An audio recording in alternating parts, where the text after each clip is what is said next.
Good morning again, and a very warm welcome to all our guests, delegates, corporate partners, faculty, members of IIT, and Centers of Excellence staff here.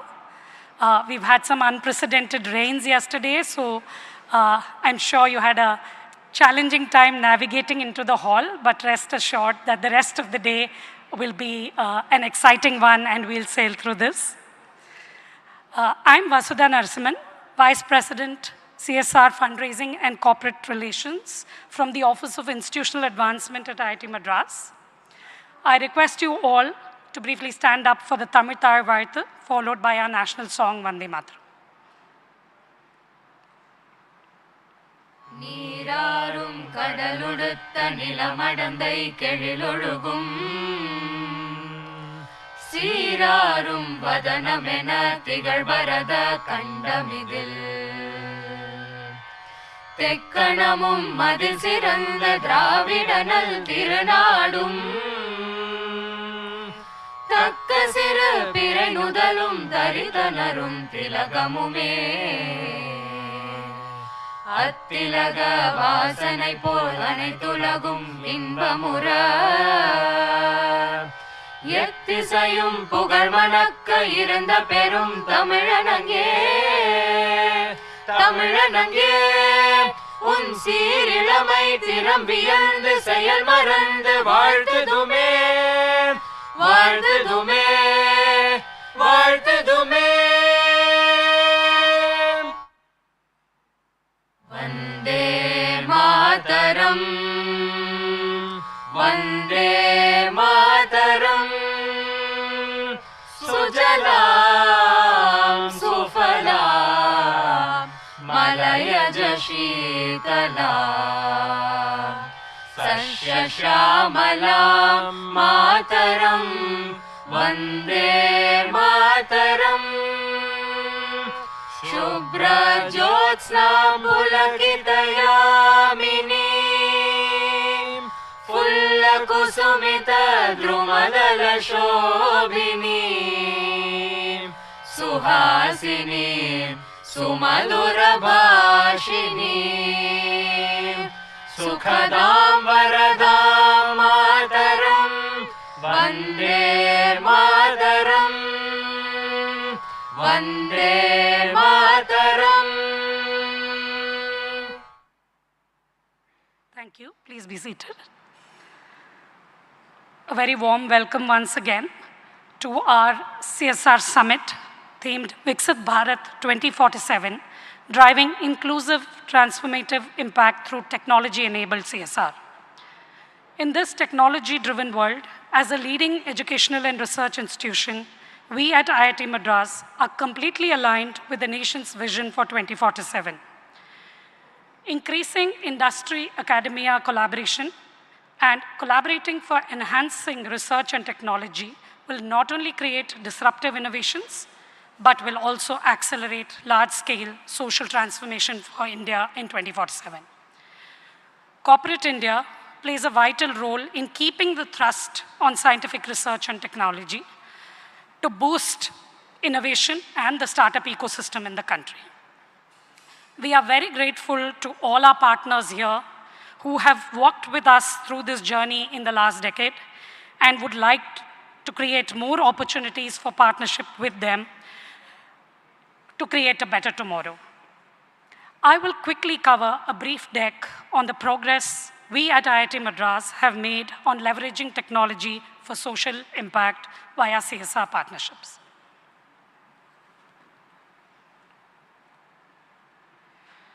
This is just a quick recap of our journey in national rankings, and we are proud to have the leadership position that we do.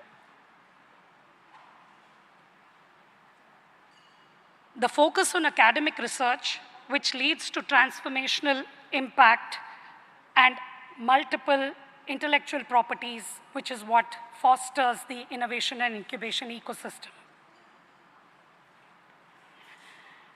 This is a short overview of CSR at IIT Madras. Over the years, we have cumulatively raised over 500 crores of funding till date. working along with over 200 partners. Some of you are here. Thank you to all of you for making this journey possible. The partnerships we have in CSR broadly fall into 3 buckets: development of research and technology for long-term impact via centers of excellence or through research projects, deployment of technology with scalable solutions for larger benefit, examples being the BS Data Science program that we launched, and facilitation of equal access to education and skilling with direct benefit to underprivileged students.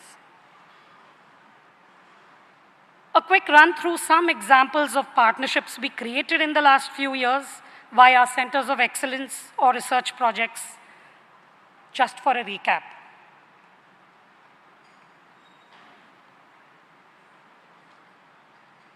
These again are a few more examples of centers of excellence.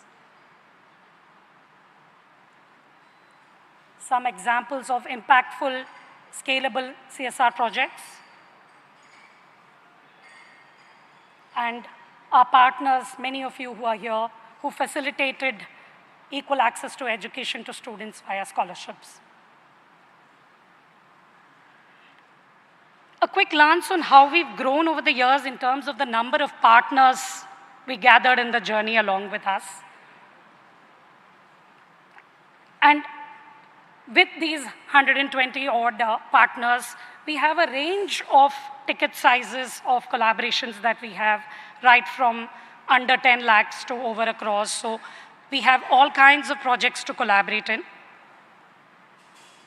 A thank you once again to all our corporate partners.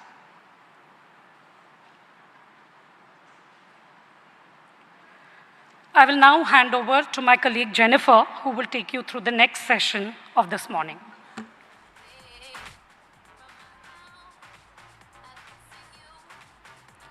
Thank you, ma'am, for setting the context. I am Jennifer, Donor Stewardship Team from the Office of Alumni and Corporate Relations, Iit Madras.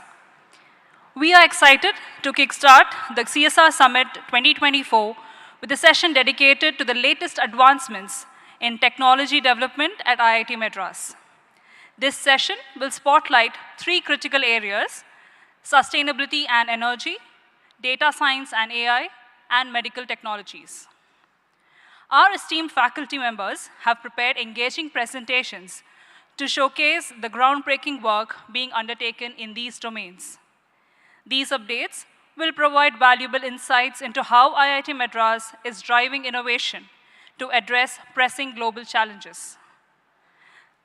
The School of Sustainability was established in 2023, bringing together faculty across departments to teach courses on sustainability and synergize research to tackle grand challenges. The school brings together research centers of the institute working around the built environment and natural environment. Professor Satyanarayanan Sheshadri is a faculty in the Department of Applied Mechanics. He is the Associate Head of the School of Sustainability and the Head of the Energy Consortium. I request Professor Satyanarayanan Sheshadri to please take the stage for the presentation.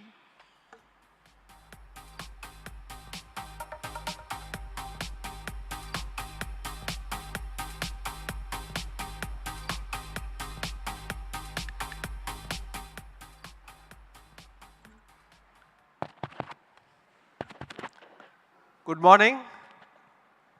Thanks for coming on a nice rainy or post-rainy day. IITM and December summits always invites the rain. We've had this many years. We have seen this quite a few times, and it's no different this year as well. So it's also a good time for us to reflect on what we can do collaboratively for sustainability. I'm Professor Satya. I work as an energy researcher in the Department of Applied Mechanics. Also work a lot with the industries on trying to help them navigate this journey of sustainability, and that's what I'm trying to talk about today. So about the school itself, it was formed about a year back with an intention to integrate many of the domains that each of us work on sustainability. Like I said, I work on energy, but many of my colleagues work on areas of waste management, they work on areas of water, soil, air pollution, health. all of this are some or the other way connected to life on Earth. And that's what we want to try to do through the School of Sustainability by doing a couple of things. We don't want to create a new center again, but leverage the strength that we have built at the institution, working with multiple centers of excellence, working with multiple research faculty and our partners outside of the institute to deliver on sustainable development goals. Here, we take an approach of capacity building, which essentially started by, right now we have launched a Sustainability for Indian Businesses program to provide a very contextual understanding on sustainability for our business colleagues. Through research, when I say actionable research, this is for evidence-based sustainability because a lot of sustainability action is primarily reporting. Reporting is excellent, but we also need to take action, so that's one of the areas that really we focus on. And of course, we also want to bring in multiple people together because these are actions that cannot be done by one individual or one institution. A lot of people need to work together. So that's an area that we do by taking action together through policy dialogues and research centers. So in terms of capacity building, we started looking within where we said, what can we offer? That's the executive education program. We're also training future leaders through minors in sustainability for our own students. We're now looking at a slightly longer immersive education program for professionals leading to certification. So this is a new area. Like elephant and a blind man, everybody has their own flavor. So we are trying to figure out if we could provide a contextual longer term certification program that enables industry professionals navigate them and eventually allow capacity building and also upskilling through master's program. Sustainability is a postgraduate profession. You need core engineering and core sciences skills by upgrading through a master's program. Now, what do we do as a center? As I said, we work as an integrative center. So these are a couple of things that we focus on. One is looking at policy and behavior change. Second is scenario modeling. The third one is focused specifically on decarbonization because the E part of ESG really focuses on environment, which a lot of it is to do with decarbonization. And the last one is focus on implementation. So that's where the CSR element comes in. It is not research in the labs or research in silos, but it is research and implementation in the field. So thereby providing you the necessary feedback that we can scale up and implement solutions that is contextual, here and now, and has an impact that is measurable. So this is primarily the focus that we have. In terms of stakeholder engagement, as I said, we have extensive platforms created to bring in multiple set of people together from the government, from the industry, from the academia, and also from think tanks and NGOs so that collective action can be accelerated. In terms of team, Professor Rajneesh, who's unfortunately not here, is the head of the school. I function as the associate head. We have a wonderful team assorted from different backgrounds that support us in the school, leading us into areas that we have so far not ventured, including climate science, ecology, environment, and right now we are looking at oceans as one of the primary areas to start working with. How can you work with the school? Multiple ways CSR can support the school. As I said, this is a school not set up inside out. It is not something where we set it up and then create something and then look for somebody to take it. This is something where we want to set it up outside in. So we want to create a center that all of you want, and that can be done through having certain contributions by way of engagement with the school. Multiple opportunities are there. We can talk to me. Our School of Sustainability's booth is right there. Vishaka is standing there. You can whenever you have a chance, you can talk to her. So, but I will just say that all modes of engagements are possible, right from just dropping by and say hi and say what do we do, to really joint development of centers and the overall school itself, where we can also have a named school. And as I said, the school consists of multiple centers of excellence. What you see here are some examples which include the technologies for lean and low carbon construction, the energy consortium, AquaMap, and so on.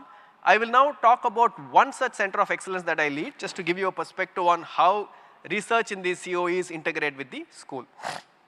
The energy consortium itself was set up in 2021 as an academia, industry, government platform to accelerate decarbonization, because there's a lot of technology being developed in India that lies in the lab. And in fact, you can think of India as not somebody who lacks in science and technology, because almost all our labs are graveyard of prototypes. What we want to look at is translation, action to market. So the consortium was set up with 6 hubs, and we also set this up not by, as I said, looking inward, but looking outward. These industry members were founding members of the consortium. Each of them paid about $100,000 membership fee for a 3-year membership, so that they also participate in what we do and what we deliver. Some of the core faculty affiliated, and it's a fairly large institute-wide effort, close to 52 plus faculty, and this came about as a consequence of the Institute of Eminence scheme at Iit Madras, where a lot of research faculty and a lot of centers that you see came out of such kind of collaborative and interdisciplinary activity that enables solutions and not just technology alone. So just to put it in perspective, what kind of work we do and how we work, you can see this. I have classified it by the sectors that I showed before, and the research thrust, and the industry that can benefit. So this kind of gives industries an idea, as many of you are you have imperatives to help with ESG, particularly the E part of it, and how can you do and what can you do. There are obviously here and now solutions that we address through the Kotak IITM Save Energy mission, which is energy efficiency and appropriate use of energy. But then the other things what you can do, what is the long term? Do we have to wait for technology to evolve? And here is where you can again support and contribute by identifying and supporting early stage research and building core capability. It is not only about technology and patents and publications, but it's also about building the future human capital, because many of these requires people to have worked in domains which we don't work right now. So that's the intention of many of these centers, and that's what we do. And how we do that, we set up we have slightly corporatized ourselves. We have set up some mission mode statements, like we say, there are certain moonshots that we target, really game-changing technology solutions which it works, it transforms the industry. Then we also do mission mode activity, because we also want to translate tech. And then we now work a lot in consultancy. We have a net zero consultancy group within IITM which works with industry. We work with one of India's largest private dairy to map out a 3-year journey for their net zero transformation, including all aspects of energy and sustainability, because Viksit Bharat 2070, as part of it, is our India's net zero goal. At IITM, we are hoping that we can accelerate it to 2047, and which really requires all hands on the problem, and that's what we try to do through our activities at the consortium. And one last thing that I want to do is that while many of these seems to be far-fetched, how can industry accelerate is also by understanding what they do. So we also built in-house capability to understand how to model this transition. One such activity is here. This is ground up. Each and every one of you can participate. And to give you an example, we've just talked about 3 sectors everybody talks about when you do decarbonization: cement, steel, and power. Now this can tell you what is the impact of decarbonizing cement, which is doubling the cost of cement. What is the impact of decarbonizing steel, which is about 50% increase in the price of steel. Power is already there. Renewable power is already on par. So these kind of understanding help you navigate your own scope 1, scope 2, and scope 3 transition to see how you can and what you can do to achieve this transition. So the last activity at the consortium, as I keep reminding, that we are not only about science, we are about science to solutions. Science to startups is one way of doing that. An example is a venture builder that we have built on campus within the consortium. And one of the technologies already on its path to commercial scaling, and the rest are on the pipeline. The way we do that is identifying potentially promising IP and technology with all the members like you, and then helping and building entrepreneurial teams that scale. So you can come in at any which level that you want to come in and help realize this dream of net zero India, probably much earlier than 2070. Thank you very much for your time. I'm here. Energy Consortium and School of Sustainability is right behind you. Please feel free to reach out, and would love to interact with you in any which way possible. Thank you.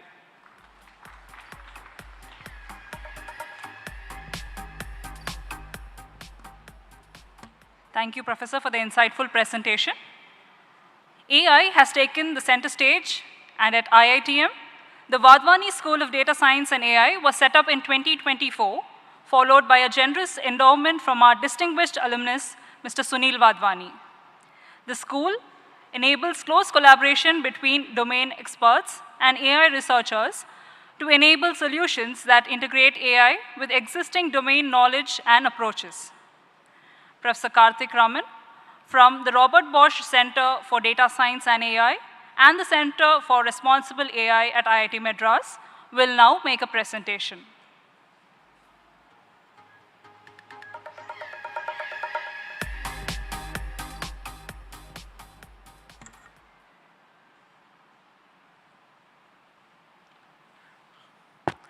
Good morning, everyone. I'm sure everyone's very much excited about data science and AI. Everybody is trying to see how they can adapt their work to data science and AI and so on. So today I'll give you a quick overview of what we do at our center. So you all obviously know that data science and AI have become highly interdisciplinary fields. And we sort of realized the need for the involvement of domain experts as well as AI scientists. So we went ahead and built this department and school of data science and AI, where we have a very close collaboration between domain experts and data scientists. I'm not an AI person. I'm a computational biologist. I'm a chemical engineer by training. And we have a lot of such domain experts in the field who work closely with the AI experts on various domains ranging from healthcare to mobility, transport, finance, and so on. So the school, as was mentioned in the introduction, was launched just earlier this year, and with a generous funding from Sunil Wadhwani. And we have about 16 faculty in the school, including one professor of practice. And we also have a lot of students. We've been publishing very well over the last several years, right from the time we started out from an internal IIT grant as the interdisciplinary data science laboratory, all the way up to the Robert Bosch Center. Now we have several research centers. So this is like the really one slide that captures all the work that we do. We have a lot of exciting teaching programs, and we have a bunch of really exciting research centers. I'll talk to you very briefly about some of these going forward. So first, with the teaching programs, we have a BTech in AI and data analytics, and we have some of the top students from the country joining this program. But this was a program designed from the ground up, not just CS program peppered with a few AI electives and so on. This is a program designed from the ground up to cater to the needs of the industry, to the needs of the field, wherein students get a very strong grounding in various kinds of mathematics that are essential for data science and AI, and very interdisciplinary flavor. And what we have done with our new curriculum redesign is that there is a possible 8-month internship for our students.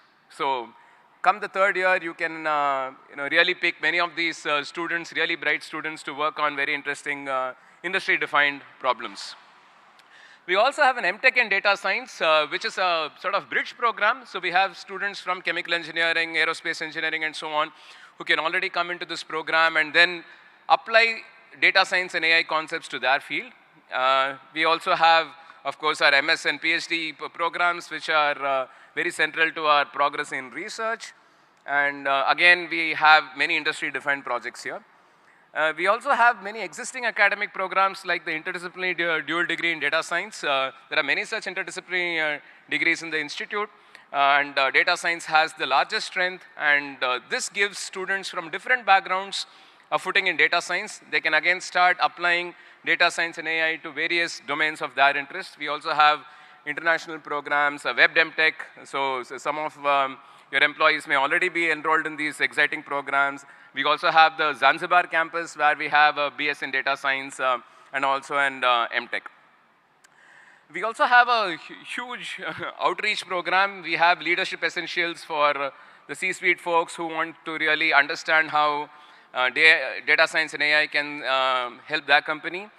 We have various other offerings that you can always go back to our website and look at. So I'll just now jump into our research. Before that, our key collaborations. I'm sure you can see that the entire spectrum of industries is covered here, from healthcare to pharmaceutical, manufacturing, deep tech, and so on. So we want to become the #1 destination for academics and the industry. And we want to be amongst the top in the world in many of these areas over the next few years. So in healthcare, we have a Center for Integrative Biology and Systems Medicine. You'll hear a little bit more about it. You can see it in some of our stalls and so on. And in language technology, we have AI for Bharat, which has been building Indian language models. We also have the Center for Responsible AI and the Walmart Center for Tech Excellence, which I'll talk to you in a moment. So healthcare is obviously, one of the key areas, and there's been a lot of push from the government and from IIT Madras to make a strong impact in the healthcare field. So one of our strengths has been in maternal and child health, and we work closely with the Department of Medical Sciences and Technology, and you will see a presentation from them shortly as well. We've also formed a huge consortium of 40 plus hospitals, academic institutes, and startups. And we have a Center for Integrative Biology and Systems Medicine that exclusively focuses on key research problems in multiomic data analysis, microbiome, cancer research, and so on. And this has been one of our real success stories where many of you may be surprised to note that all the ultrasound machines in India actually are hard-coded with a Western formula, which really does not work in the Indian population simply because our fetuses are much smaller and so on. And it tends to misestimate the gestational age when it's not known accurately. And what my colleague Himanshu sitting in the audience there has developed is India's first model for both for the first trimester, second trimester, and also ongoing work for the third trimester as well. So this significantly improves the precision of estimates of birth, and also essentially the idea is to warn mothers who are in risk of preterm birth and so on, so that they can seek better health care and so on.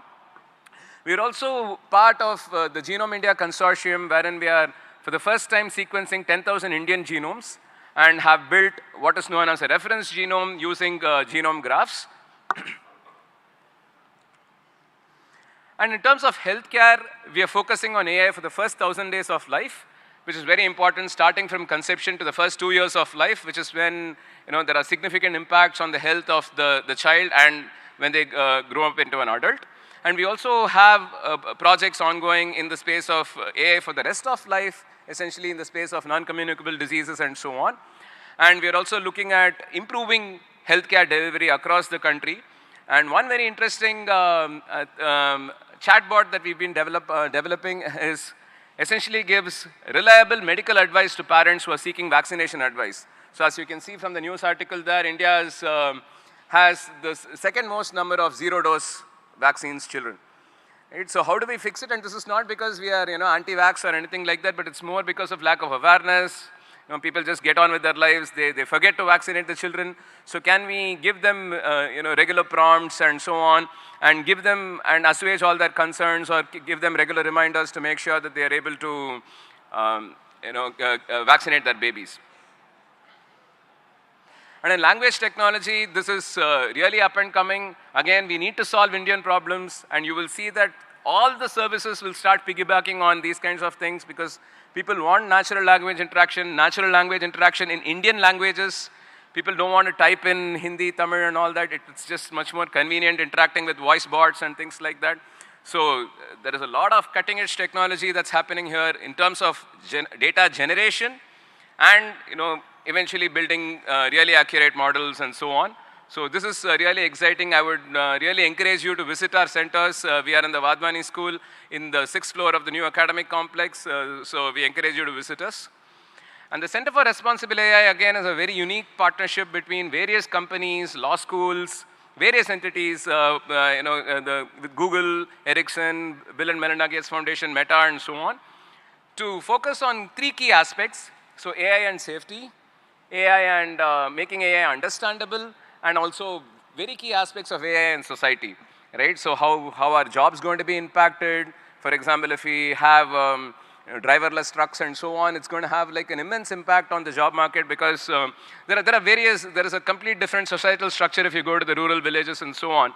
So to really start thinking about all of these things well ahead of time, and to see how we can responsibly tread ahead as AI becomes more and more mainstream. And the other thing is we really want to help the MSMEs make an impact, to have AI make an impact for MSMEs. And the Walmart Center for Tech Excellence is focused on AI for manufacturing. The main goal is to help MSMEs both in India and elsewhere. And this again works very closely with the Energy Consortium at Iit Madras. And most recently, we are embarking on this Gen AI for Education initiative. I'm sure most of you must have already used ChatGPT. And there are many challenges in how students start using ChatGPT both in schools and in colleges, in higher education, and how we make policies. So we want to ensure the students are AI literate, meaning they know when to use AI, when not to use AI, what are the dangers of using AI, right? Or how do you trust the results that AI gives you, versus actually becoming competent in AI, right? So 20 years ago, we introduced CS into the school curriculum. It's time to start, well, it's already been introduced into the school curriculum. AI has already been introduced, but how do you do it right? How do you do it right and give them the right training so that they can build on these skills? So we are, we are also, the ultimate goal is to create a national Gen AI for education, digital public infrastructure. So, and we have some really exciting partnerships coming up in this space. And finally, we are also building a COE for AI, agriculture and natural resource management. And we are working with the MS Swaminathan Research Foundation here. Again, there are so many opportunities in this space.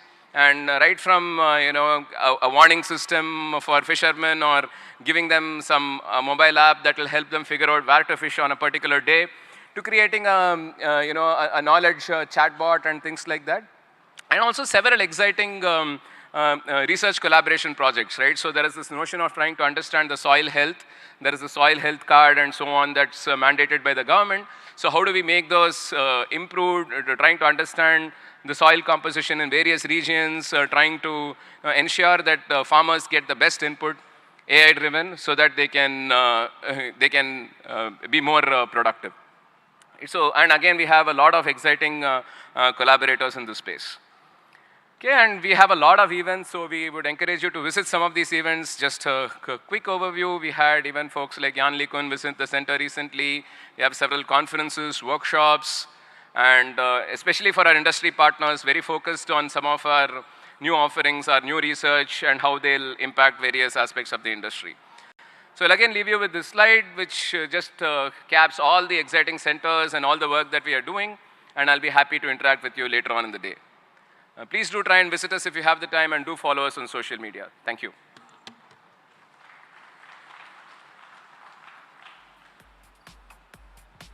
Thank you, Professor, for the informative and engaging presentation. Moving to the last part of the session on medical technologies and engineering. The Department of Medical Sciences and Technology was launched at IIT Madras in May 2023. This is a pioneering effort by an IIT to bridge the gap between medicine and engineering by training students to be engineering physiologists through an undergraduate program in medical sciences and engineering. Professor Bobby George is the head of the department and is also an alumnus of this institute. I request Professor Bobby George to take the stage for the presentation.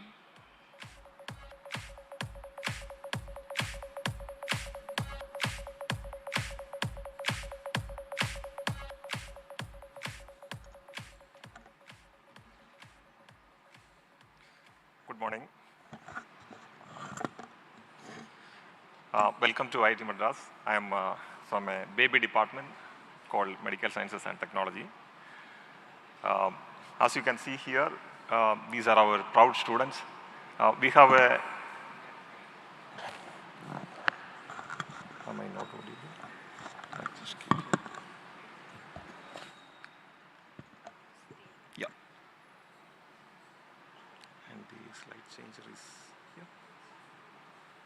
I think so. Yeah. So we have a first of its kind BS program. It's a bachelor's program where students will study the medical related courses and engineering courses. And this is our first batch. We have 30 students. And this is a building where, we are in the 5th floor, and the AI department is in the 6th floor.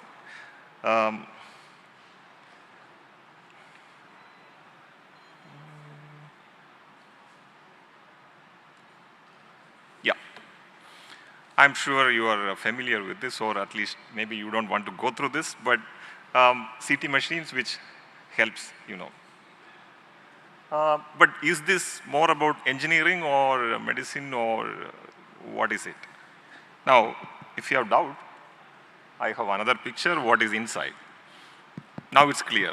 This is a lot of mechanical engineering, electrical engineering, magnetics, physics, AI. Should be, am I not audible? Yeah. Yeah, so AI, imaging, and all these algorithms. So it's a beautiful, picture that conveys the engineering aspect of it. Now, if you want more, another majestic one, right? The MRI machine, which is again a similar kind. So now, being an engineer, will I be able to develop something like this? Or, of course, I mean, one needs the physiology, anatomy, and many other understanding, or the medical understanding, to contribute into this. So now if you look at development of this, it may be a set of people, some engineers, some doctors, and so on, physicians, and so on, who would have developed this. Now, if we have people who can understand both, definitely they will be able to do a better job, or let's say consider a new device that is coming up. Someone who understands both will be able to deliver better. Now the question is, are there ways to systematically, train or bring in such people? Are there such people itself? They are rare. So we have come up with this department. This is one of the aspects, just to bring in, right? Where we can systematically train people. And our BS program does that.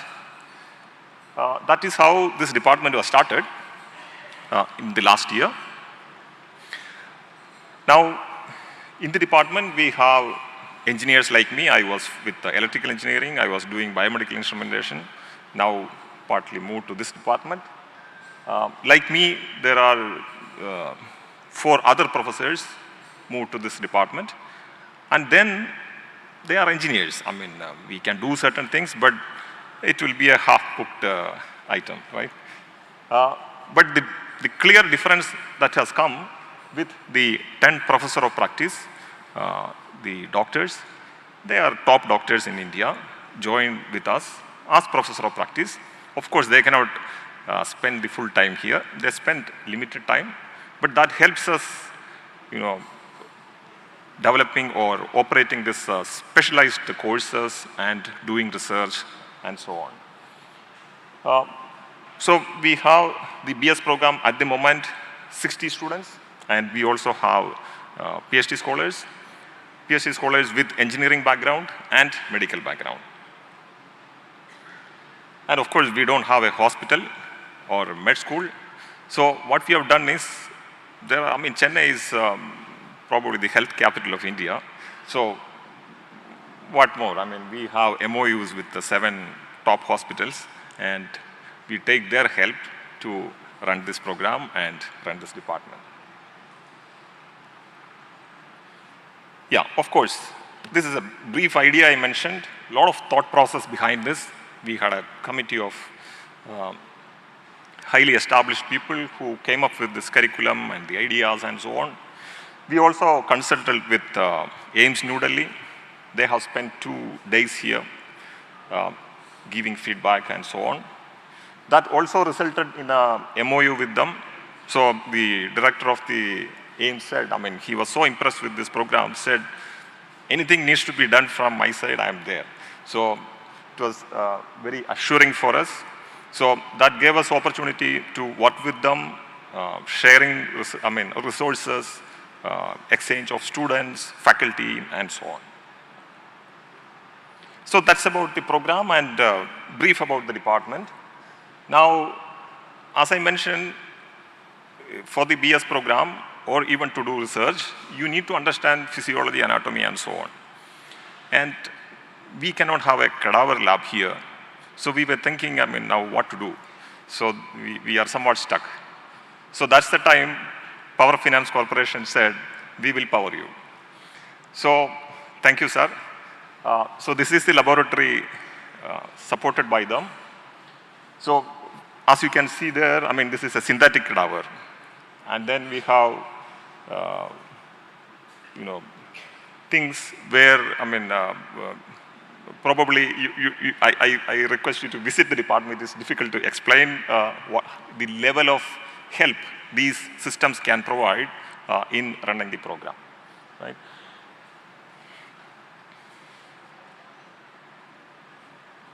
Yeah. Other than this, we also have started specific centers to address, of course, specific and important problems. As we know, diabetes is a problem. And we Indians, we like sweets and things like that. We don't do exercise much. So we tend to have these issues. So what we have done is we have a specific center, which again, funded by our alumnus Shankar. So when we approached Shankar, Shankar said, I know you do work and then you publish and everything. Good. But that's not what I want. So I will fund you maybe 15 PhDs for the next 10 years, but they all should focus on doing research that brings in new products that can finally help solving this problem to some extent. So we are working with, he also connected us to Emory University. They have well-established track record in this area, and Georgia Tech. So we are working together on this aspect. We have new faculty members. For example, this one is Dr. Anupama's lab, where she focuses on organoid. Just to mention, for example, let's say you wanted to do a drug development, and where do you test? Of course, I cannot test it on me immediately. There are protocols. How do you make it faster? But let's say if it's for a specific organ, and if you have a miniaturized organ, probably you can test it on that and make the operations faster. So she has an organoid laboratory with very good, facilities that's coming up. So we will talk about this more when we meet in the future. Similarly, these days, we are all living longer, and the orthopedics is a requirement. So Dr. Sunil, he is specifically focusing in this area, in the biomaterials area. He has an orthopedics and biomaterials lab focusing on the activities that is mentioned there. Now you may be thinking, from where are you getting this PhD scholars? You need someone who has the interest, medical background and engineering interest and so on. So what we have done, one thing smart is, we have this Sri Ramachandra Medical College nearby. They are doing very well. So we approached them. Yeah, we heard that you have very good doctors, young doctors. Why not come for PhD? So we have formalized this. So the MD, people who are doing MD there, in the last year, they can start working with us. And if both would like, they can marry, in the sense they can come to our institute and then continue their PhD. So while doing PhD, they can practice there. So that way they will not miss the practicing part and so on. So this is a nice arrangement that we have made.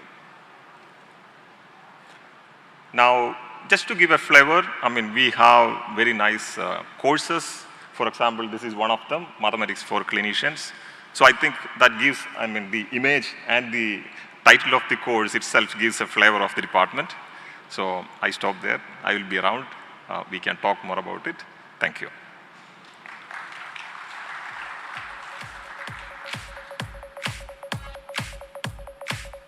Thank you, Professor. We now have a short announcement.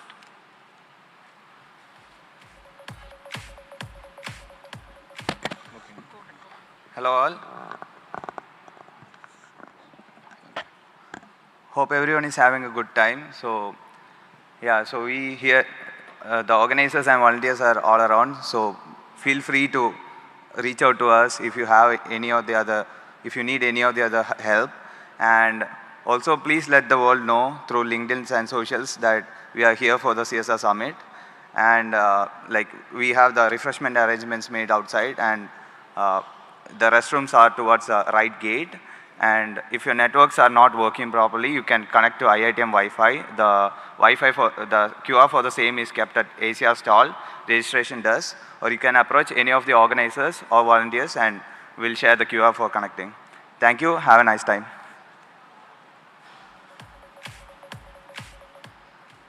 Thank you, professors, for sharing your valuable presentations. I now pass on the floor to my colleague Vibha for the next session.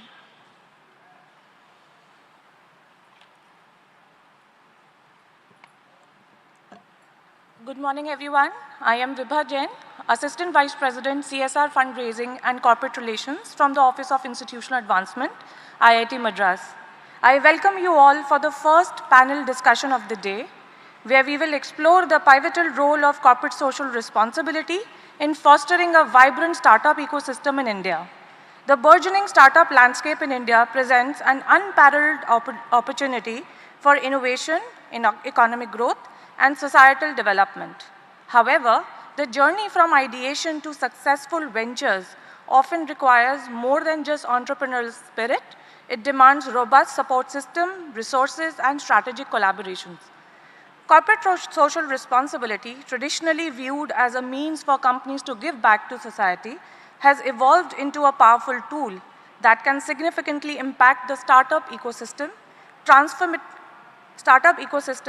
by integrating CSR initiatives with entrepreneurial support. Corporates can play a transformative role in nurturing startups, fostering innovation, and driving sustainable development. It is my honor to introduce and invite our distinguished CSR leaders to the stage for the panel discussion on CSR as a catalyst for building a vibrant startup ecosystem in India. I am inviting them by alphabetical order of their first name and invite them to take the seats on the stage. Mr. Amit Nabira, Deputy General Manager, HOD, Indigenization and CSR, Mazgaon Dock Shipbuilders Limited. We can welcome them all with, yes, Dr. Anupama Shetty, Mission Director, Biocon Foundation. Mr. Devang Pandya, Deputy Vice President and Lead, CSR and Sustainability, Tata AIG General Insurance Company Limited. Mr. Narendra Kumar, Head CSR, Cholamandalam Investment and Finance Company Limited. Ms. Rema Mohan, Chief Executive Officer, NEC Foundation. Mr. Rohit Kumar Agrawala, Director Finance, Chennai Petroleum Corporation Limited. Mr. Sridhar Eni, Chief Sustainability Officer, Titan Company Limited. While our panelists are taking seat, I am also pleased to invite our moderator for the panel discussion, Ms. Pritha Venkatachalam, Partner and Co-Head, Asia and Africa at Bridgespan. She also serves as the Head of Bridgespan India Office. She has advised philanthropies and donors, governments and non-profits. Ms. Pritha, over to you.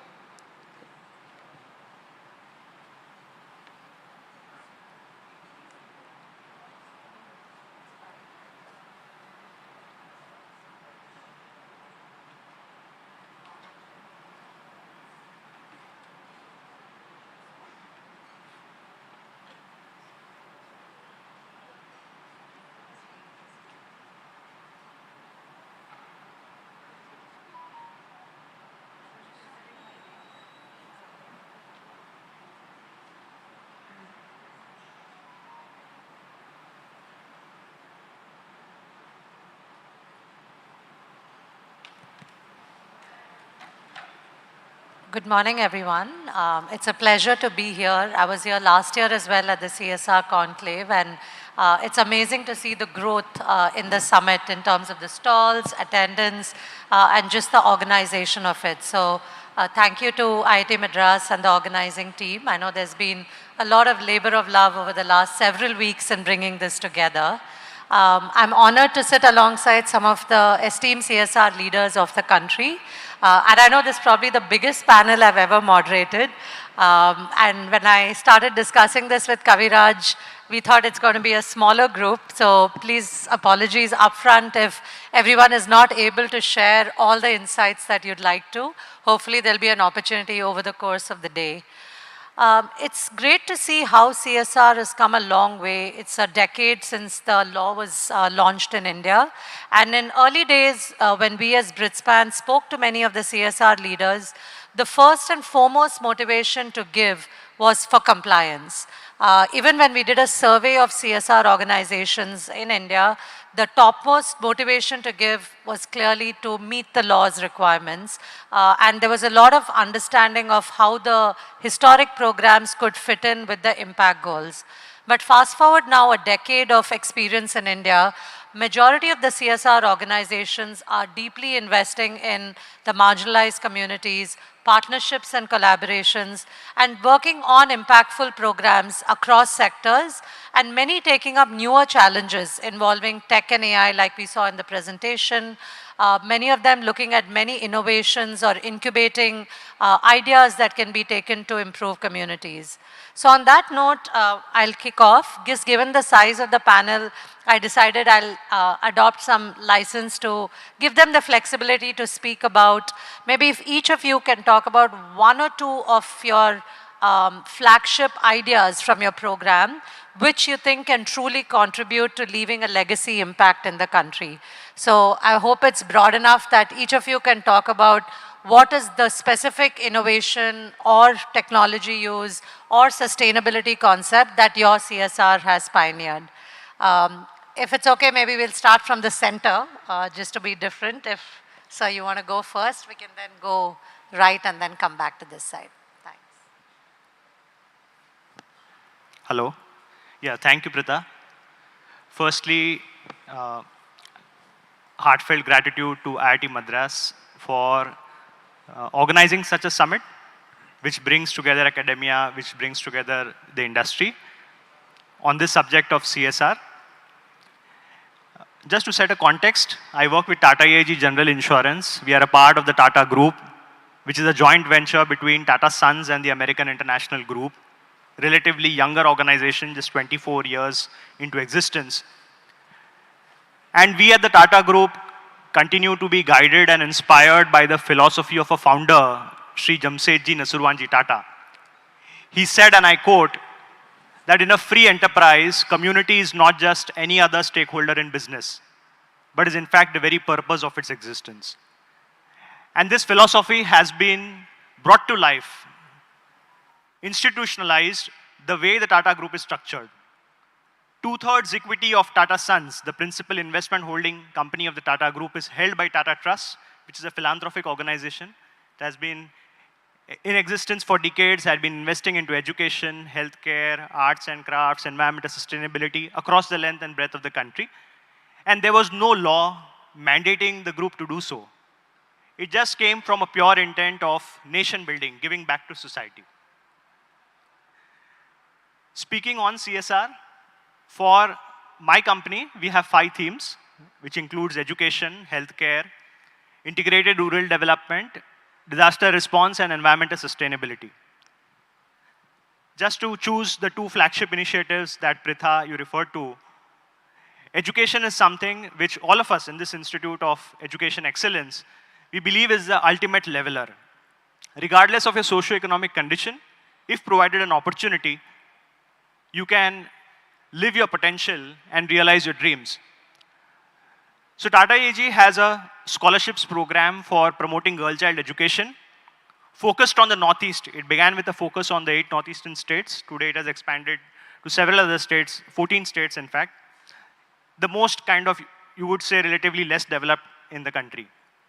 So those girls who would have studied in government schools are meritorious, would have cleared national level entrance exams, which is IIT, JEE, and NEET. We are focused on STEM education. We give an opportunity for them to apply to the process through an online registration, followed by the senior leadership of the company interviewing the shortlisted candidates, with an underlying focus on the Tata Affirmative Action Program, which is focusing on scheduled castes, scheduled tribes, from communities from marginalized sections and persons with disabilities. So applying these filters, socioeconomically backward, as well as those who have historical disadvantages. I'm glad to share that as we speak, more than around 250 girls are studying in IITs, NITs, AIMS, government engineering colleges, government medical colleges across the country. And Tata AG bears the entire expenses for the undergrad expense, which is tuition fees, mess bill, hostel, laptop, books, etc. We believe as corporates under their ESG have DEI targets, and they would want diversity, not only in gender, but also regional diversity, ethnical diversity, and this will create a pipeline for corporate India. So we believe this is the way forward, where Viksit Bharat is something which is inclusive, and we have the women leaders driving the nation forward. And when we started the program, we also realized we can provide coaching opportunities for them to help them prepare. So we are providing free competitive entrance exams again for JEE and NEET at 4 centers of excellence in the central government school system, the PM Shri Jawahar Navodaya Vidyalaya. It happens in Kokrajhar in Assam, in Kohima in Nagaland, in Rajgir in Bihar, and in the state government of UP in Mirzapur. So that was one initiative on education. The second initiative is on, I would say, healthcare. As we know, the government of India has a vision by 2047. There should be, in fact, IRDI, the Insurance Regulatory Development Authority, has a vision of insurance for all by 2047. We all know that the insurance penetration in the country is low, and there are several initiatives being taken by the regulator. And so how we, being in this industry, can contribute to this larger vision. So we've been assigned 2 states in the country to be lead insurers, a concept which means that we try to promote government insurance related schemes, create awareness, and make people enroll in those schemes. So one state is Maharashtra, where we are headquartered, the other is Nagaland. Last year, we did a pilot of about 1 lakh underprivileged communities. They would be street hawkers, construction workers, those who live in slums, in rural urban areas. 1 lakh people have been enrolled in health-related insurance schemes of the government of India, like Ayushman Bharat, Pradhan Mantri Jeevan Arogya, Pradhan Mantri Jeevan Jyoti Bima Yojana, Suraksha Bima Yojana, the Chief Minister's Health Insurance Scheme. Leveraging technologies, there's a mobile app with our NGO partner Swasti and the local NGO partners, where individual beneficiary-wise data is fed. If they are eligible, through their KYC, they are enrolled, and we are glad to see a lot of people availing cashless health facilities in the empaneled hospitals of the government. This year, we have a double target, going from 1 lakh to 2 lakh beneficiaries in the states of Nagaland, UP, and Maharashtra. I'd like to stop here. You can share further details going forward. Thank you. Thank you so much. Anupama, do you want to? Yeah. Hello. I'm audible, yeah. So thank you, Pritha, and I'm cognizant of the time, so I'll just kind of limit it to one intervention from our side. At the Biocon Foundation, we've always believed that CSR, we have to look at it as catalytic potential. All of us here agree to that. So since a decade now, we've been working on oral cancer. It's one of our, flagship healthcare programs. Oral cancer, we have 1/3 of the global burden of oral cancer. And here, one of the gaps, which is very visible is, obviously, one is lack of awareness. There's a lack of screening. There's a lack of specialists at the frontline levels. And so we started screening, but we developed an application. And in that application, we put in, an image, in the sense the frontline healthcare workers are able to take an image.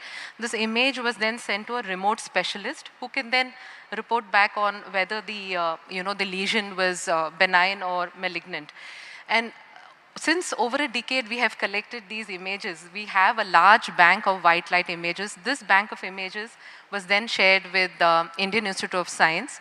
And they have developed an AI algorithm, and this has been improved even further right now. So it's called Arogya Arohan, the Ministry of Education, and there's a large consortium which is looking at how this tech innovation can be taken further. And what what I wanted to say is that we've looked at innovation, essentially health tech innovation through which the frontline healthcare workers, they could be enabled through, accurate point-of-care diagnostic devices.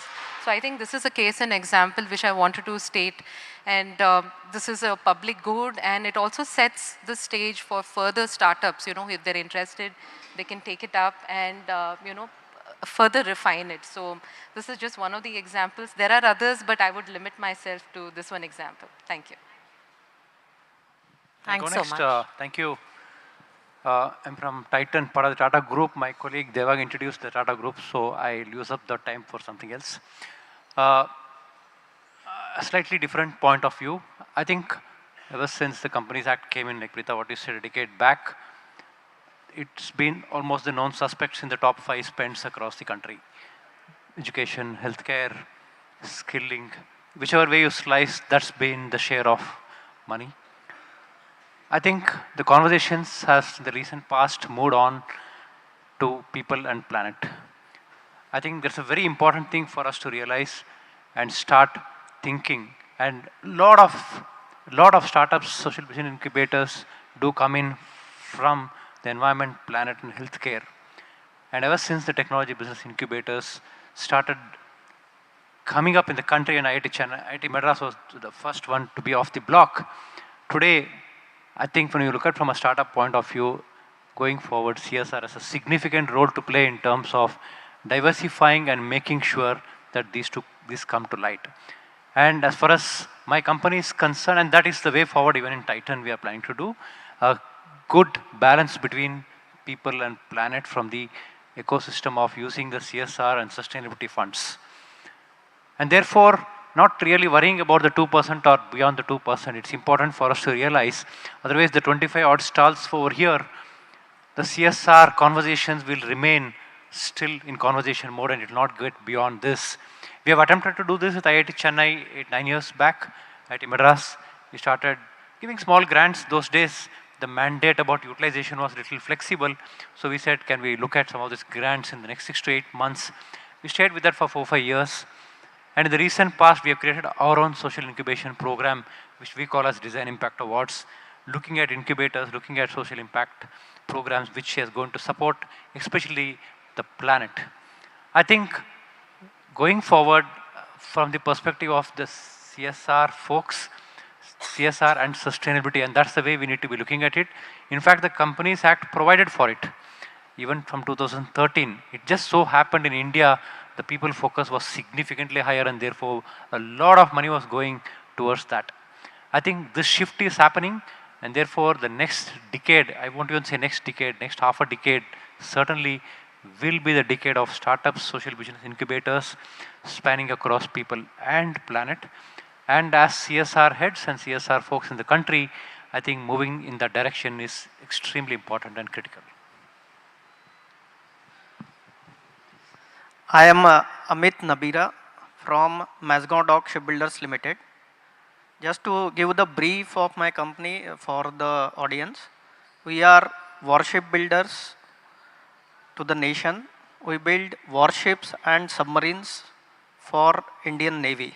We are 250-year-old company, and since our work is like safeguarding the borders through our warships and submarines, through CSR, we reach to the needy and marginalized people and try to elevate their life.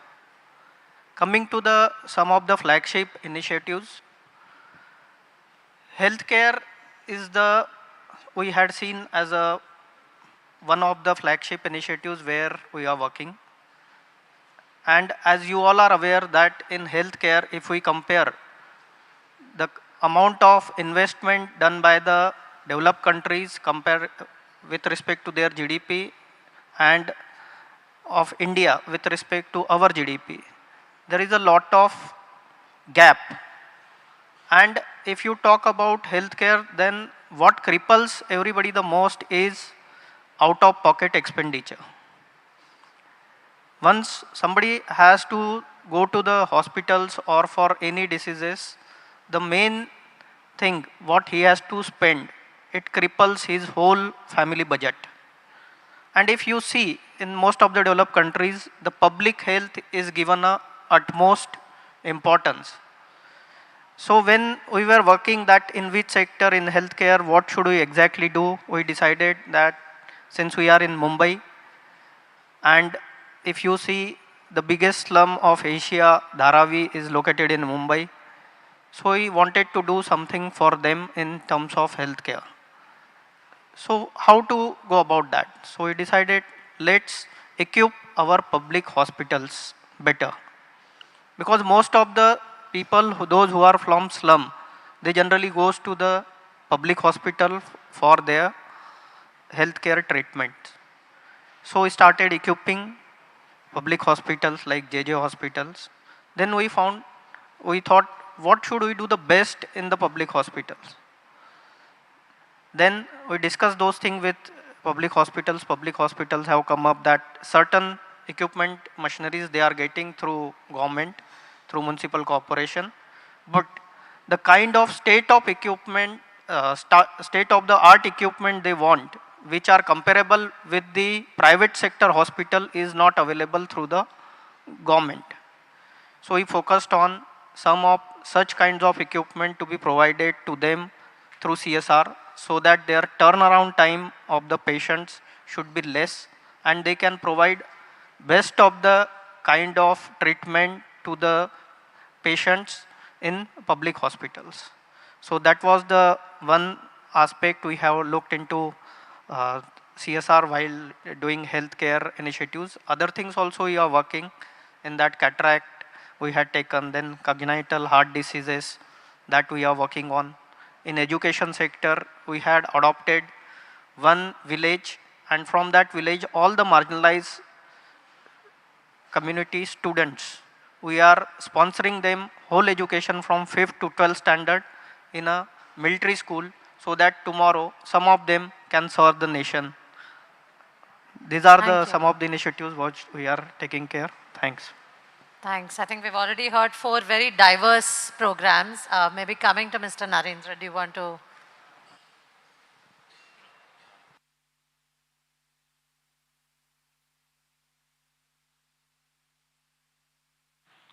Hello. Yeah. So, hi, my name is Naren. I come from Cholamandalam Finance, investment and finance company. We are one of the largest NBFCs in the country. So that's about us. And due to paucity of time, just one critical flagship program for Chola Finance has been our Rahi program, which basically picked up on the marginalized section of commercial vehicle crew members. This is a segment that is often neglected. These guys, they're not even allowed inside the city during the daytime. They're outside. And they don't have access to healthcare, and they stay away from families for 20-25 days. There's no regular income for them. You don't know what's going to come. They're typically pretty much like your soldiers who are away from the families most of the time, with no fixed income. There's no assurance of a steady income. So this is a segment that we picked up, and we've been working with our partners across the country. We started off with one center. Today we have about 21 centers across the country. We started along the Golden Quadrilateral, and we've gone beyond that. Today we have more than 1 million truck drivers and commercial vehicle crew members who we've screened over the last 8-9 years, and we're still going strong. We took that further on. We just thought that it's not enough that we do only the truck drivers eye screening first, which is what we started off with, and then we went over to other health checkup, and we taught them meditation to manage stress, and we went beyond and approached their families for financial literacy programs, and congenital heart disease for their children. Treatments were done, surgeries was funded, and it's kind of an umbrella program that's kind of developed over a period of time. So this is one of our critical programs. Chola CSR has been a very balanced CSR program all through these years. You could read about on that. But this is one of our programs that we're very close to us.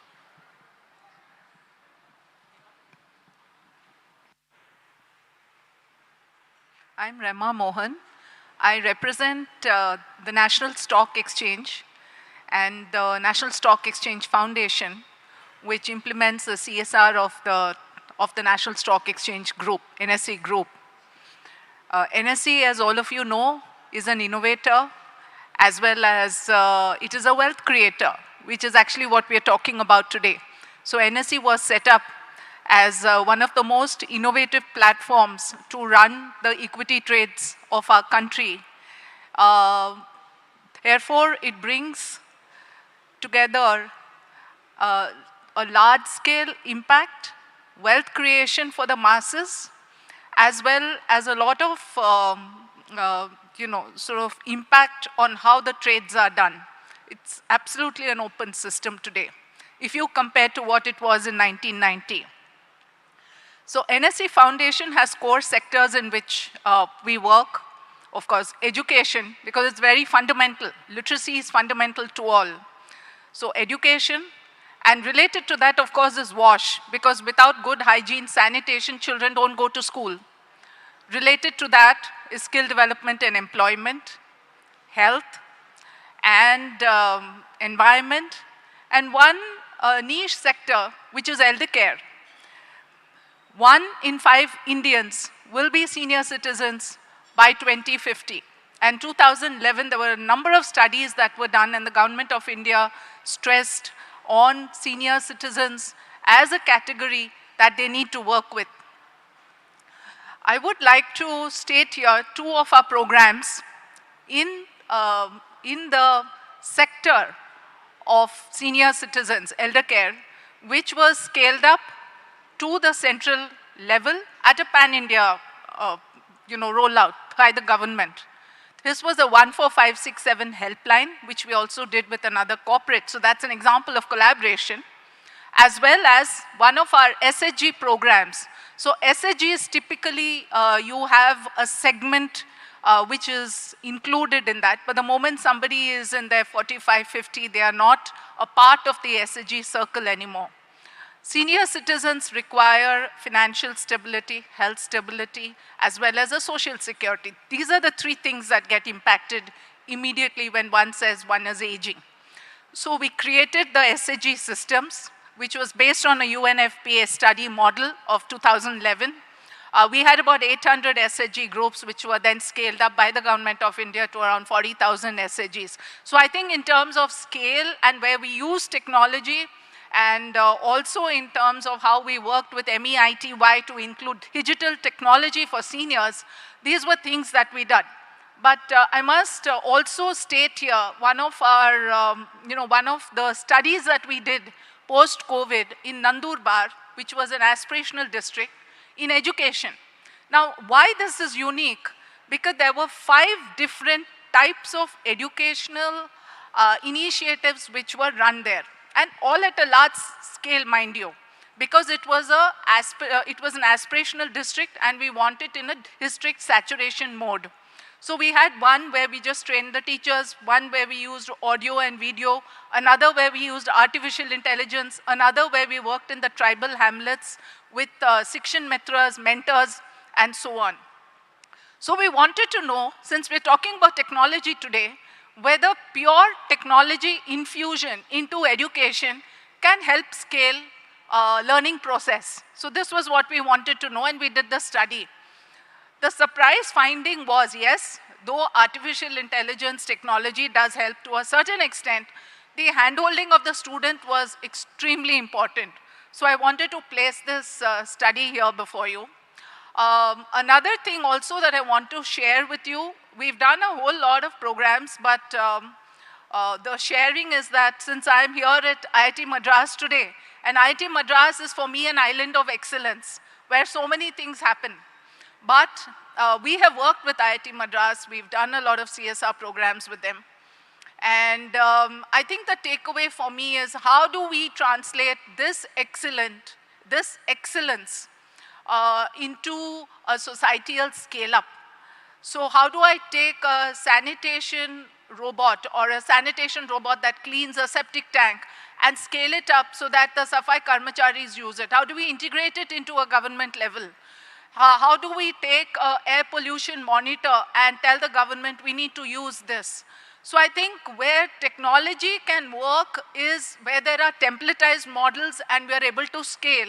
But really my finding as far as education and even health for some extent, these things where we've infused technology, worked with the local governments, what our learnings have been is that, yes, it's good to be global, it's good to be vast and scale, but really when we look at India and we look at the diverse landscape of India, we need to have a very, very local solution for that community.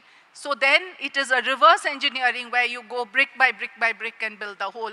And at times you can go whole scale and roll it out across pan-India. Thanks, Preeta.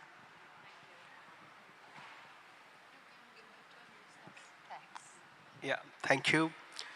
I'm Rohit Agrawal, Director of Finance of Chennai Petroleum. And I'm also Director in charge of HR. And I hope this is by design. So the design might be the head and the heart, you know. If they are in sync, what best can we expect? For Chennai Petroleum, it's a core industry, a large industry in northern Chennai, wherein another 300 smaller industry and another 30 large industries are dependent or interrelated. And about the community, northern Chennai has a large section of vulnerable communities. You know.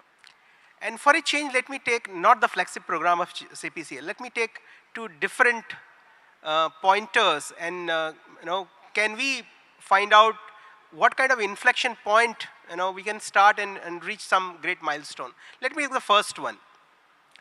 Manual scavenging is not a new problem. It's an old problem, but has it gone? No, not very far from our neighborhood, still it exists. And is there no attempt has been done? Attempt has been done. Is there automation? Maybe multiple automation systems has come. So looking into our community, looking into the precise problem that exists there, and when we look to some of the startups here at IIT, we found they have a different equipment. They have a robotic scavenging, which is different than others. And what is the difference? The difference is normally it will be water push, those kind. We found they have an agitator, additional equipment, which can convert solid into semi-solid, and with the other technology now it is more effective. And because again, it cannot be tokenized, the impact and the prospect has to be seen. So we asked them to test them. We gave them one order. We said, the cost is 50 lakhs, let's start with one. And we said, let's not put it to practice. It has to go to GCC and all. But we said, let's go to difficult terrains. So identify a few difficult positions here, in terms of convenience, in terms of, other problems. And then what we found out, the probes need to be changed. Other equipment needs to be fitted. Now after 6-8 months, they have another 2 prototypes which are much advanced than the first. And then it can be scaled up. It can be scaled up because it's starting. And we all can imagine what kind of impact it will have in society. It will be starting in Iit Madras, but it will be everywhere, around the country and have impact. And maybe we'll close the time gap. That still we are living. Let me take the second one. AI with respect to vision is nothing new. We came across the technology, we have been seeing application to students to facilitate people's movement, making life a little easier. And then we came across, south of Chennai, a place where visually challenged people were being employed in a manufacturing part of a manufacturing company. They were manufacturing parts for a manufacturing equipment. We felt this could be another ground which can have a large impact. Till now, I was trying to use this technology to make light little more comfortable. Now the idea was, can we change life? Because we know if livelihood can be attached with compulsions, then that is what is, a family will get change, a bunch of people will get change, and what will happen is the people who are focusing on technology, their thought process and their effort will change. And then we did that first program. So I feel a lot can be done with technology, and thank you. Hand over back to you. Thank you so much. I think just this first round has brought out the richness of both some niche sectors, but also very deep initiatives in sectors like health and education. I'm looking at the clock because I also got one reminder. We have about 20 minutes. And given our theme is about building a vibrant ecosystem, for startups, we require the whole continuum to work. So one is, how do you encourage more startups to flourish, to almost be the best laboratory for innovations, whether it's technology-led or otherwise, and then taking it from lab to the sector where there are populations in need. And then the third part of the continuum is, how do you ensure the sustainability and how are you able to scale it beyond the first set of populations that experience the startup's innovation? So I'll request any of you to pick maybe one part of the continuum where your CSR maybe exemplifies the work that's done for startups. So it could be at the innovation stage, taking it to market or population stage, or the third stage where there's a proven innovation and you're helping it to scale up and become more sustainable. So maybe pick any one, again, in the interest of time, and if everyone can maybe take 2 minutes each to just talk about one example how that's been done. Sure, if I may. Yeah. Sorry, Again, a please go small ahead. example I have here. Work environment and, challenging work environment and the condition of workers. Climatically, Chennai is a very hot, and a lot of industries, construction, even in energy, it is very difficult to work. So again, we picked up one development which was on process, jackets, cooling jackets where harsh condition you can work. And we have shut down maintenance, and in May, it's difficult to work. Otherwise also it's difficult to work in this kind of condition. And just the impact. It was an equipment which was again originally meant for little convenience. During the process of joint development with a startup, when an industry comes up, transformation happened to the item itself. Now there can be multiple uses of it. And it was a joint development. When you talk to the startup, he said, "Sir, I started with X. Now I'm in a different, different item altogether."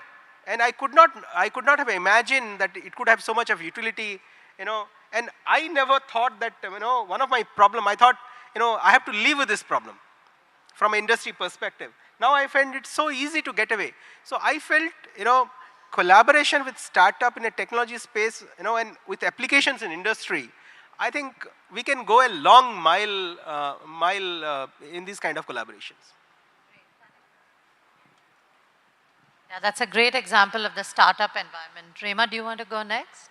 Maybe we can go in order. So you're right, Preeta, that we have not taken up those innovations which are still in a design or research phase, because that gives a lot of uncertainty to the limited CSR funds. And we want to cross the valley of death, so to speak, and go into something that, we want to be sure that the funds are applied and used for those products that really can be scaled up. And we have chosen those organizations, those academic institutions where our chance of success is a little more. So maybe we are a bit biased in that, but it's all in the interest of conserving the CSR funds. And because it's a huge accountability when we deploy CSR funds. So we need to minimize the risks. And as I said, IIT Madras is a center of excellence. They have one of the highest percentages of successes. We have worked with other institutions. And in other institutions, we worked on health. And again, we have taken prototypes that have already been, have done the design phase. They've been researched, they've been designed, and they've passed the first round of test of the limited field test. And then we were ready for the larger field trials as well as research. We are a huge believer in integrating into government systems because, see, the government is the largest CSR in the country, right? Everything they touch impacts it's their social responsibility as a government. It's to govern and include social responsibility as a part of their ethos. So we feel, and the people who really access government systems are those who really need it. So we feel that integrating into government systems is a huge spin-off. And a lot of the health equipment that we have designed, like for example, a small device which can test the, how sensitive the feet is in when somebody's sugar levels go up or they are diabetic. They don't need to do complicated tests. In case of somebody with some orthopedic disability, where the calipers where they can sit cross-legged. So these type of innovations we have already come out with that academic institution, and it's ready to hit the mass market. Yeah.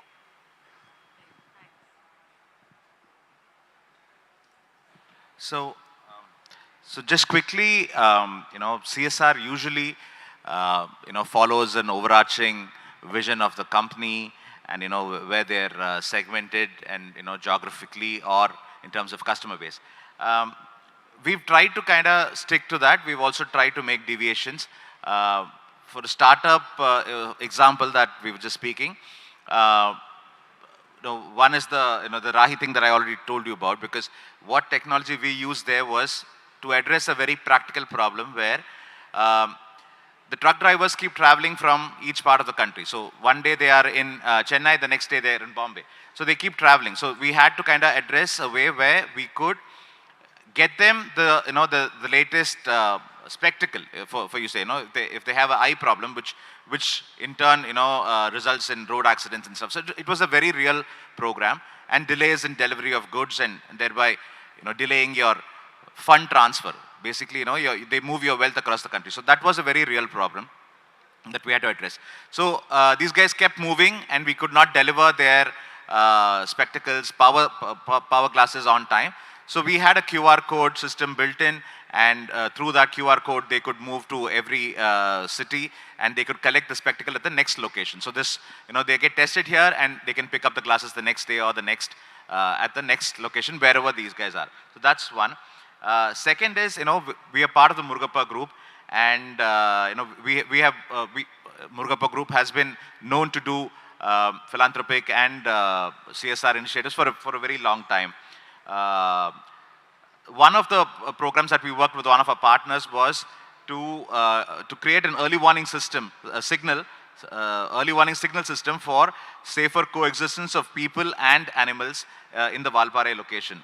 So that was one where we've kind of reduced any death in the last 5 years. So there has been no death in Valparai region due to animal-human conflict. So that was again through a startup that we had worked with. And okay, I could go on, but I think we're just running out of time. So thank you. Yeah, sure. Thank you. I'd like to mention two initiatives. One is under the environmental sustainability theme. So it is to do with waste management, and it is reportedly use of the world's first robotic scavenger. The name of the startup is Gen Robotic Innovations, a team of young engineers who come up with this. So this is being deployed in Ulhasnagar. It's a suburb near Mumbai. It's a public-private community partnership wherein we, along with the Tata Trust, we funded the capital expenditure for one machine. Actually, we approached the Mumbai Municipal Corporation, but they are too big to look at a smaller intervention, and then we approached some other municipalities. But we were lucky to have one commissioner who was eager to pilot this in his municipality. So our management was clear that we will look only at CAPEX, and you mentioned sustainability of the initiative, right? So for the sustainability, the OPEX, which is a recurring expense, has to come from somewhere, and it is capital intensive. So we did have a tripartite agreement with the municipal corporation, wherein we fund the equipment.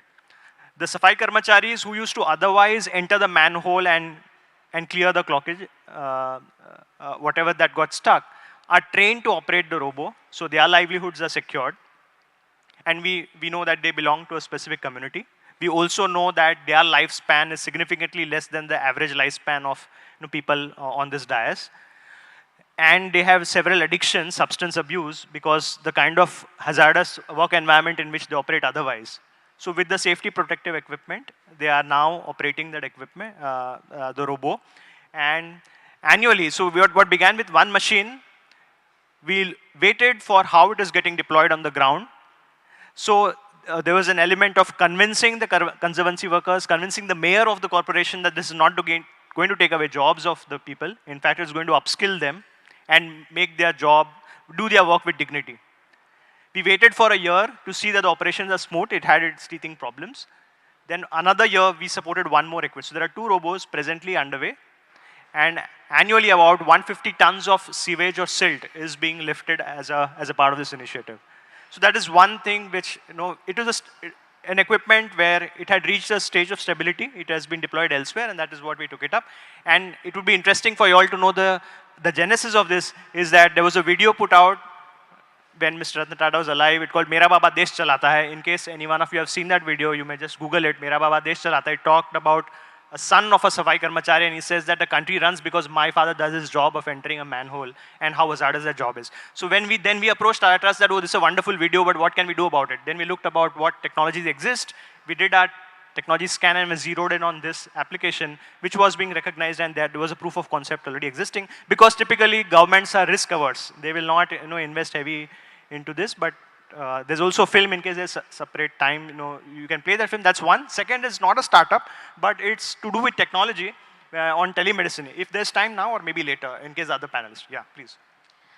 Pritha, to your question in terms of how CSR is supporting, in terms of at what stage. I believe, at least at the Biocon Foundation, what we've done is we've looked at institution building, and the case in point is our collaboration with the Indian Institute of Science. We have supported them for the building of the PG Medical School, which is coming up. And I think for the first time, and similar to what Professor Bobby George had just mentioned a while ago, there's an integrated MD PhD program which will begin in the PG Medical Hospital.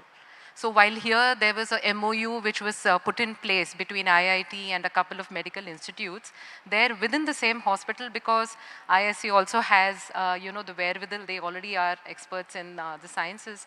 So I hope at IIT we would also see a similar movement towards an integrated MD PhD hospital within the campus, And the other part is our collaboration with IIT Chennai itself. There's Professor Pushpa Vanam here, who I'm meeting shortly, and they're working on early stage research. This is for a paper-based, microfluidic sensor approach. It's a point-of-care device, which is paper-based and which will help in the detection of HPV in cervical cancer cases.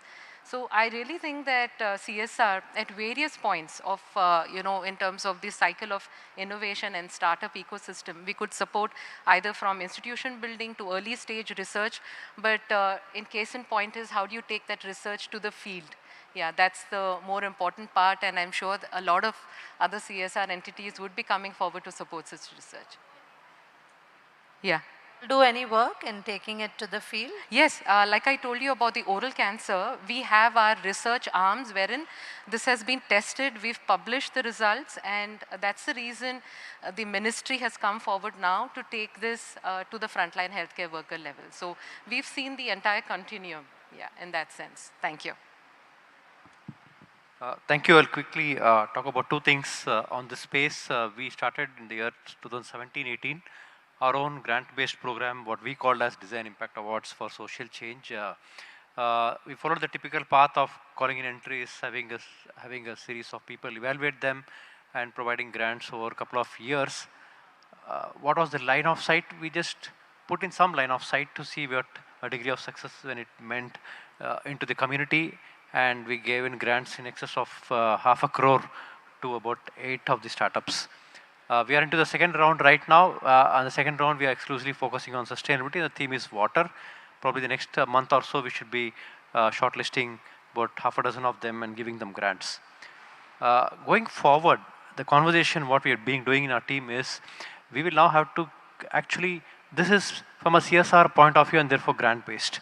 I think the biggest shift what we want to do is start working with people who are already doing this, and not create another parallel system. That's very important, because what can happen is you can either help them accelerate, or you can work and create something which is going to be more focused and sharp. This is what the next couple of years my colleagues here and we are discussing on that part. The second important thing is moving away from just a grant-based to putting the skin in the game. I think that's what corporates can do far better than what we are doing today. And that we should bring it to the fore, and which is the second part of the conversation. The third one is also to look at from the point of view of how do we define the line of sight? How do we define success in this whole thing? Now, this is something we have been grappling, because we say, okay, we give a grant of ₹500 million over 2 years period, something is being measured, impact is being shown. But when this whole ecosystem, and we have to work much more closely with institutions, whether it's IIT or IAC or anybody, to understand how do we define success. In fact, one of the first grants was, what we gave was from IIT Chennai Research Park. New Motion is one of the grantees whom we gave. So defining the degree of success and bringing alive our thought process with all these partners is going to be the degree of success. The last and important point, as far as my company is concerned, we will work towards staying the course. That's extremely important because we have seen in CSR, it's actually a struggle for the NGOs.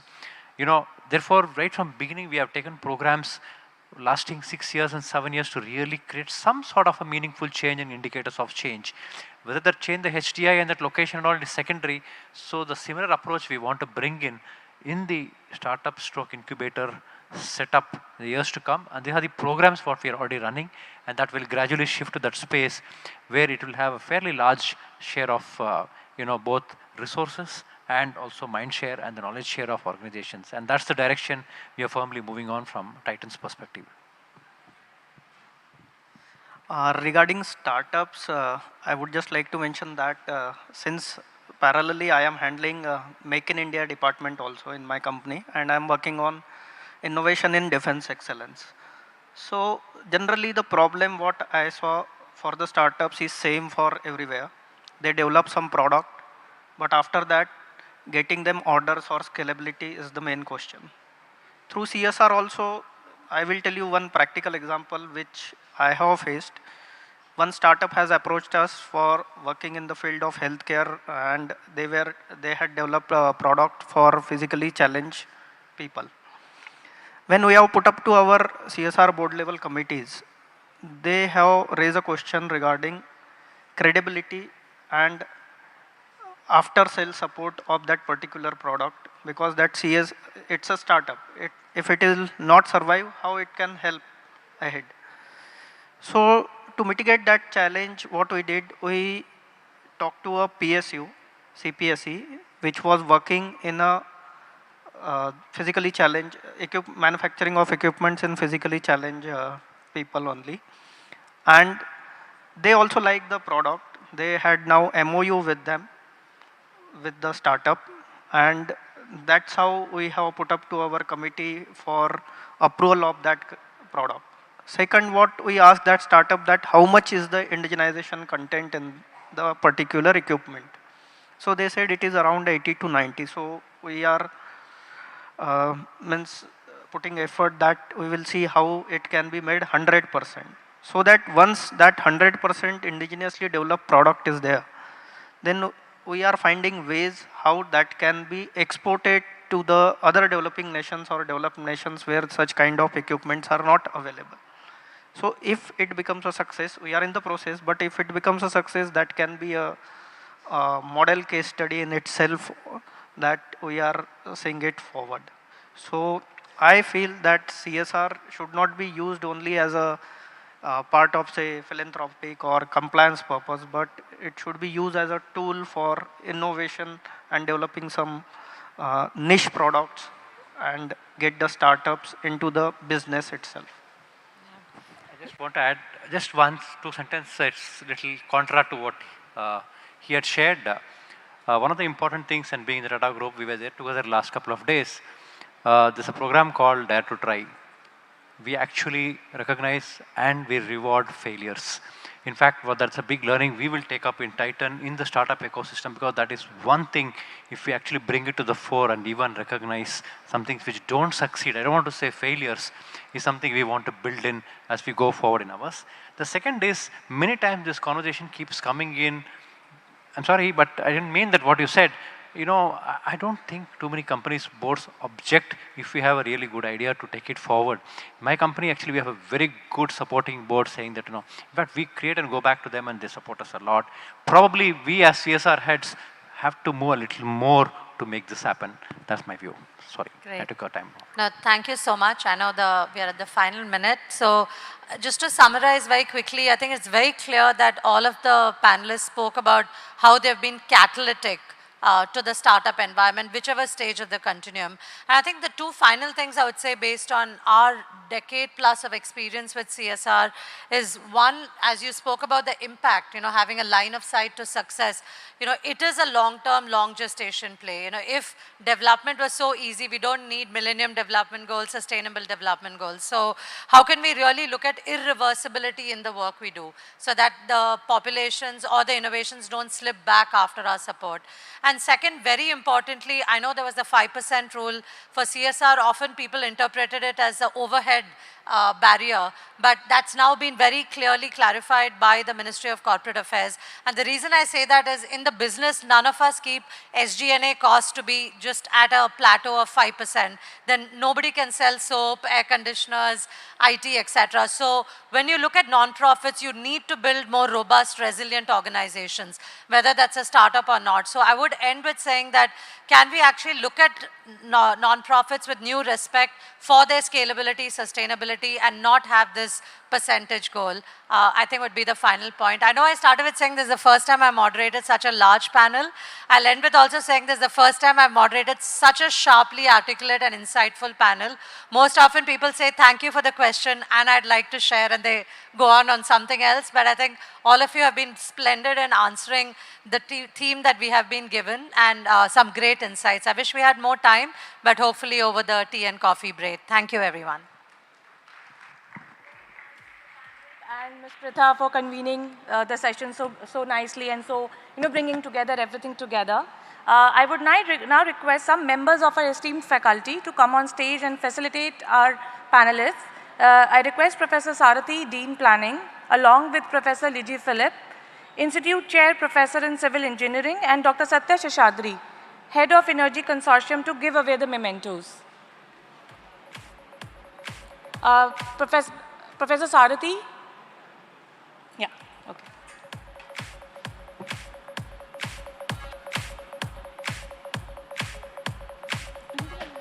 Yes, sir. Please.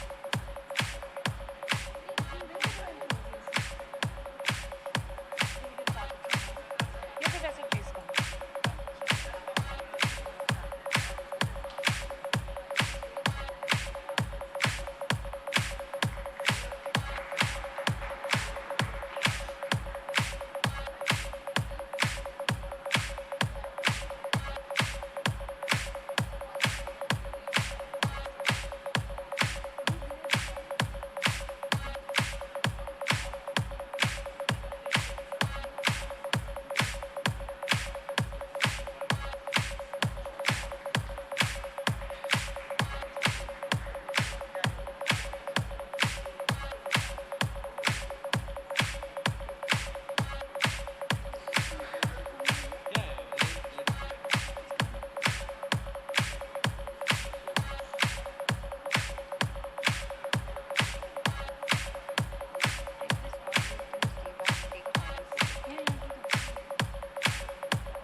I would request Professor Liji to give the next set of mementos. Professor, please stay back. We wait.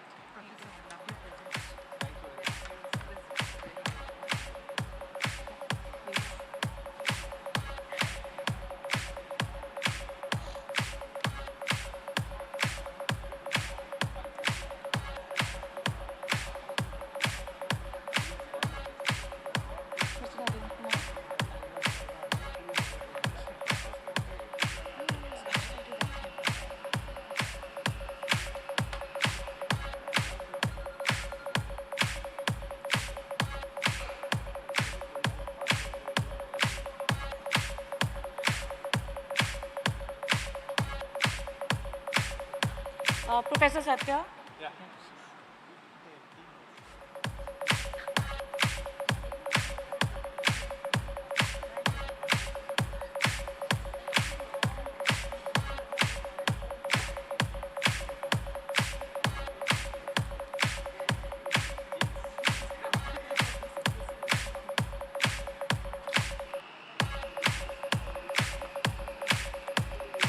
Ms. Preeta, we will facilitate you at the later part of the sessions.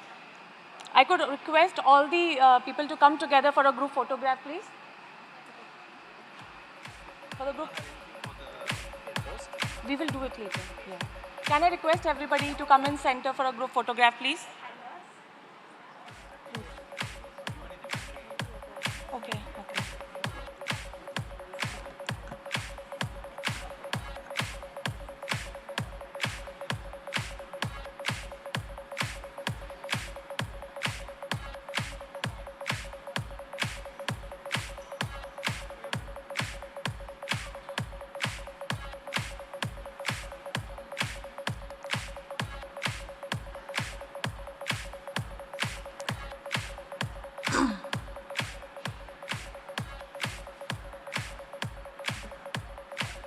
Thank you all so much for sharing your perspective and enlightening all our attendees with a deeper understanding of the potential and opportunities in this area. Now moving to the next discussion of the day. In the ambitious journey towards a Viksit Bharat 2047, one pivotal avenue is the establishment of world-class institutes of higher education. Creating institutions of the caliber of Harvard involves strategic collaborations between academia, industry, and government. With this, we move on to the second panel discussion and invite our diverse set of panelists who are corporate leaders across the sectors to the stage for partnering with industries to build Harvard-like world-class institutes of higher education to pave way for Viksit Bharat 2047. I am inviting them by alphabetical order of first name to come on the stage, please. Mr. Anil Parab, Whole-time Director and Senior EVP, Heavy Engineering and L&T Valves, Member of L&T Board, L&T India. Mr. Ganapati Ramachandran, Chairman, Trigen Technologies and past president of SICKI. Ms. Geeta Ramamurthy, Vice President and Managing Director, India KBR Inc. Mr. Narayan P.S., Global Head, Sustainability and Societal Initiatives, Managing Trustee, Wipro Foundation. Mr. Naveen Unni, Managing Partner, TVS Capital Fund. Mr. Sridhar Sidhu, CVP, Cybersecurity, AT&T Communication Services, India Private Limited. I am also pleased to invite our moderator for the panel discussion, Mr. Prashant Nair. He is the National News Editor at CNBC TV 18. He has been covering and reporting on India's leading companies for nearly the last 15 years and is regarded as one of the most astute commentators on financial markets. He has covered global summits like the World Economic Forum in Davos for several years. Mr. Prashant, over to you, please. I would request all the panelists to take the seats, and please, we can start.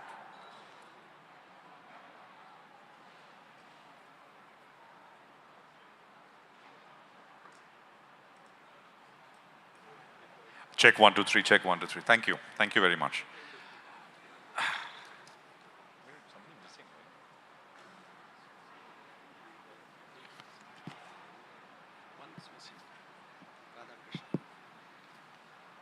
Thank you very much for being here. It's my honor to be able to moderate this session.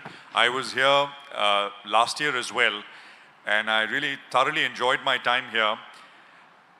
Not in the least because this is such a beautiful campus, and every time I sort of come in here, I spend at least 10, 15 minutes making videos, clicking pictures, and it's like a fanboy moment. So it's just a fantastic experience to be here, and of course interacting with all the professors and all the top minds here. This is a very interesting topic that we have. And the topic itself, I was talking to a professor outside, partnering with industries to build Harvard-like world-class institutes of higher education to pave way for Viksit Bharat 2014. And the professor outside said, well, why have you put Harvard there? Iit Madras is a world-class institution. I said, well, it was not my sort of idea. The topic was given to me, and I think most of our panelists here would completely agree with the fact that IIT Madras and the IITs and IIT Madras in particular is really second to none in terms of fostering research, innovation, publishing, some of course what we heard from professors earlier. And of course, it's amazing the amount of industry collaboration which is happening here, which I don't think happens elsewhere, even at some of the top IITs. So really great to be here, and I think we can really talk about what more can be done in terms of fostering this partnership between industry and institutes like the IIT. What are the roadblocks, and really get to the crux of it with our esteemed panelists here, who really bring so much wealth of experience from a variety of industries. And I think what I request all of you to do is use your experience in the areas of work to tell us what needs to be done. Where are we now in terms of this industry academia collaboration, and what more needs to be done really to take it to the next level? Mr. Ganpati, if I can start with you, sir. Yeah, I can't agree with you more. I think that by 2047, Harvard would be having a similar seminar on how to become like IIT Madras and contribute to the ecosystem. But let's begin at where we need to begin. Why are they the benchmark? I think one of the reasons is that, if you take Silicon Valley and you compare Route 128 Boston with what is happening now, whatever you're seeing happening now happened in these two places long ago. One of the critical reasons was the easy availability of risk capital. And I would say that is or put it the other way, the absence of easy availability of risk capital is what has delayed our growth. But that's now changing. And I was just telling Prashant, and Mr. Parab is here, one of his predecessors, Mr. K.V. Rangaswamy, a distinguished alumnus of IIT Madras and a very respected director of the board of L&T. He was telling me in a private dinner once, many years ago, when the Baha'i complex was being built by L&T in Delhi, and there was one particular problem which they had struggling to find a solution. Being an alumnus, he was invited to speak to the civil engineering department of the IIT Madras. After his rather elaborate speech on L&T's success and what a career in L&T could mean for civil engineering students, the first question he asked was, do you have any openings in L&T Infotech? But that's another story altogether. But then he chose the tea time to discuss with the then HOD. We have a problem. We have a problem in Baha'i complex in New Delhi. Can you help us with a solution? To me, that was the first unstated but a very strong example of industry-academia cooperation. And ever since, I think, put it this way, IIT didn't miss a trick, industry didn't miss a trick, and the net result is the edifice not far away from here, called the Research Park, with a near combined valuation of $5 billion. Show me one other research park with that kind of a valuation, you will automatically change the subject going forward, how to build world-class institutes like IIT Madras. I think the last 10 years has seen this complete metamorphosis in industry-academia collaboration, and it's happening in a punishing pace. Lab-to-market initiatives have changed dramatically. It's also given opportunities to businessmen like me to be early-stage investors in some of these startups. Let me touch upon one example. There are three startups I would like to touch upon and how they can transform the entire scenario. The first, of course, is Twasta, which is Asia's first 3D printing construction. Mr. Parab will probably talk more about it than me. The second is Planis, which is the world's first underwater robotics. It is as good as sending a man underwater. It has transformed non-destructive evaluation of submerged vessels, including vessels of famous companies that are submerged in Jamnagar. The third is Plenom, which is a HIMS, healthcare management system, which is set to rock the world and encourage interoperability in managing medical records, etc. I think when these companies grow and achieve scale, risk capital will start flowing. Money will flow where there is Prashant will agree, money will go where there are easy returns. You will find that money will start flowing into support research, and that will be used for, in my opinion, by emerging technologies, in the space of emerging technologies like AI and Internet of Things, etc. India is already in the front and center of these things, and I see India becoming a superpower in the knowledge space going forward, and I think 2047 will see the world talking about India and its contribution in the space of technology. We will get there regardless of what the rest of the world scenario is my estimate. That's very well put, and thank you for that, sir. Geeta, bring in your sort of perspective on the issue, and really going forward a lot is happening, but what more needs to be done and how can it be bettered? Go on. Thank you, Prashant. It's such a pleasure to be here. And before I start to explain, what's there in my mind with respect to what can be done, I just want to mention that KBR is short for Kellogg Brown and Root, which is essentially focused on sustainable technology solutions and trying to tackle the biggest challenge that the world is facing today, which is dealing with carbon emissions and trying to find our journey towards net zero. So in this context, I see a huge opportunity in terms of the partnership with IIT. So like you mentioned, Prashant, IIT is second to none.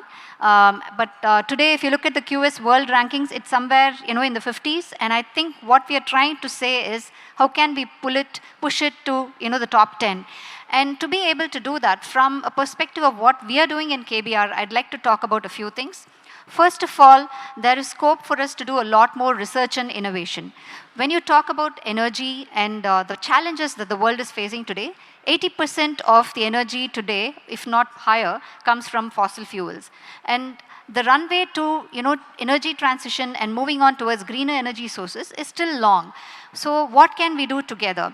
If I look at research and innovation, these are areas where IIT Madras and organizations which are in this space like KBR can actually come together to run some research programs and experiments on various areas like smart grids, renewable energy, battery technologies, hydrogen fuel cells. And in fact, I want to specifically mention that we've already embarked on that journey. We're kind of collaborating to look at how can we come up with a hydrogen fuel cell testing facility.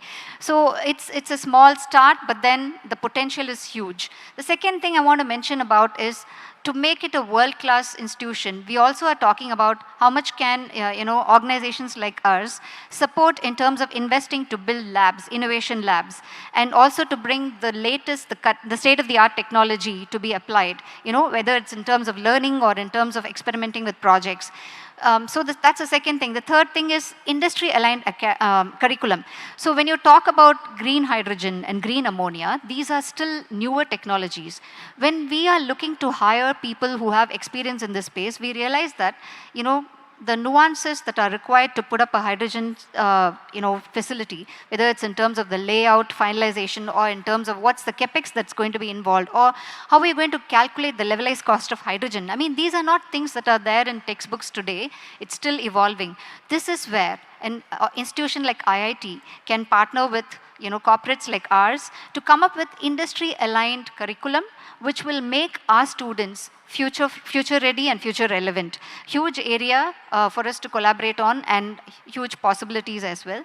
The fourth thing I want to talk about is clearly about global rankings. Again, I mentioned this earlier, but Prashant, how can by collaborating, by supporting and by investing in some of these new developments, pilots, how can we play a role in enabling that ascent of IIT in the global rankings to, let's say, top 10 in few years' time? Because it is by no means, not as attractive as Harvard, but I think still, there are some yardsticks that are used, applied to rank institutions, and I think to make that happen, we have an opportunity. The next one I want to mention about is talent and incubation. Basically talent and innovation. And when you talk about talent in terms of, future-ready talent, or talent in terms of also, I would say, faculty, we don't have people that have been trained on some of these new technologies. I mean, whether it's to do in energy or even in generative AI. So again, institutions like IIT are doing a great job. But by partnering, let's say, even for executives that are dealing with engineers, they need to acquaint themselves with what's relevant for the future. So IIT can become that leader and pioneer in executive learning, to be the beacon of lifelong learning. Right. And last but not the least, I do want to mention that, amidst all of this, I think we can't forget the fact that building world-class, centers is absolutely essential, and that's where corporates have to join hands with IIT. Prashant, does that answer your question? Absolutely, and I'll come back to you for more. Sidhu, why don't you tell us your perspective on the question remains the same. Yeah. What needs to be done? You worked in the US as well, and you've seen what happens there. What happens, what can be done to improve the collaboration, the partnership? Yeah, thank you. It's a great honor to be here. I have to take a disclaimer before I say anything. Whatever I say here is based on my collective years of experience across regions, not attributable to either my current employer or the previous employers, right? Prashant, I think I'll stick to one single theme here, right? For any institution to be of, international repute, the alumni that comes from that institute will take about maybe 20, 30 years to be established at the top echelon of that industry or the segment, then that starts building. Traditionally in India, what we have seen is we have confined our education to a specific siloed view of looking at things, but the physical problems in the outer world is cross-functional. Whether it is engineering, human physiology, or a psychology, or environment.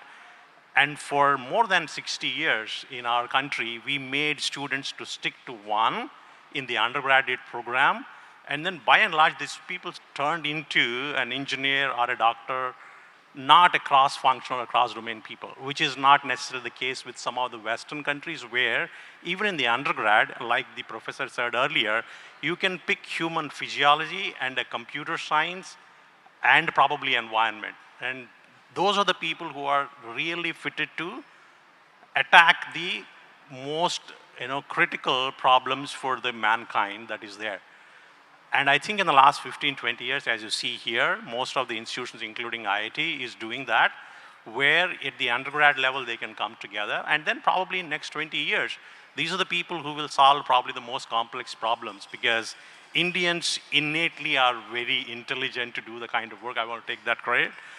If we do that, and we continue to do that, and then probably we will be, and we don't have to, like you mentioned, we don't have to compare with Harvard, but these students probably 20 years down the line will make institutions of either IIT Madras or any other institute to be highly as reputable as the Western campuses that we talk about.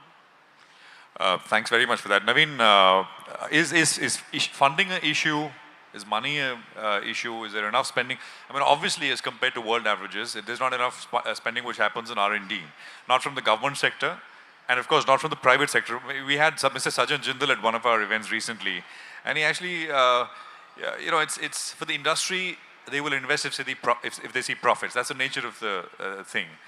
But is that realization there now that, because, if you move away from conventional industries, some of the new industries which are emerging, these are work in progress, and you need R&D, you need research, and you need to partner with institutions like the IIT to build those businesses out. So just your thoughts there. Yeah, no, so, I mean, money is the issue at the heart of it, because what makes a world-class institute at the end of the day is the ability to do cutting-edge research, and you come up with new ideas. Ideas are the fuel, right?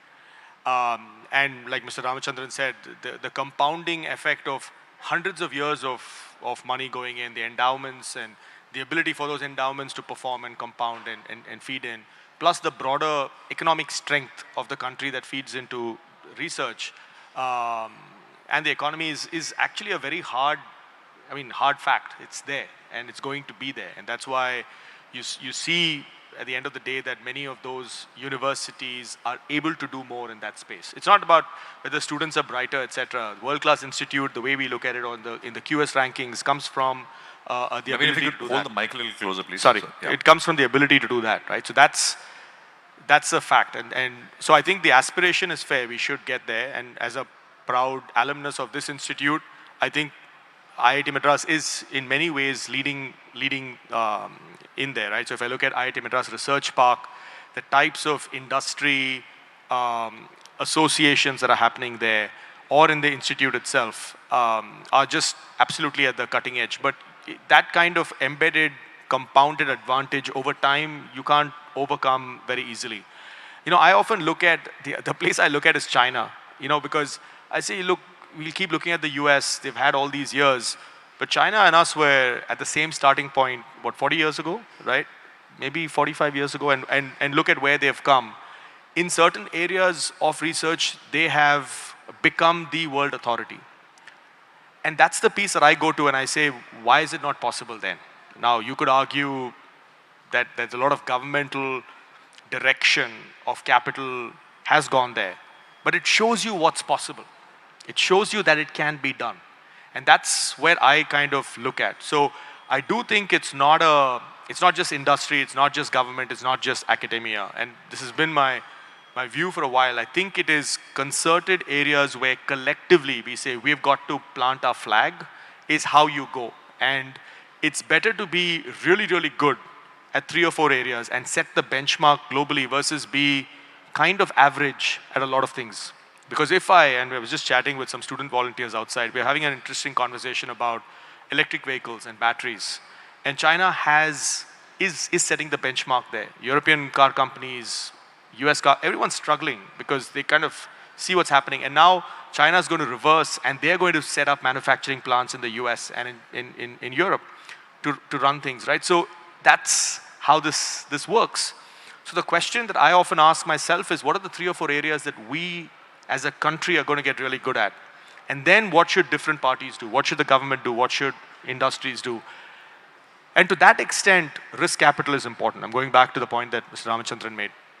We're starting to see that, right? In certain areas, you're starting to see IIT Madras Research Park is a great example of that. Deep tech. We have one of the best deep tech VCs in Chennai that's making these investments and pushing. And there's a few. I mean, Chennai has become, outside of IISc Bangalore, the IIT Madras ecosystem. If I talk to all of my peers in the VC ecosystem, they say this is the place to be. So something good. But it just feels scattered and not big enough for where we want to get to, for our aspiration. So I know I'm making a bit of a, it's not a cop-out. I think it's all there and we can do more. But I just think, what are the 3 or 4 things that we are going to be very, very, very good at? We are going to be the destination. And how do we make those things real is the question that really I'm thinking about. So you're saying set 3, 4 national priorities in that sense, and then sort of work together. And work together, but not in a work together, you know, kumbaya, let's all hold hands. But in a concerted effort of where's the capital going? Who are the people that we need to drive that? Where's the capital coming from private sources? How do you see the full kind of TRL 1 to 10? And then you see it. So I operate in a private equity world where we typically look at companies that have found product market fit, and we're usually on the 1 to 10, but more often the 10 to 100 journey, right? One of the things that we often find is lots of great ideas, but very few of them get to a point where you can see liftoff. And we have a role to play, but it's frustrating because you see a lot of great ideas, but you just don't see enough getting to a point where you can just take them to the, and usually that then becomes a large family, a large conglomerate is able to put that risk capital. And that's why you have so many conglomerates in this country. Where else will private capital come in? It is a time now when that private capital is coming in, but where should that private capital go to get that return is not clear. It needs more than just scattershot, okay, that looks good, let's do that, that looks good, because that's not enough to compete in the global marketplace on technology. It needs much more. And that's what I keep going back to China. It's not a popular opinion, but if I go back to China, they've done that well. They have done that in a much, much shorter time frame. We can pick a lot from those lessons and do it our way. I'm going to come back to you in terms of, and ask you which are those 3 or 4 areas. I think you said deep tech one, space and deep tech. I mean, there are a lot of startups here in Chennai, and we'll talk about which are the others. Mr. Narayan, if you can, I want to come in. First thoughts, sir, on this issue. Sure. Yeah, thank you very much, and absolute pleasure to be here. So I'm going to largely talk about I mean, one is this conference has been curated by the School of Sustainability, with who we've been working for some time, and my area of focus is that. So I'll sort of use that as a metaphor for what a world-class institute should be like. But before that, I want to go back to what you said initially. I think it's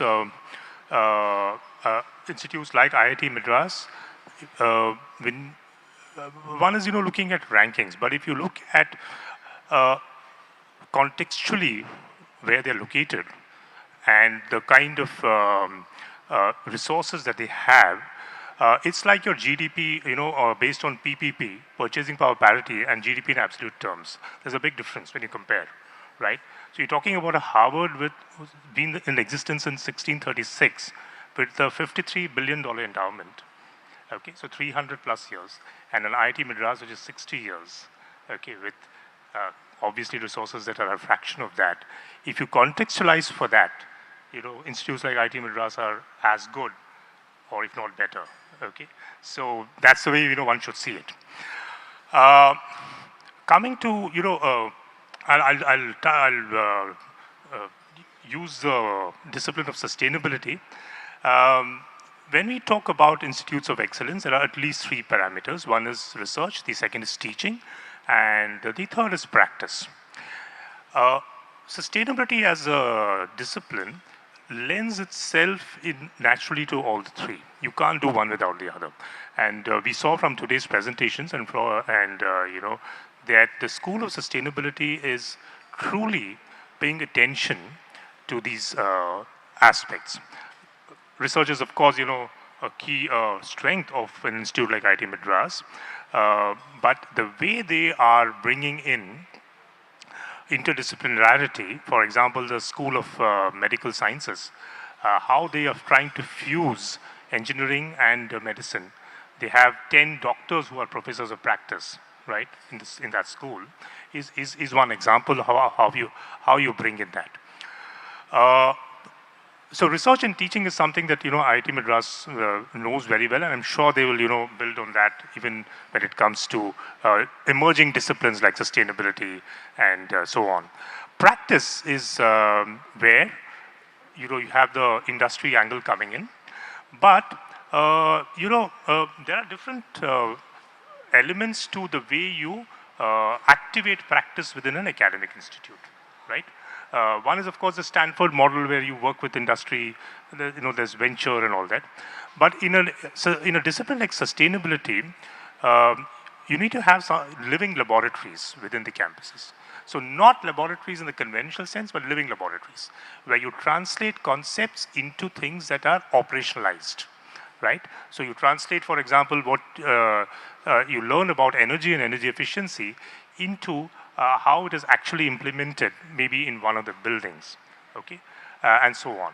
So living laboratory is where I think industry can come in and work closely, because that then makes a big difference, because there you're bringing in elements of observation, reflection, feedback loops, and so on, which is really a core part of sustainability. In the corporate context today, sustainability uses a framework called ESG, Environment, Social, and Governance.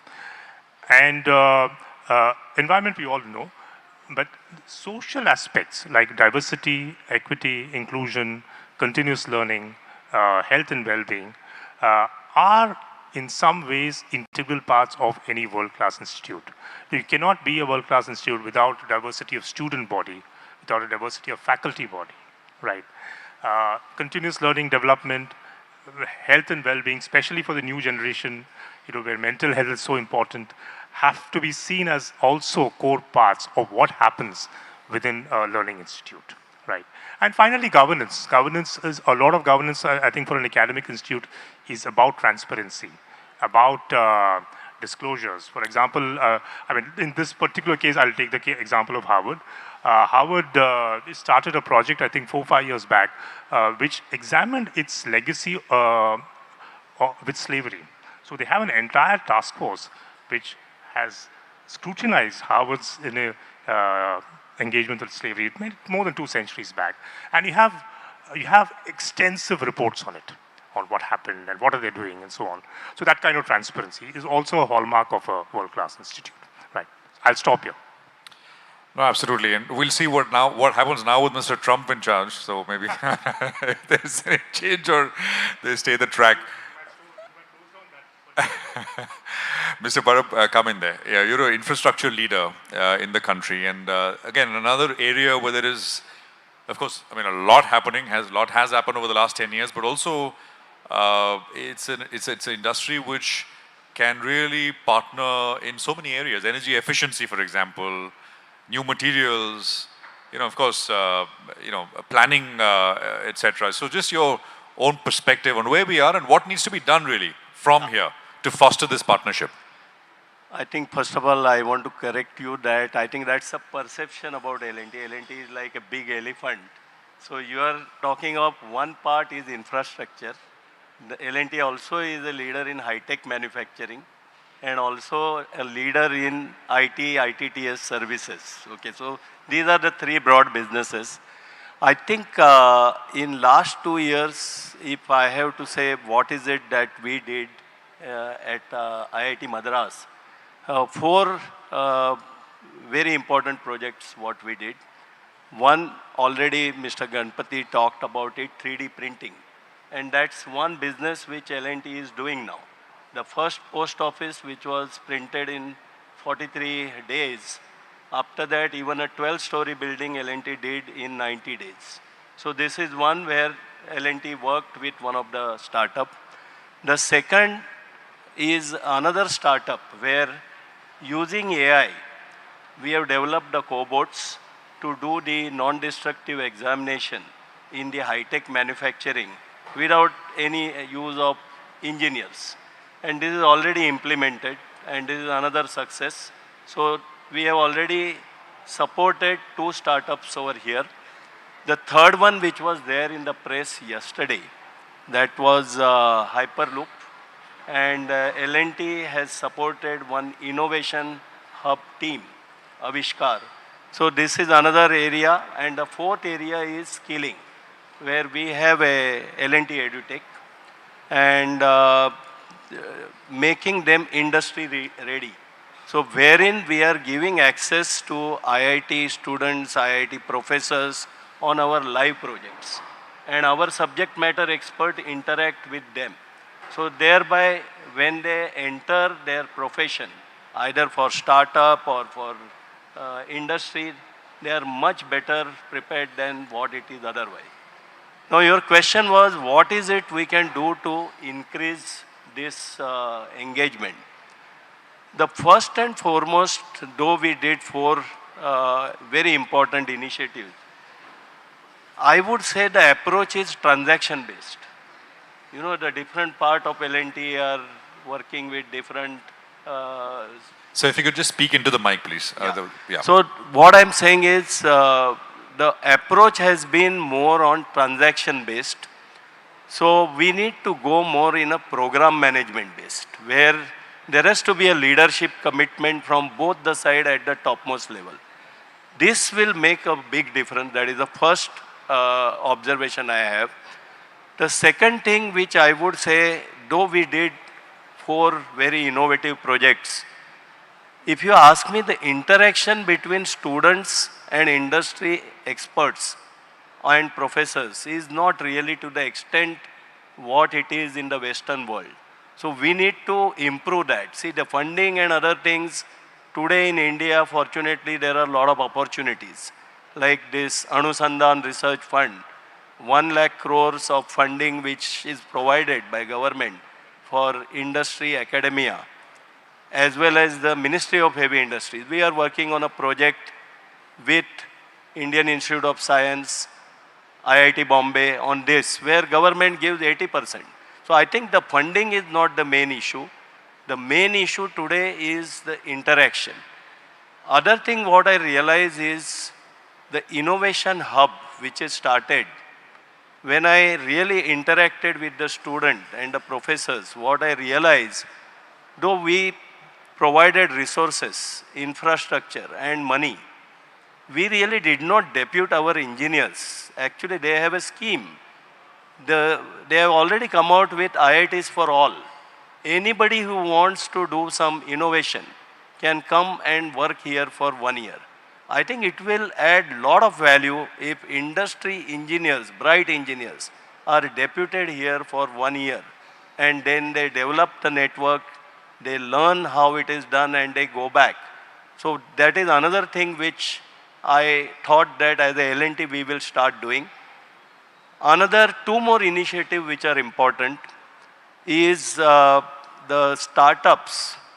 Now actually the startup, we gave projects to IIT Madras. We really did not directly come in contact with the startups. Because IIT Madras professors brought them to us, I think we need to formalize that structure. We have to give them access of mentoring network, access to our infrastructure, the knowledge. The more you start doing, then only it will become like an innovation hub, what this topic is all about.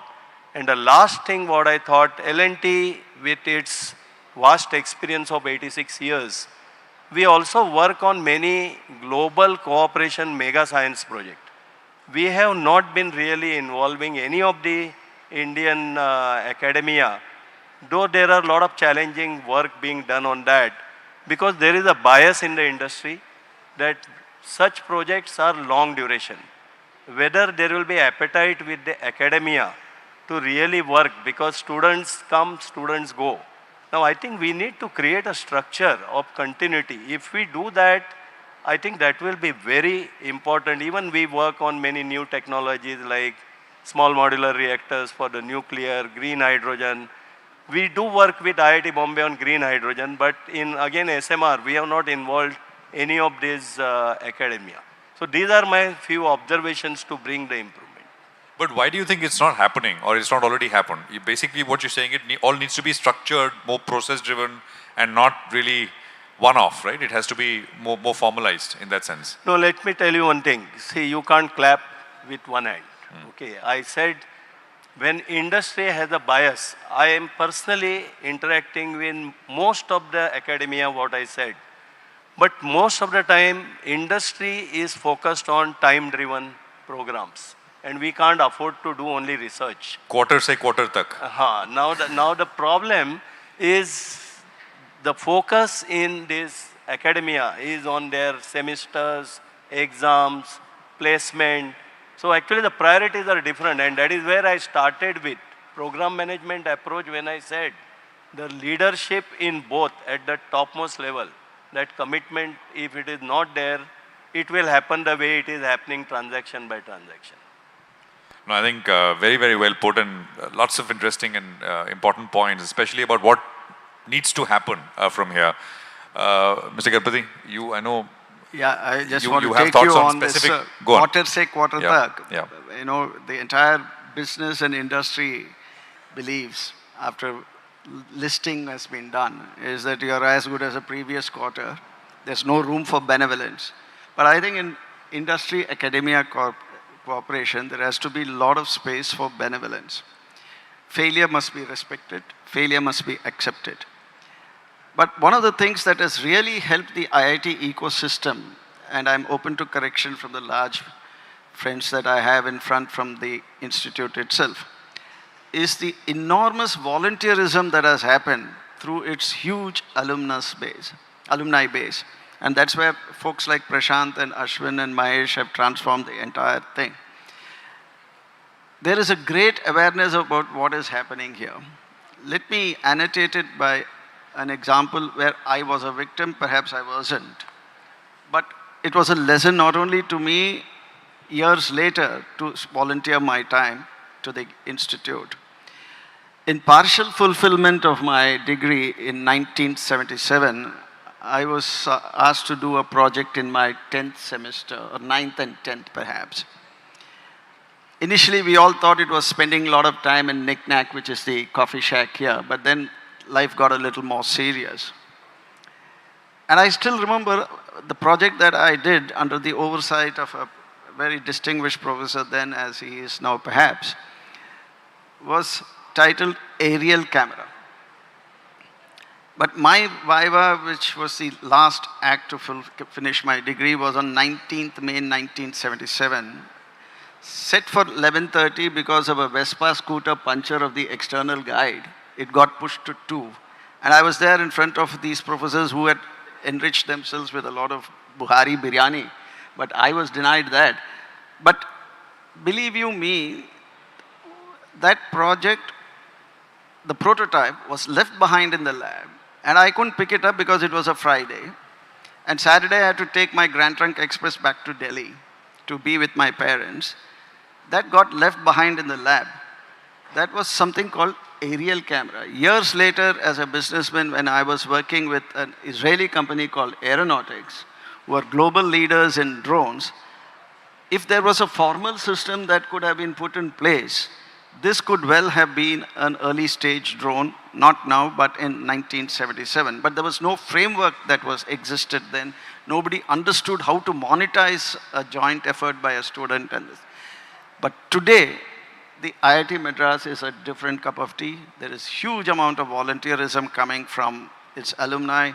There is a place where I would request that you do a story yourself for CNBC, a place called Nirman, where a guy has an idea, he goes and sits there and then develops it and then goes to incubation. This is even pre-incubation. It germinates there. So IIT has done so much to transform itself. I think it's going to set a new benchmark, and with this extensive reach that it has through its alumnus spreads across the globe, you will see it being talked about in the years to come. And I'm sure this will be transformational and will ensure India becomes a knowledge superpower, not by 2047, but much before that. Naveen, I want to just sort of finish off that point what you said, right? Those 3-4 areas which you think we need to prioritize. Go on. Sure, I'll keep it short. I look at criteria first, right? So when I think about criteria, I think we need to have a lot of demand for it here, because you start with your local market. That's always a great place to create. You have demand, so you create supply and you serve it and then you scale. The second is it should have 20, 30, 40, 50-year type of relevance, because what you're building for is not for now, but for the future. And the third is whatever you're building has to be globally competitive, because when you build it and you want to scale, that's where you kind of get the real advantage. So when I think of the big areas, because you have to think big areas, you can't think, it's not a product, it's an area of work. The first one is low-cost energy, because you need clean energy to the point that PSN made. You want to make sure that you have something that's clean, affordable, reliable energy is the future. Now, whether that shows up as solar, whether it shows up as green hydrogen, like Mr. Parab said, those areas are less important. That low-cost energy is going to be if I look at our current fiscal situation, we know that energy is the biggest driver. So in many, many ways, it's the place that we should be focusing a lot on. And we shouldn't just be doing the application part. Even solar, for example, we're just beginning to put our first solar manufacturing in the ground.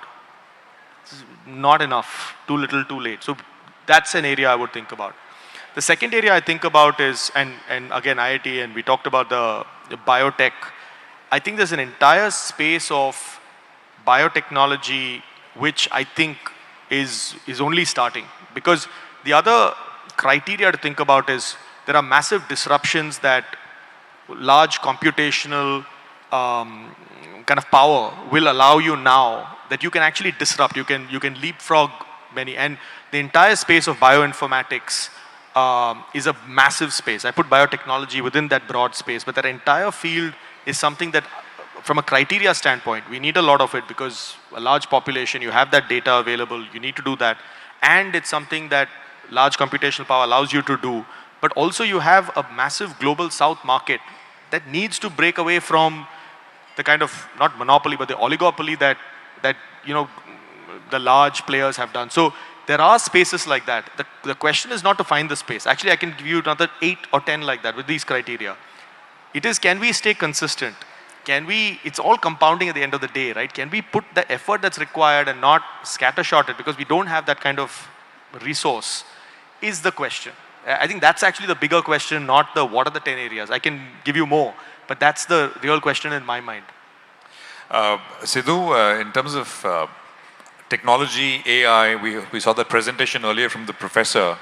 Is that one of the areas to your mind, which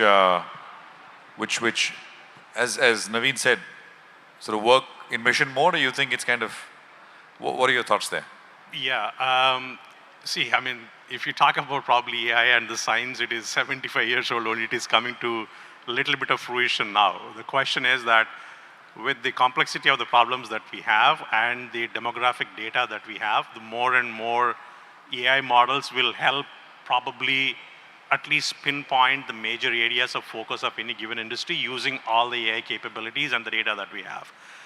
The question is, as the professors mentioned earlier, how interdisciplinary we can come together to address that problem is still emerging, right?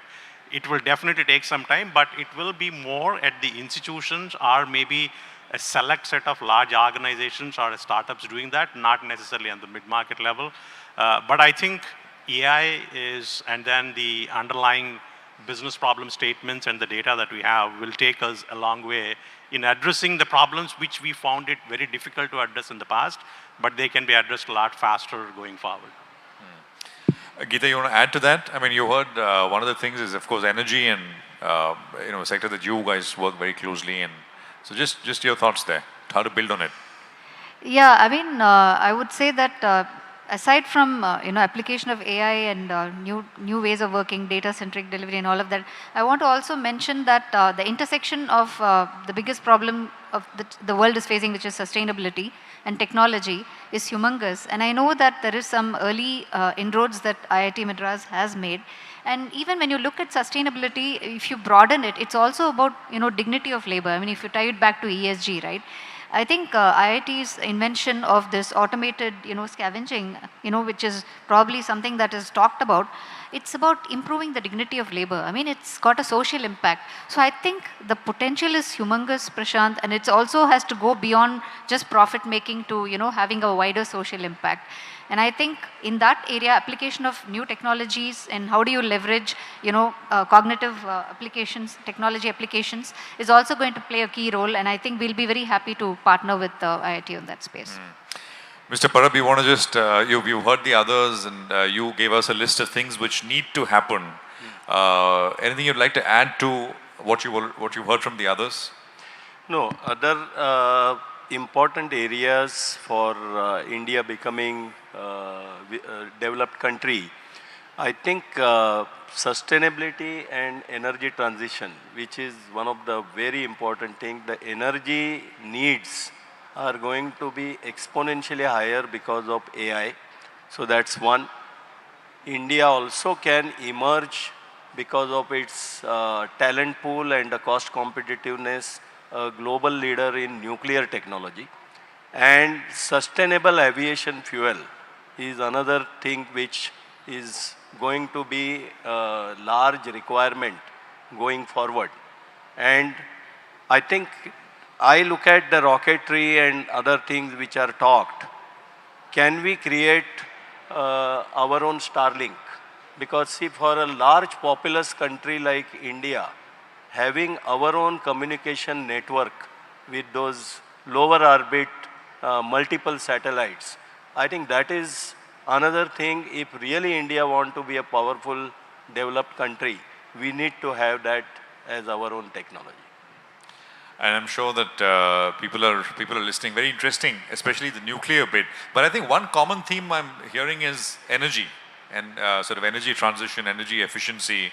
Mr. Narayan, just sort of one area according to you. Yeah, no, absolutely energy. But I think nuclear, because you would have read in the press, Google has invested in 500 megawatt of nuclear power recently. So was Microsoft. All of the kind that he's saying, smaller form factor. And the driver for that is AI. Because AI is a energy guzzler like nothing else, right? So I think it will be very interesting to see how the dynamics of nuclear power, given its other dimensions, political dimensions, social dimensions, especially in countries like ours, plays out, right? as Naveen said, solar and wind are great, but they have limitations. That's one. I just want to say one more point.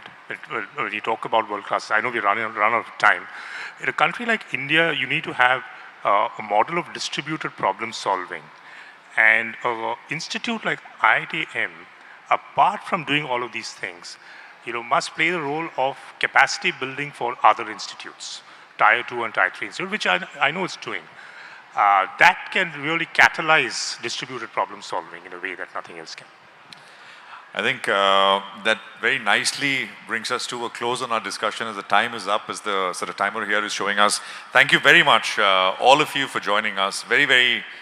Lots of interesting ideas, and I'm sure if we had the time, we could sort of go on each of these ideas for some more time. But thank you very much, and appreciate all of you being here. Thank you. Thank you. Thank you. I thank you so much, everyone. I would now request some members of our esteemed faculty to come on stage and facilitate our panelists. I request Professor Raghunathan Rangaswamy, Dean Global Engagement, along with Professor Rajagopalan Srinivasan, Professor in the Department of Chemical Engineering, along with Professor Tanmoy, Head, Department of Management Studies, to give away the mementos. I would request you all to please come on stage, please.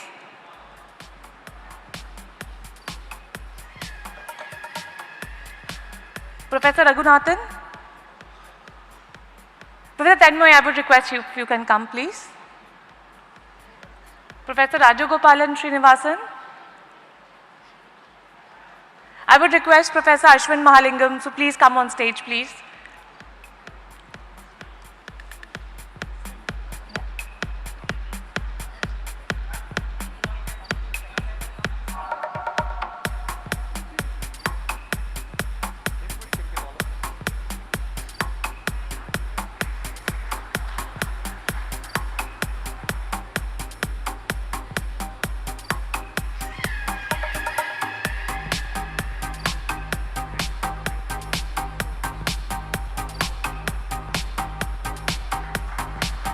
Can we have a round of applause, please?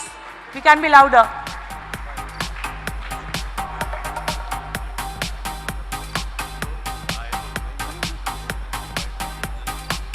Professor Ashwin, can I request?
Mr. Ganapati.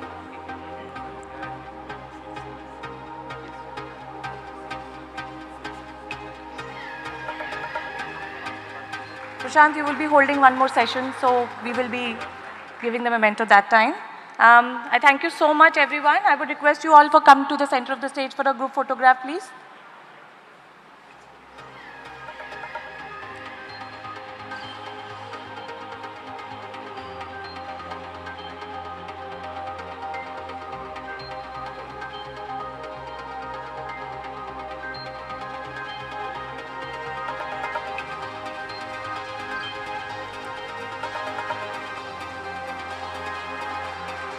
Thank you so much, everyone. India needs thought leaders like you who can engage in meaningful dialogue and collectively nurture innovation via industry-academia partnership in creating world-class educational institutions. Ladies and gentlemen, we shall now break for lunch. We would like to announce that lunch is served in the gallery. You can take the side stairs to the gallery for the lunch. And we would also request you to visit the stalls put up by faculty members showing their work. Our next panel discussion will start at 2:15 sharp We are running late by 15 minutes and I would want your support so that we can start at 2:15 sharp, please. Thank you so much.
Check, check.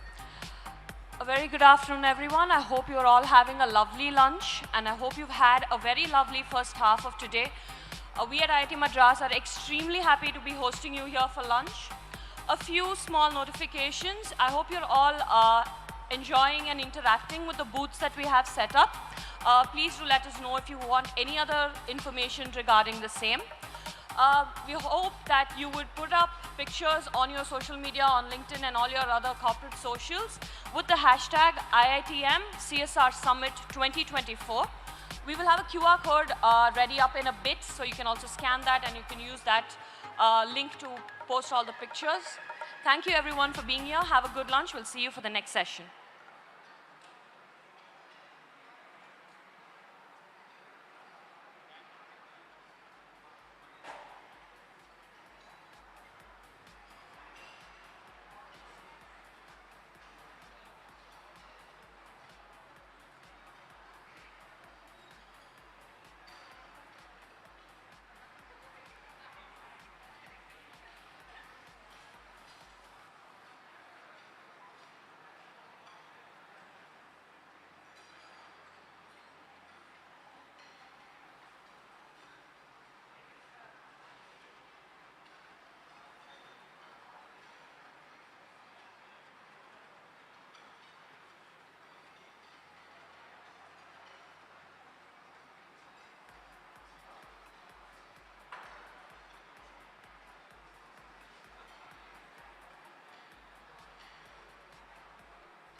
Groundbreaking innovations aimed at creating a positive impact on the society. Places to get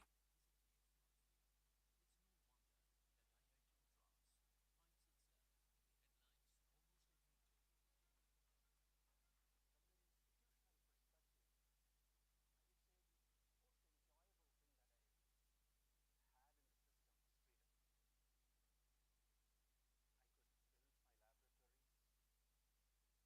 and the system enabled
minutes and then you can start. Good afternoon. We are starting the session in another 2 minutes.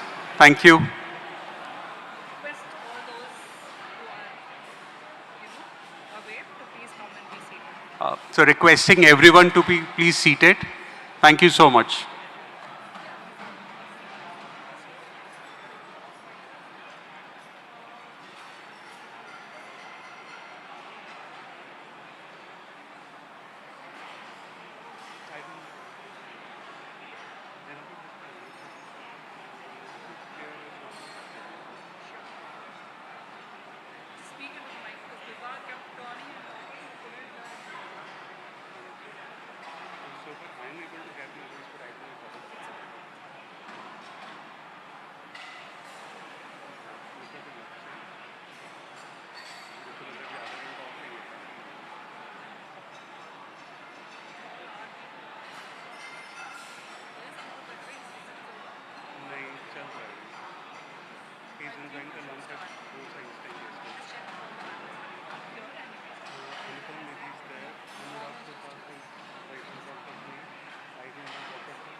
This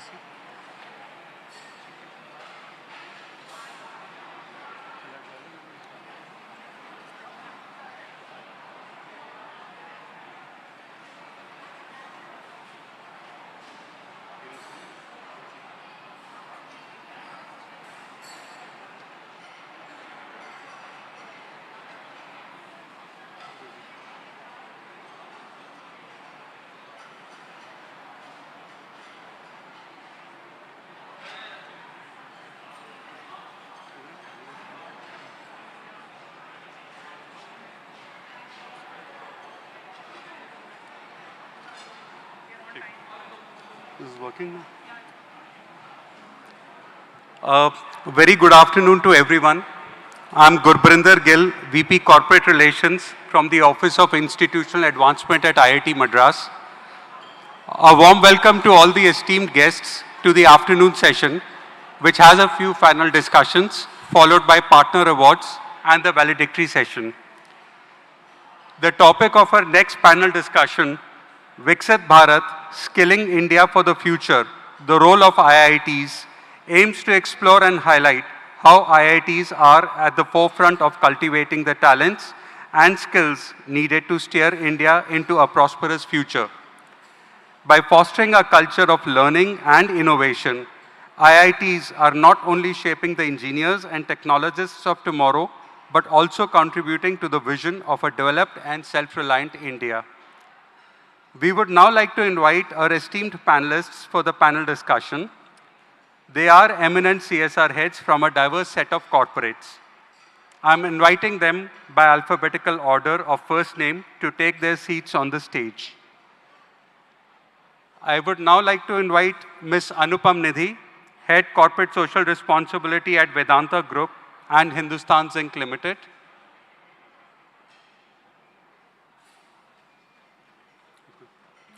Mr. Anurag Pratap, Vice President and Head CSR and Sustainability, Capgemini Technology Services India Limited. Dr. A.S. Prasad, Vice President, Product Development and Engineering, Vertiv Energy Private Limited, India. Ms. Chetna Sharma, Head Sustainability and New Initiatives, Indus Towers Limited. Mr. Gopal Kumar, Head CSR, Aditya Birla Capital Limited. Mr. Prabhakant Jain, Head CSR, DS Group. Mr. Rajesh Das, Head Group CSR, Hindware Limited. Mr. Satisha CH, Senior Scientist at GE Aerospace. I'm also pleased to invite our moderator for the panel discussion, Mr. Nikhil Pant. Mr. Nikhil Pant is widely recognized as one of the principal thought leaders on the subject of CSR in India, having played a key role in its rollout from government side in 2013-14. He has remained deeply engaged over the last 10 years with governments, corporates, civil society, and community to bring about CSR impact with compliance, including via his own not-for-profit initiative, REACHA. So over to you, Mr. Pant.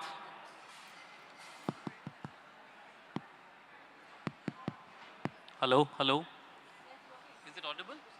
Sorry, one announcement. I'm requesting all those who are eating lunch to please do so in silence so that the panel discussion can commence. Thank you. Hello, hello. Thank you, Gurbinder, and thank you to IIT Madras for giving us this opportunity to engage on a very, very relevant topic. As is evident from the board, Viksit Bharat, Skilling India for the Future, the role of IITs. The topic by itself connotates a very, very deep meaning because the Indian institutions, the Indian institutes of technology are national institutions. And if India has to reach by 2047 a stage of a developed nation or Viksit Bharat, the role of IITs in skilling, because India is a young nation as well, cannot be undermined. So over the next, I think we have 45 minutes, Gurbinder, 1 hour? Oh, it's okay, so the timer is there. It's already started, good.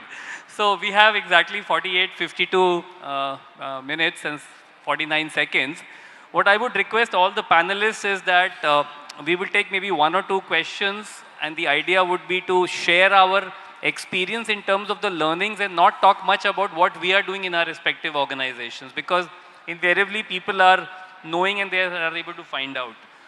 So again, coming back, skilling India for the future, the role of the Indian institutions of technology, the Indian institutes of technology, where and how you think they need to up the ante, as it were. Because we all, since the morning, are hearing about the wonderful work that the institutes are doing, and especially IIT Madras with its centers of excellence, and we can see so many exhibitions also. I would request the panelists here to delve a little deeper into their understanding of how CSR has evolved over the last 10 years, because 10 years have also evolved. I was fortunate enough to be part of the Ministry of Corporate Affairs at that time, when Dr. Bhaskar Chatterjee was the Director General there. And with 10 years having passed, and now with a stable government for the next 5 years, I think for all of us, the next 5 years are very important. And stability in the market obviously means good business growth, hopefully. We can see the Sensex doing well, and the business is doing well, and with stability all around. Where and how do you think, and I'll go one by one. I'll begin with Satish. Where do you see the role of the IITs maybe in a disruptive manner? We use a lot of word disruption in industries. You feel these IITs can actually help, whether it is the Ministry of Education, which is now, it used to be MSDE earlier, and where can this integrate with the huge population dividend that we are talking about? Somewhere, can this be translated to the masses? These islands of excellence, can the know-how of skilling, and how can CSR contribute to that? My key question is that a lot of these young children go to ITIs and polytechnics. So is there a way by which the IITs can engage with the larger ecosystem, with CSR coming in as a catalyst, to see how a young India can be skilled to meet the needs of Viksit Bharat? What is your sense? Can you begin from you? Thank you. Thank you. Being here is a pleasure. It's a very profound question, and again very vast. It's a very complex phenomena. Skill itself is a complex. In general, if you start with, I think, role of IITs, you can, personally I feel we can start with the primary education. Yesterday I was talking to a professor here in the materials department, and we have a couple of science centers built across Karnataka on the primary education sector, where we have put our STEM labs, And we explain these kids how light bulbs works and how, atoms moves in a material in a very, crude way. And we are building a facility here where we can see an atom inside a microscope. It is moving at the speed. And if you can tell these kids at an early age, this is how the atom is made of. This is what atom looks like. Right? That is where we have IIT's capability we can bring in. That is the one example I wanted to start. I think we had to start from there. Next one, I think you clearly said that ITI and polytechnics. So considering manufacturing in India, right? So the manufacturing skill set comes from the ITIs and polytechnics, right? If not, BTech or higher above. And GE Aerospace, we have a plant in Pune. We have an engineering center in Bangalore or research center in Bangalore. We get a pool of skills from IITs, all IITs. Of course, Iit Madras is one of them. In Pune, we always get stuck because we get these students from the polytechnics. They have some level of skill set, but we have an advanced manufacturing manufacturing facility, and they don't have that skill set. And we tie up with polytechnics to train them, but still those trainers needs to be trained because they are again coming from the conventional manufacturing system. They are not used to this advanced robotics manufacturing what we have. And I was talking to some of the folks. I think that is where IITs can come forward, tie up with polytechnics, enhance their understanding on this machine building capability. Right? We have today AI, we have a data science and everything. How much these polytechnic students can understand and incorporate into their manufacturing capability or their skill set. I think that is where IIT should actually collaborate. It has to be a holistic approach. It is not single way, right? Industries, IITs, and polytechnics, ITS. I think it has to be a ecosystem. So thank you so much. I'll keep putting the bulletin also because I'm going to be a tight moderator. The audience also, if you have questions as we go along, you can please keep sending some slips to me because we want to make this very interactive in the limited time that I have, because this is not just a T20, it's like a T10 situation. And we want to cover everyone with some good nectar coming out. So Mr. Satish, is there a way by which, for example, the IITs could tie up, say, with the departments of, say, so there's in Madhya Pradesh, there's a department of skill development. Then there is a department of technical education. And can CSR, through its partnership modules, talk to, say, IITs and say that if you can begin to tie up with these government setups, which are then running the ITIs and the polytechnics, that's when the know-how from this excellence can go down to the last child, to the last youth. My concern is that while we build these islands of excellence with CSR, is it reaching the last person who will be on the shop floor of the manufacturing that you need to make a Viksit Bharat? That's what my concern is. Yeah, so as I said, it has to be ecosystem, right? So it has, we always consider, okay, I need a technology hub to be created, but there has to be end user to it. Yes. If we don't consider the end user, whoever it is, a polytechnic student, we don't bring them to this on board into the system, I don't think we are going to succeed. We had to have that system. It is not just, you had to connect with even customer. Right? It is not just student who is working in a machine or is operating that. It is the end customer is for that equipment or manufacturability of the whatever we are making. The customer also inbuilt in there. So it has to be a complete ecosystem. Thank you. Those are very valid points, Rajesh. So you heard my question, and as I said again, coming back and I'll keep reinforcing, what is it that the role of the IIT has to be? Because this is a very difficult target. We're talking about a $5 trillion economy. We are talking about a young nation. We are also worried that a young nation with a lot of unemployed youth can mean disaster. So I work a lot in Kashmir, and I know what youth who are not unemployed can do if they are kind of misguided by certain other handlers. So what in your view is the way forward in this? And I'll keep requesting each one of you to just delve deep into your work, your experiences, because IIT means excellence, IIT means impact. In CSR today, we are talking about impact, return on investment, relating it to the youth and to skilling. What is the nectar that you can give to the audience here today? See, one thing I personally believe that the country itself needs more focus towards research and innovation, and IITs are known for that. That's a strength area, that's a needy area. And I think industry and academia collaboration is one area which IIT must focus on, and CSR can be a bang on that. That is point number one. CSR can? CSR can support that. Absolutely. Yeah. The second thing I personally believe that while we are trying to create new innovative products, new innovations, and new solutions, at that time, during the startup stage, to idea stage, to implementation stage, there are vertical stage and to scale it up stage. Particularly IITs are begging for money from different government agencies to fund these particular stages. I believe that corporates, those who are working in those particular thematic area in that particular domain, they must come forward to support that. That is second point. Very good. Third point, I also believe that beyond all these things, there should be an ecosystem that Satish was saying. Ecosystem has to be developed by the government itself, mandating some percentage, whatever the CSR, that it should be gone in the research and innovation, supporting the ITIs or maybe IIT and that collaboration. I think if all these three aspects can be done, then automatically things will grow. No, absolutely. Thank you so much, Rajesh. And again, I'll keep asking one counter question to each one of you. You've talked about innovation. Huh? Yes. And IITs mean innovation. How can we simplify it to a point when you go to a training partner in a Kaushal Vikas Nigam center, in a remote, say, village, or say in the district of Varanasi, that this innovation which has been conceptualized, say, through research in IIT can be simplified for a youth who's got a very poor baseline of maths and science, hardly studied till class 10th and 12th dropout, and to get that essence of that innovation so that that child after this 3-month course of say UP Kaushal Vikas Nigam or any skilling program is able to get meaningful livelihood. Because my big concern is these youth not getting jobs.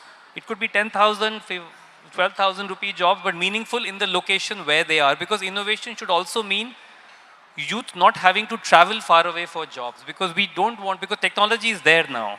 So can there be a way, Rajesh, in your sense, where that we can, that CSR funding can push the IITs to go for that innovation, which can be simplified for that child? One, I'll answer you in one line. Yeah. So there is a gap between innovation and employability. And that gap can only be reduced through professional interference between the technical know-how agencies and corporates. What I can share you right now, we have a different unit which is into packaging business. So that is into glass packaging, glass manufacturing business. So we do not have any specific curriculum developed under the Ministry of Skills for that. But with the help of a local agency, with a local government institute, local ITI, we developed a curriculum. And in that curriculum, 70% of input was from our side, so that those people who will come for the training and skill training, they can be employed or maybe absorbed in our system. So I think everywhere we are trying to create similar kind of system, putting focus that employability has to be done, especially in manufacturing sector. So the key word is co-creation here. Co-creation, yes, co-creation. Because then that relates to the market and also to the learning innovation. Yes, yes. So I cannot accept what you have given me, but if something is applicable to me, then obviously it will be co-creation. Thank you. So I'm talking about disruption here, so I will also disrupt the sequence of speakers so that I'll go straight to Anupam there to get in the female voice, the women empowered voice. Anupam, and you know how CSR has evolved, and I know the amazing work that Hindustan Zinc and the Vedanta group does. Where do you see, again coming back to this punchline, if you read this word, this statement 2-3 times, there's Viksit Bharat means developed India. So you have got developed India on one side and the highest ranking institutions in India, IIT on the other. And in between is all the challenge and the drama and everything. So how do you see the IITs really pushing the envelope, and where if you are say wanting to partner in IIT, you say that this is what we need to do, because at the end of the day, it has to reach the last person. So what is your take on this? Thanks, Nikhil, for asking me that lovely question, the way you phrased it. So, one thing that you need to leave is the wisdom, and you need to unlearn everything that you have done thus far, and then think these two pieces coming together, Viksit Bharat and the IITs. Absolutely. Because both of them are, either one was, IIT 70 years back was just a dream. Yes. Today it is a reality. It is a reality. Yeah. And it is a reality of excellence. Exactly. Like Viksit Bharat is today a dream. Exactly. Can it be a reality? Very true. And that's exactly what we need to do, which means we need to, as you said, be disruptive when you came to me. So we need to be disruptive and go to another height where Viksit Bharat and the IITs can converge. And very clearly, I think something that you spoke of to all of us earlier was the academics to the industry. I think that's a very strong pipeline that needs to be built up. What IIT has developed thus far, they need to nurture some of those other, like you rightly said, don't create these islands of successes, but multiply that. How do you kind of seamlessly take it through across a diploma to an ITI or whatever those institutions could be, technical institutions? How do you look at that kind of space? On the skilling side is one aspect. But where it is also important is how do you touch the grassroots, the rural areas, where the real development needs to be taken up. And I think the technologies which IITs harbors, I was just looking at some of the films that they were showing, relaying during the lunchtime. An impressive amount of work which has happened, which never got relayed to the people where it matters, which is maybe a government or a CSR. I'm sure they must be doing enough work with the government, but not enough to scale it up. So the other thing is, apart from collaboration, is a scale up. How do you scale up and how you bring in the multifaceted partnerships around? And I think CSR, we always take CSR as a very easy colloquial word to speak, right? It's not like easy as that. But I think what we need to look at is the potential. Not just look at CSR, whether it's 2% or it's 98%. Ultimately, it's a collaboration, and I think that's what we need to work for, and the scale up with a vision in mind. As of now, we just do to spend some money at times at the end of the year, but we do not have a vision. So have the vision also. Collaboration, so tell me one thing, Anupam. I'm going to keep pushing not just the IIT system, but my panelists also over here. There is an institute called NITR, NITTR. I don't know if you've heard of it in Bhopal, National Institute of Technical Teacher Training. Yes. Now that is an institute, I went there. Fantastic campus and crying for CSR. And I asked them, why are you not engaging with the system, with corporates, to go and train the technical teachers in ITIs? Because, you know, if we want this to be achieved, eventually the teachers in ITIs need to be trained through faculty development programs. So, but a NITR, amazing campus, you go Bhopal, zero CSR funding. So what I want to ask you, and I'm not saying you go and start funding them, I'm saying if we want to join the dots here, somewhere I'm also finding when I'm talking to corporates and I'm talking to government, government is now, after 10 years, is no longer just doing an MCA tick box to see whether compliance is happening. They are actually getting into implementational situations where they want partnerships with corporates to take it to the last mile. A crying need which I felt, Anupam, was that the trainers and the faculty in these ITIs and polytechnics are not up to the mark. And they have told me so many times, we want to be trained in the latest in AI and whatever that IITs talk about, or NVIDIA talks about, or Amazon talks about. I want to take it to my child in a school in Betul, or tribal girls in Betul, in Hindi language. Can IITs be maybe pushed by CSRs to do this? Because it has to also be in local language. If you go to Israel, you will find Microsoft runs there on Israel on the Hebrew language. The local language then strengthens your learning and better impact. So my question to you, Anupam, is that, is there a way by which, because in my thought maybe faculty development is a very key area, I've myself been a teacher, what can be that deliverable that can happen through such an association to take this learning from IITs to the ground level? What is the key point where you think a needle, if it moves a little bit, it can begin to work? Nikhil, we have done it and we have lived it, and we have a proof of concept already. In my previous assignment, Siemens, we did this with NITR, with the Chennai. So there was a Siemens lab there, by the way. Yes, exactly. So I saw the Siemens lab. So, and there are 3 such institutions, one in West Bengal, one down south, and one Bhopal. Yes. These are institutions where we initiated this whole ecosystem of developing the faculty, not just for the diploma institutions, but also ITI. But they need many stakeholders to come in. There's no just one organization which So they have a fantastic Siemens lab there, and the challenge was, and they have got trained faculty as well, but they're not able to run the courses. So it's about dual wet. It's about the DWET program that the Germans do, or the Scandinavians run on the whole apprenticeship piece. It was bringing in that same model and then same rhythm and the push into the system through that whole ecosystem that we were wanting to bring on. And that's exactly what we implemented across 8 states that Siemens is currently implementing on that, across all ITIs there, teacher faculty training programs, but this needs a push by not just a corporate, a government as well, and there are multiple stakeholders, including the knitter faculty and the leadership. I know. Their mind is still very government kind. I met them. Very difficult. So that's where Anurag comes in with his brilliance in finding out solutions in difficult situations.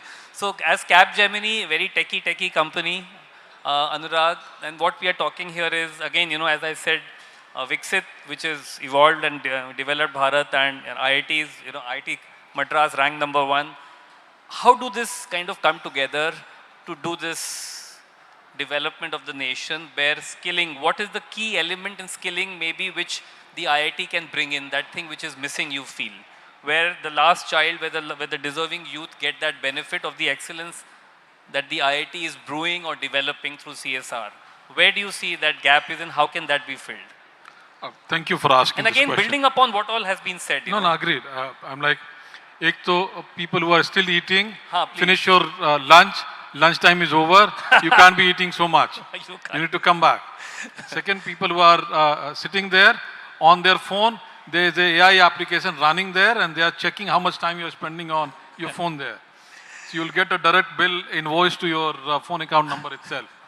So look at us, and there may not be wisdom there, but there may be some experience there. Two things that needs to be done. One is that both the parties, the CSR and the IITs, need to come down from the high pedestal where we are sitting. We all feel that we have everything in our hand, and someone need to reach out to me to get that. We'll have to somewhere find the sweet spot, as I call it, where both of us feel very happy to collaborate with each other. And I always say this, that there is in this particular world huge amount of overplay of logos and egos. So everyone is playing with their egos, saying that why should I go? Absolutely. Others have to come to me. Someone need to reach out to me, that's one. And second is, everyone is so much burdened by their logos that no one wants to, what is called, happy to subsume some bit of their identity in the larger cause there. So everyone is saying that Viksit Bharat hona chahiye, but before Viksit Bharat happens, it should be Viksit corporate that I represent, or the Viksit IIT that I represent there. We need to somewhere change this thought process there. That's one level of work which is needed there. And I request all the corporates who are sitting on this particular dais also that please understand there's a limit of your expansion there. There's a limit of your budget there. There's a limit of your wisdom there. You can't do everything. India is huge. Absolutely. So you'll have to collaborate. Yeah. If you don't want to work with Anupam, don't work with Anupam. Work with Anurag. If you don't want to work with me, work with Prasad. If you don't want to work with Prasad, work with someone else. But work together. That's one bit of work that is needed there. Second is, there's a need for all the professors to also agree that there is a huge amount of work that's happening at the grassroots there. Yeah. And there's a need to connect the application with the theories. So everyone has a beautiful construct of the theoretical knowledge on issues, themes, solutions. But there is a huge amount of wisdom which is sitting in the tier 3, tier 4, the rural areas there, and there is a need to connect with that particular audience who knows those things. They survived civilization. And they are happy doing, happy living their lives. So there is a need to understand how they are managing their life. Along with the theoretical construct that we all are having there. When I say we all are, I'm talking about IITs there. Once we start doing these two things, Nikhil, I strongly feel that there will be huge amount of assimilation that will happen there. Yeah. Huge amount of connectedness with the wisdom that she brings to the table, or he brings to the table, or I bring to the table, or you bring to the table, to the larger, I'll say, intellectual capital that this particular place has. The moment it gets combined together, you can see those magic start happening there. Problem is that we all are living in our own comfort zones. Absolutely. We don't want to move out. And in your comfort zone, magic will never happen. If you want some of these things to happen, you will have to go out, slog it out in the field, work with those groups with whom you have never worked with, and then understand that sometimes solutions are lying somewhere else. Yeah. And the last bit is, problem is that in 2024, we are finding solutions using the tools that we have used in 2014, or 2010, or 1990. 2024 will require solutions which are created by using the tools of 2024. No, the no, moment we start doing it, we'll have some of the solutions in our hand there. No, so Anurag, one good question. to see everyone listening. Thank you. So Anurag, the government has also been, asking B2B collaborations in CSR, and as you said, if you don't want to do with one, then do with the other. What I have observed, when corporates want to come together, their legals come in or their branding teams come in because of the ego clashes of the brand issues. I have seen this. So this is one thing which bothers me a little bit. Is there a way to find a solution on this? And second is, to get all of these together, do you see that an institution like an IIC, an Indian Institute of Corporate Affairs, needs to also raise its bar on creating these dialogues or these facilitations? Because if people are waiting for others to come to them, does it need an enabler? Honestly, otherwise, how does it happen? Honestly, tell me how many consultations that IICA is holding, which is without fees. Yeah, absolutely. All the trainings are with the fees paid. and all. So people will not go there. That's one. It has become a revenue generating model there. That's the problem there. Second is, working with government is like attaining nirvana every day. So it's not an easy thing. It's a difficult task that one is fulfilling. Third, I agree with you that legal, branding, communication, all will come into force the moment you start collaboration there. And that's the beauty of the work that CSR head need to play. Yeah. For example, I hate to use Capgemini in this particular, or give example of Capgemini there. We work with close to around 22 different corporates there. None of the other corporates are working with so many corporates. The reason why we are doing this particular work is because we align our marketing, align our communication, align our branding, saying that irrespective of how much money that I bring to the table, how much money someone else is bringing to the table, your name will be in the footer only. And the size of the logo will remain the same. And it will come in alphabetical order. So if there is a B corporate who comes in, their name will come before Capgemini, irrespective whether you put 90% or 95% money. That's one. Second is, start being transparent. Start recognizing everyone's effort there. We have this particular problem of, that's the problem with all the panels that usually I attend. We start with our own example, saying that apan ne ye kiya. We have done all these things without recognizing the work that Vedanta may have done, or Hindware may have done, or Indus Tower may have done, or I'll say Aditya Birla may have done. We need to somewhere agree and accept that there are better models there that other people are doing, and once you start doing it, collaboration will happen. We need to be a bit more transparent there, and we need to be much more, I'll say, happy to be there in groups there. We are too insecure folks there. No, very well said. Very well said, Anurag. And just Chetna, I would like to bring you now, again a little disruptive by breaking the sequence. You have a mic? Just again, I would want you to build on the narrative that we are discussing. My panel here is a panel of wisdom and experience, and we are trying to discuss something which is a difficult challenge.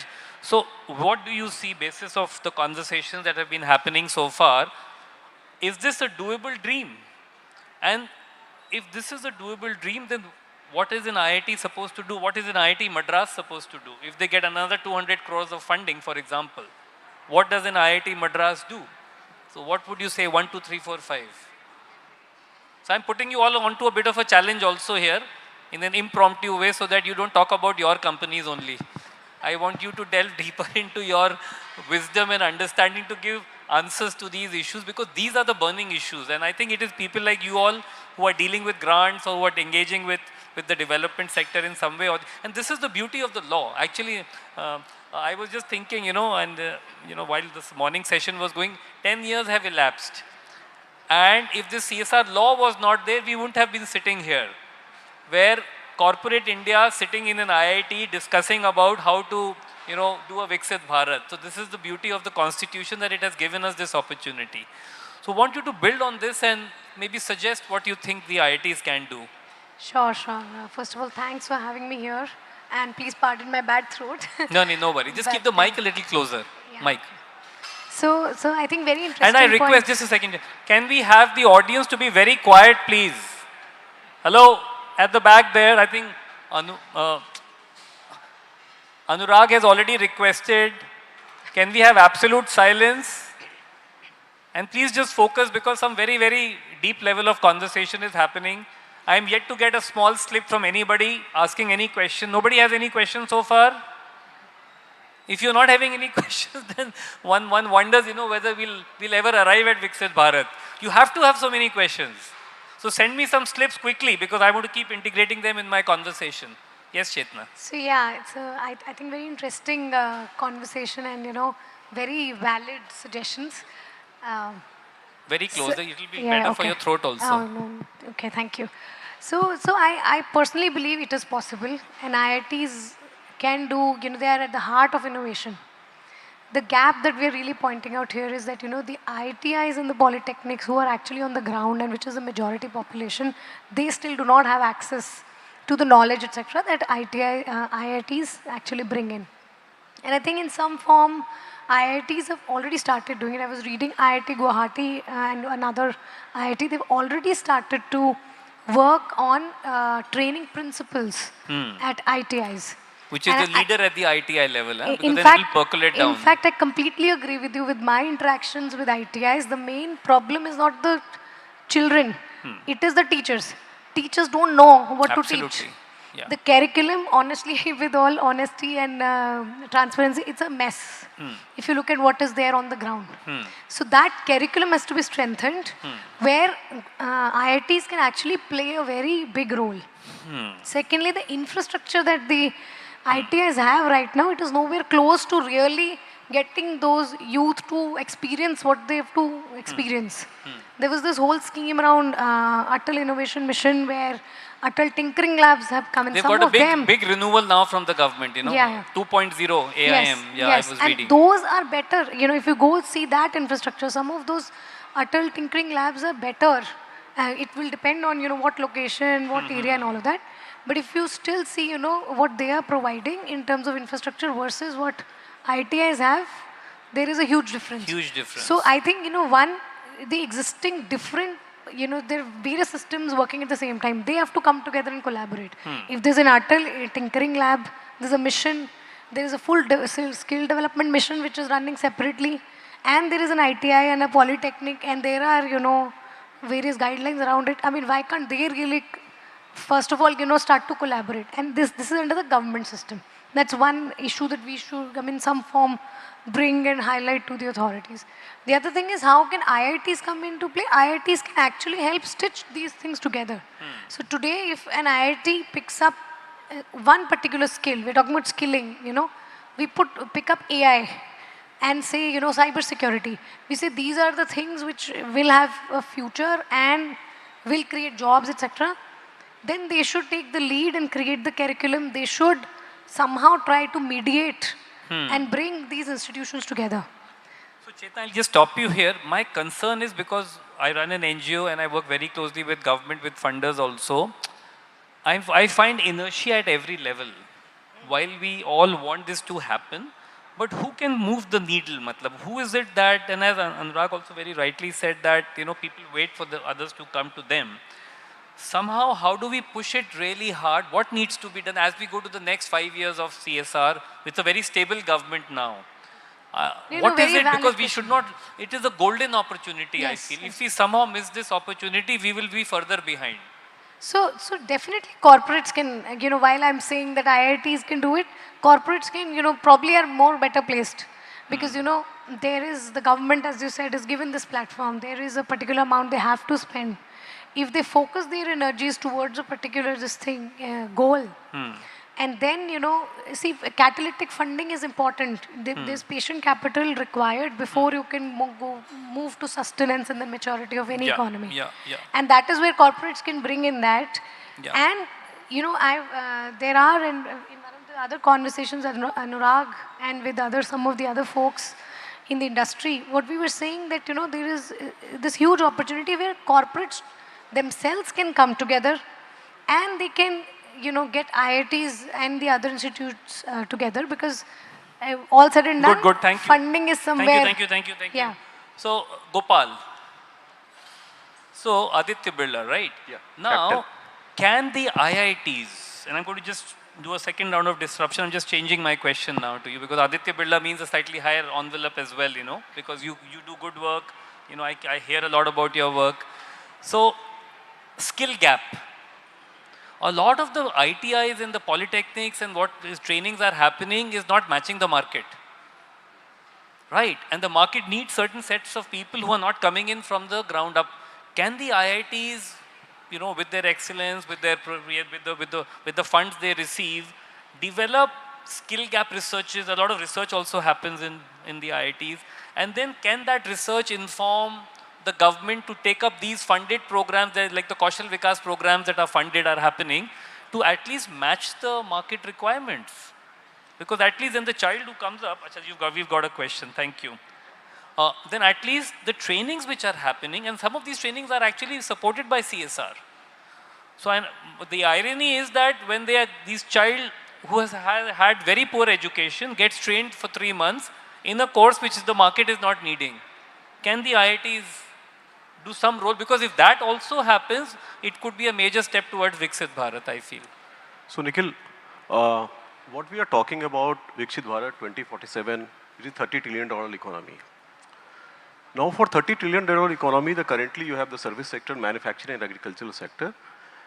All these sectors are going to be 5 to 10% change in their overall contribution in the GDP. Agri is going to be less, okay? And the service and your manufacturing or industry is going to be more, okay?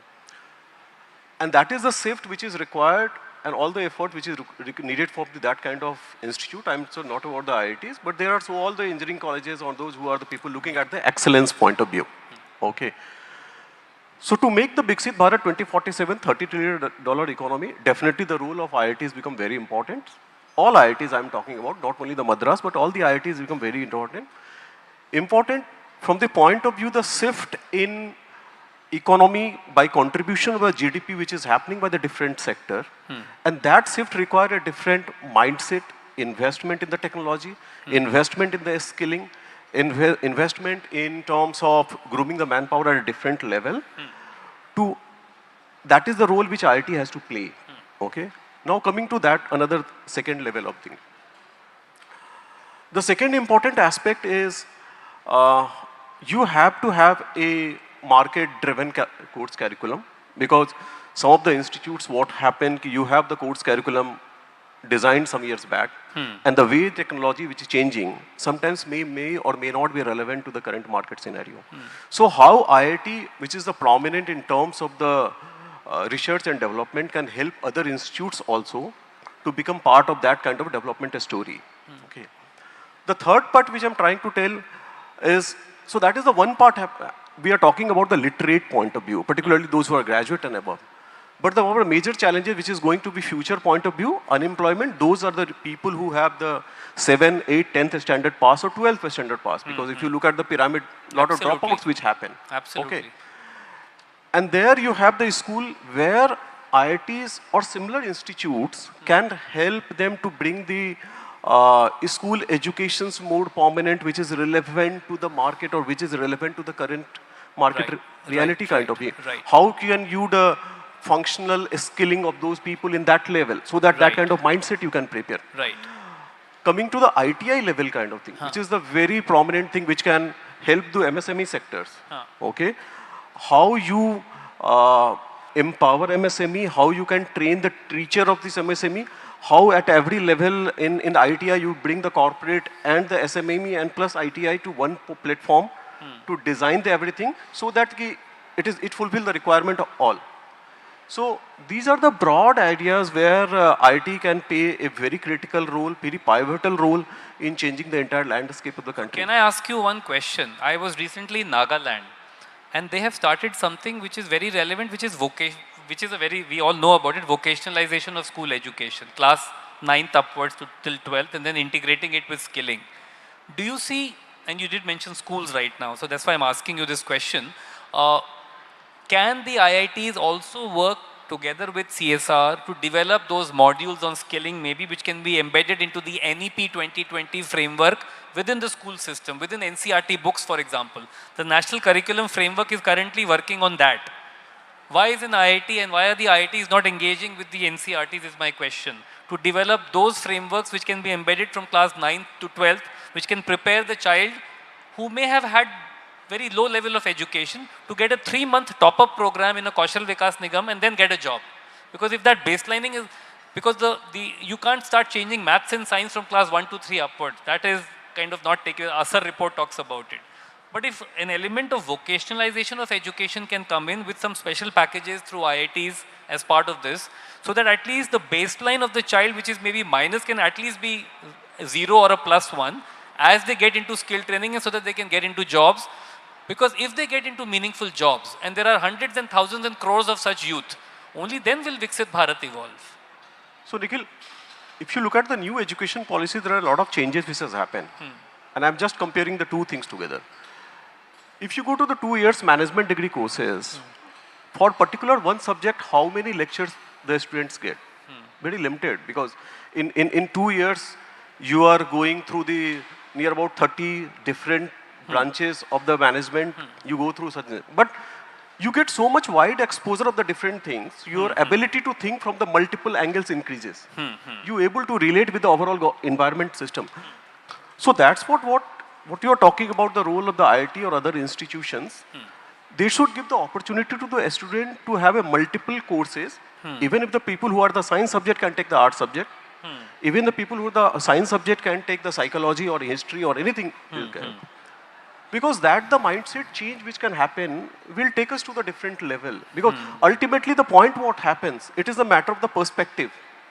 And when we talk about any kind of development scenario, we talk about the collaborations. When there is a collaboration, only then development can happen. Without collaboration, nothing can happen. I am giving you the 2 examples of the collaboration here. From the industry point of view. If you look at from the mutual fund industry, there is a one common ad which is coming, mutual fund sahi hai. Without having any branding of anything. So it is the mutual fund industry collectively come together to create an That's a very good example. That one. I am giving you another example from the insurance industry. Now, IRDA has come up with a thought that every insurance industry are giving the one state or one district to develop and create awareness on that. Okay? You have the challenges with the so many aspirational districts. Why can't industry come together? Why can't ministry can come together? I think that's a very You have the 115 districts of the country, which is the most challenging for us. Every industry or two industry can go and you do in that work. And there is a pressure on the district. So Gopal, I think I'll just halt you there because time is running and go straight to you, Prabhakant. Thanks. And I want you to answer what he's just said. He just says that why can't industry come together and do like a mutual fund advertisement? Why can't groups of corporates today come together and maybe release an advertisement or maybe joint projects where partnerships can evolve with multiple stakeholders from government and say the civil society to strengthen this engagement? What is your sense? Is there something which is preventing the industries to come together, or how can that happen? No, I feel that actually the idea of CSR is very localized and very specific to the company specific.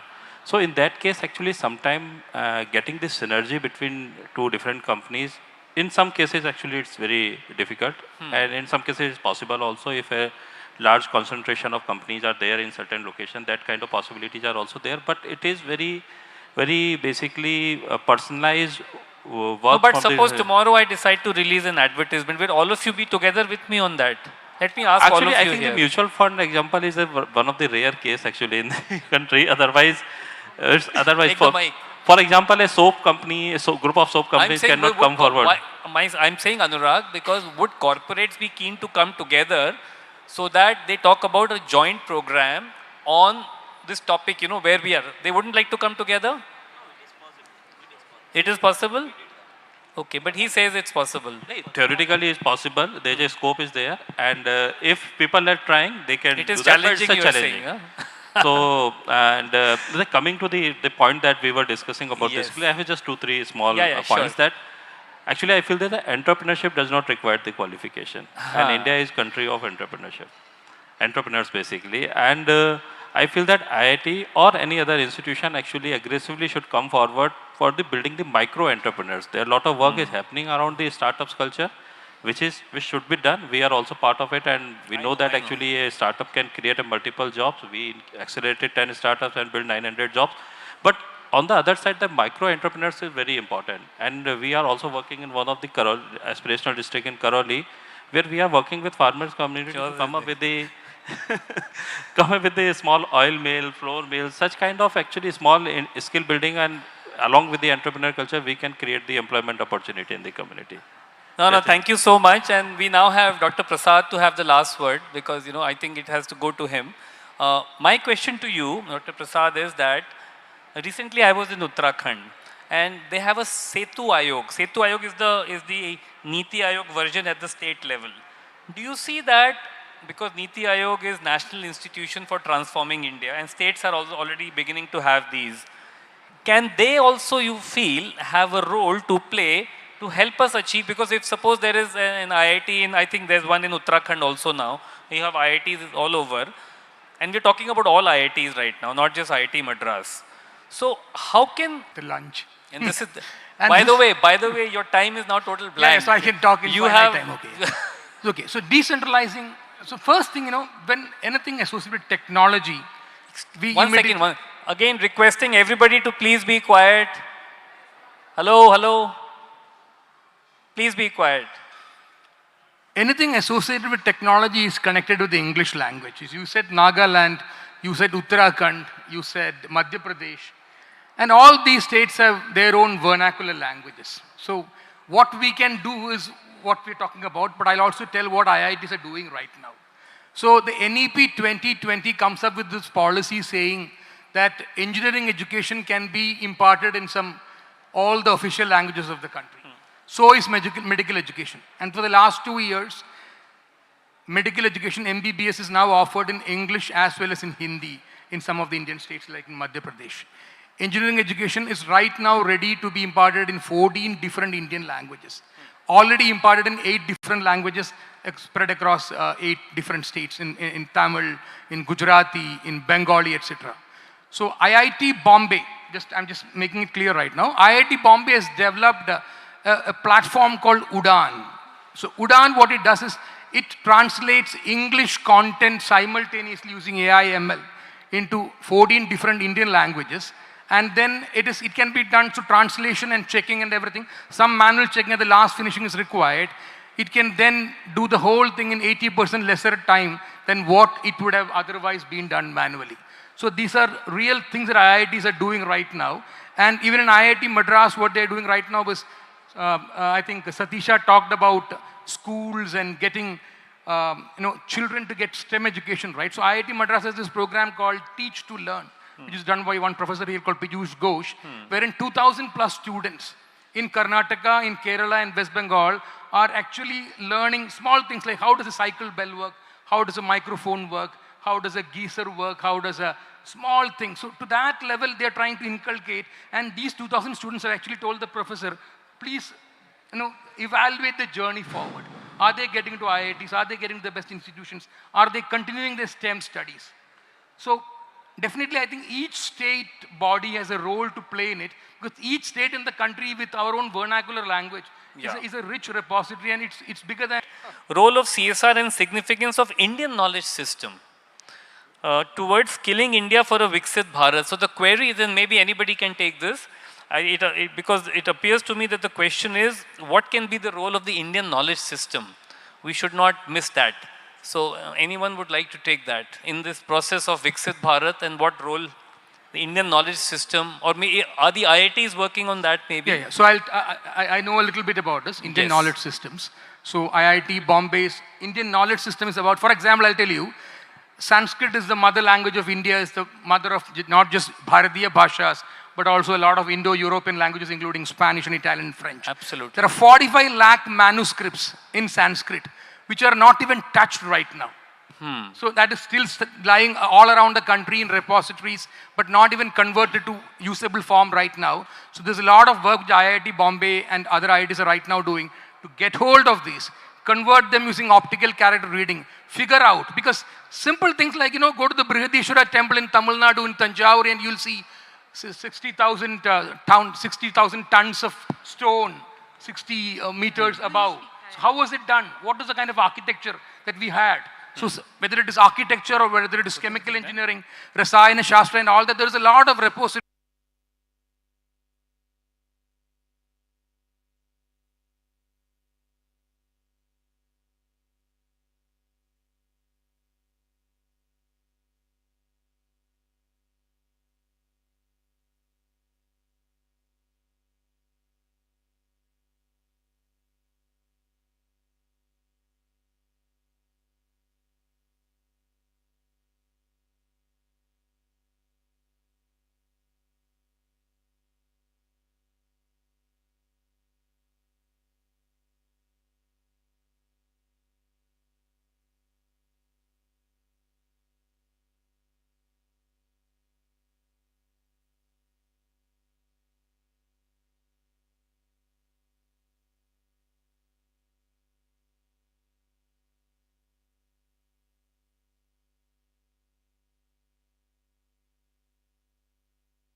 Yes, I think you can just end it, Dr. Prasad, by any other point you want to add to what you were saying. There's a lot of work happening on unearthing the information No, and I that's there think in the country. And we will end the panel here. Really appreciate everybody's inputs and wisdom. I would just like to say this to everybody that this is a matter that concerns all of us, because if India becomes a developed nation, then we all feel very proud. And I think this last question, the query that came on Indian knowledge systems, I feel if the IITs can also contribute to strengthening that, I think it can give us a lot of strength by giving us greater sense of identity. Because if we understand our culture better, the strength that we can derive from it can take us very far. So thank you all once again. It was very, very invigorating. I hope the audience liked it with the bits and pieces in between, light coming and light going. Big round of applause, I guess, for the panel. Thank you so much. And a big round of applause for Nikhil also for taking it so well. And allowing us to do our bit of chit-chatting with internally as well. No, thank you so much. Thank you. Thank you so much. We would now request some members of our esteemed faculty to come on stage and felicitate our panelists. I request Professor Rajagopalan Srinivasan, Professor in the Department of Chemical Engineering, along with Professor Geeta Krishnan Ramadurai from the Civil Engineering Department, to come and give away the mementos.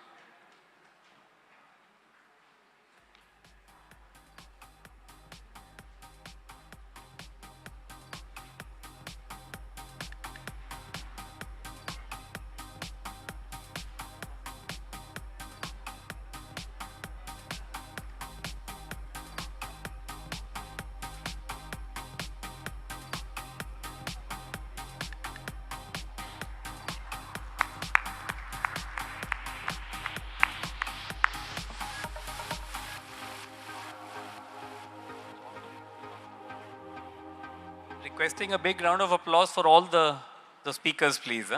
Really appreciate. Thank you so much.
I would also request everyone to stay for a group photo, please.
As we conclude this enlightening discussion on Viksit Bharat, Skilling India for the Future, the role of IITs, we would like to extend our heartfelt gratitude to our esteemed panelists.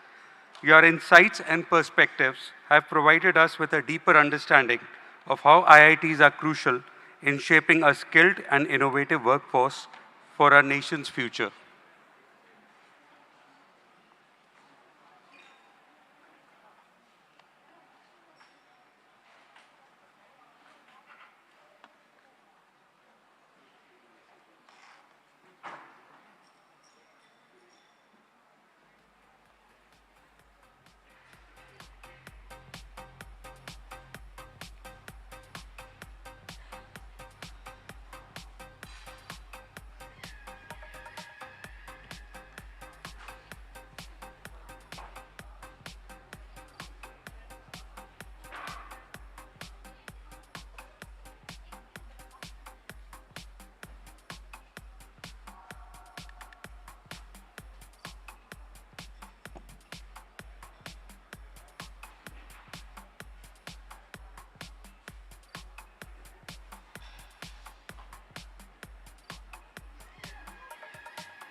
Ladies and gentlemen, it is an honor to introduce the distinguished panelists who have graciously joined us for today's discussion. Each of these are esteemed individuals who have made remarkable contributions to their respective fields. Their collective expertise promises to enrich our dialogue profoundly. Our next panel discussion, how can industries and IITs partner to drive the ESG agenda and support India and sustainability goals? I now invite Mr. M.A. Siddique, Managing Director, Chennai Metro Rail Limited, a 1995 batch IAS officer of the Tamil Nadu cadre and an alumnus of IIT Madras with a BTech in Electronics and Communications Engineering. Mr. Siddique has over 23 years of experience in public finance, policy making, infrastructure, and administration. Our second panelist is Mr. Chakrapani, founder of RV Associates, a 1984 BTech and 1988 MS graduate in civil engineering and a distinguished alumnus from IIT Madras. Mr. Chakrapani is the Managing Director of RV Associates, a leading multidisciplinary infrastructure consultancy offering services in highway, railways, metros, buildings, urban planning, and more. Our third panelist is Mr. H. Shankar, Managing Director, Independent Charge and Director Technical at Chennai Petroleum Corporation Limited. A mechanical engineer with an MBA, Mr. Shankar has been serving on the board of CPCL. With over 3 decades of expertise, he has successfully led large-scale projects and driven innovations in areas like new energies and digitalization. I would like to now invite Professor Ashwin Mahalingam, Dean, Alumni and Corporate Relations, Professor in Civil Engineering at IIT Madras, and founder of the Head of Sustainability. Mr. Bhaskar Bhatt is slightly delayed in his program and hopefully should be joining us soon. I'm also pleased to invite our moderator for the panel discussion, Mr. Prashant Nair, who is the National News Editor at CNBC TV News 18. He has been covering and reporting on India's leading companies for nearly the last 15 years and is regarded as one of the most astute commentators on financial markets.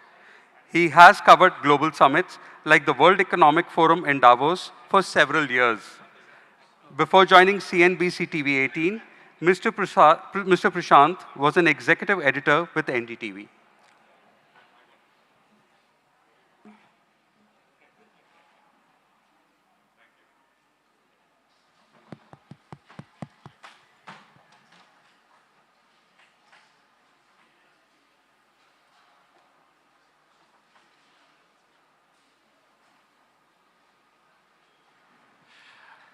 Thank you very much for that. And glad to be back up on the stage here with another very, very sort of top-tier panel, expert panel. And I think we've got, for the purposes of our discussion, I was just talking to Professor Ashwin downstairs when we were sitting down, that we've got a whole gamut of industries here. We've got transport, we've got oil, we've got infrastructure, and of course, we've got the expert to tie it all together. So, I mean, the topic is how can industries and IITs partner to drive the ESG agenda and support India's sustainability goals. Let's hear from each of the panelists first about what is happening in their industries, maybe even their respective businesses, already what is happening, and then we'll sort of get to what needs to happen, what can happen in terms of partnering with the IITs to further some of these ESG goals as we go forward. Mr. Siddique, why don't we start with you, sir? Chennai Metro, the transport sector, what's happening currently as we speak?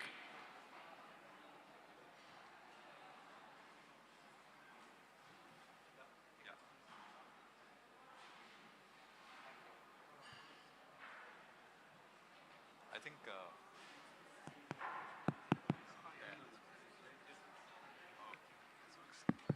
Yeah. Thank you very much. I'm very happy to be here today.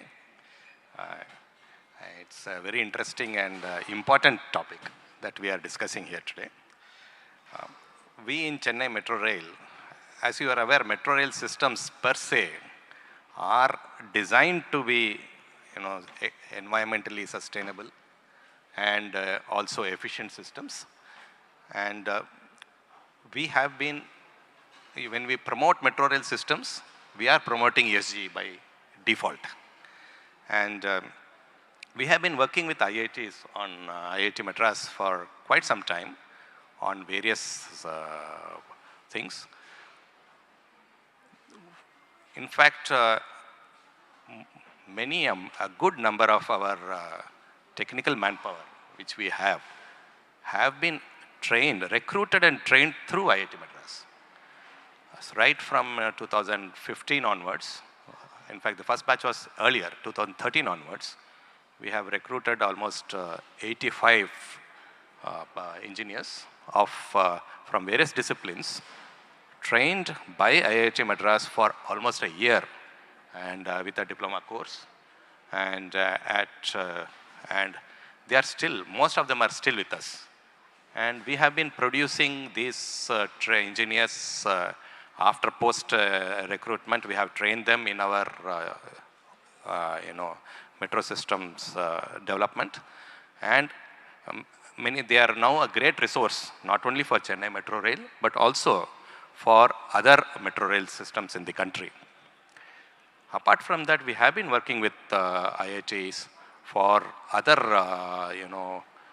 things also. I think when we do any technological, any innovation in construction, for instance, here if you see, we have done a very complicated construction design in Vadapalani along the Arcot Road, where you would have read, all of you, if they, those from Chennai would know, that is a very complicated construction design which has been done. And these designs were prepared by internationally reputed agencies. But finally we get it proof checked by IIT Madras. So IIT Madras in a way acts as insurance for us for innovations in designs. And without this kind of these kind of innovations save lot of energy, carbon footprint in construction. Similarly, when we go for new materials to be used, that also we have to have working relations with IITs for introduction of new materials, and that is something that we have been working with on. So it's an ongoing sort of partnership, project by project, and as you said, IIT Madras is the insurance policy for innovations. For innovations, of Yes, course. absolutely. Absolutely. And not only ongoing, this is something which has been happening across the world, if you see in other countries as well. Yes. Whether it is China, most of the cities. Other day we had gone to Shenzhen and Qingdao. They are also collaborating with their respective universities. So for us, our university is IIT Madras. And it so happens I also belong to IIT Madras. Studied from alumni of IIT Madras. No, absolutely. Well put, sir. Mr. Shankar, why don't you come in there? Again, refineries, oil, and then ESG. So how do all three go together? And what's already happening? Just give us that context first. Good afternoon, one and all. Happy to be here and sharing a few thoughts about, as Prashant was telling with a very sly smile, ESG and Chennai Petroleum, or rather petroleum.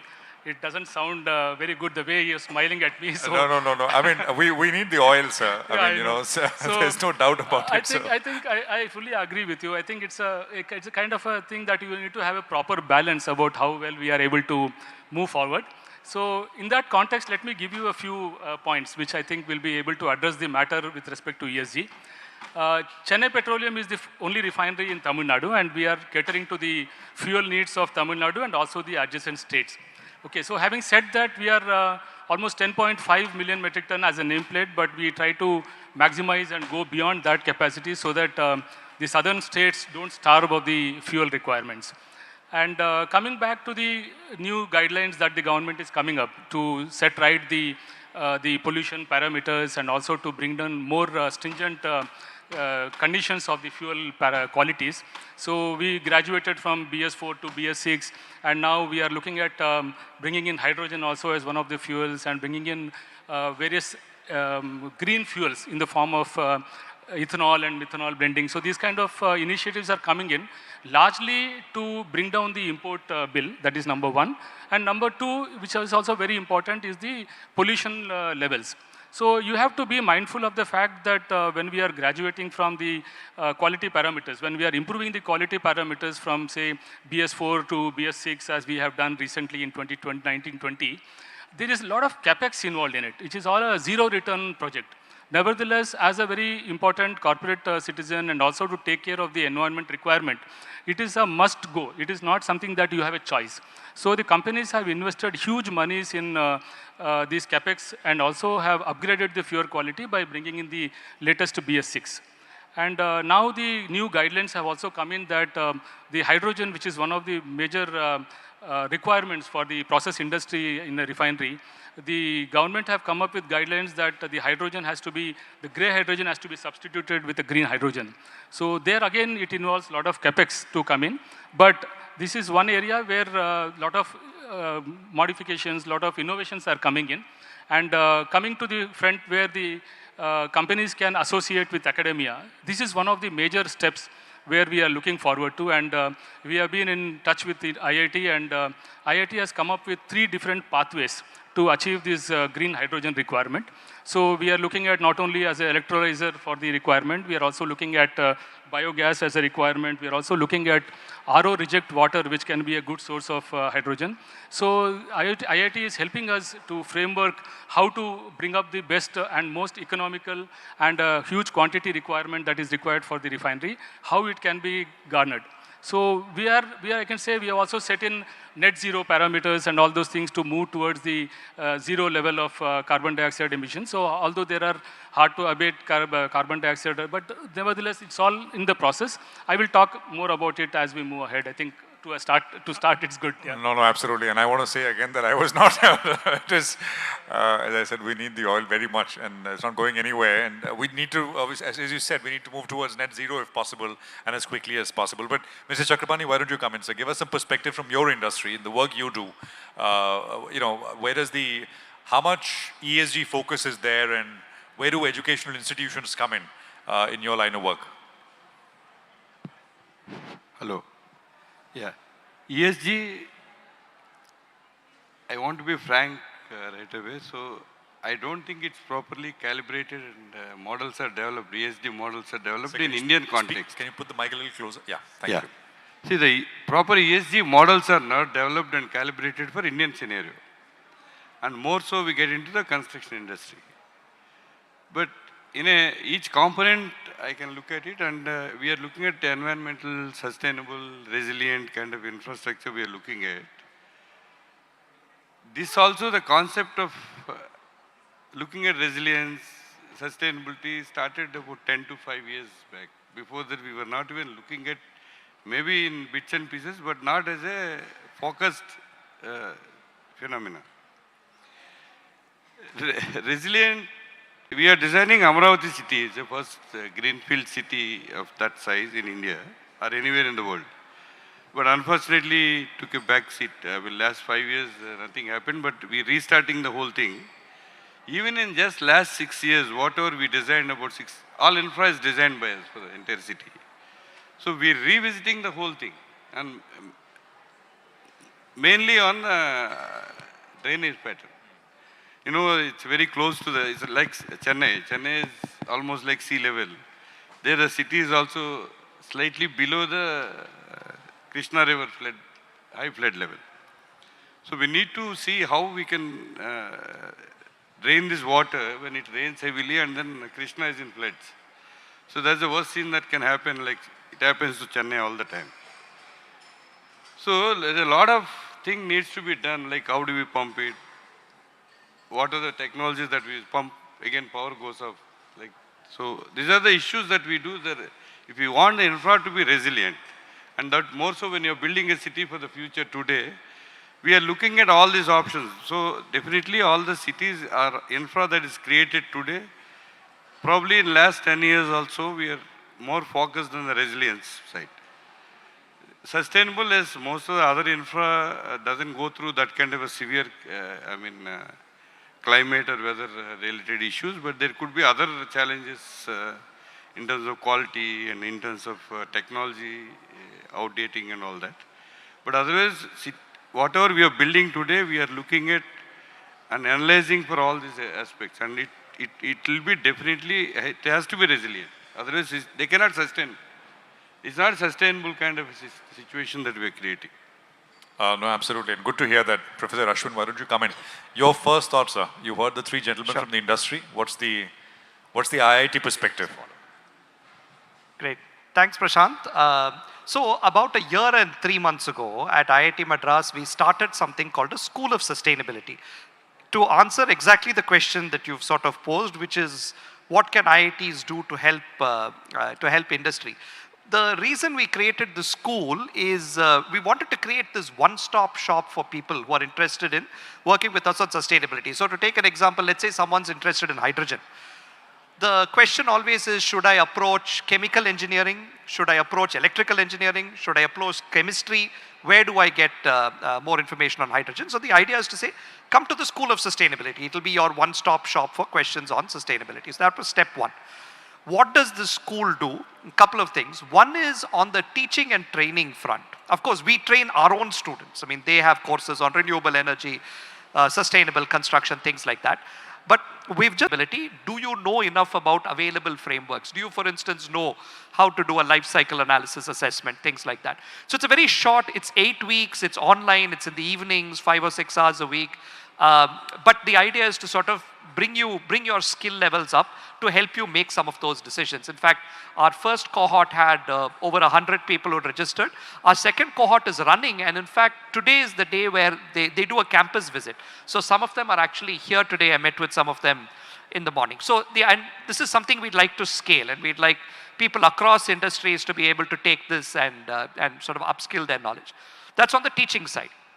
On the research front, we sort of course, are working on different kinds of technology. So again, hydrogen was something that CPCL was interested in. There's a Hydrogen Valley cluster that we've been working on, carbon capture, low carbon construction materials. So a large amount of technological research, which hopefully somebody can then tap into. But the research by itself needs to be adopted in practice. And so we, as part of the school and as part of various centers that are part of the school, we're trying to do what we call translational research, which is how do we take what we have and bring it to sort of industry. So one example out of several, and I'm not sort of singling anyone out, is we had a project that was sponsored by Kotak Mahindra Bank through their CSR called the Kaisem project, where they gave us some money to go out and look at MSMEs all over the country and do an energy audit of these MSMEs. So what we would do is we now have a playbook. We've trained people. They would go into some MSME and they'd do an energy audit.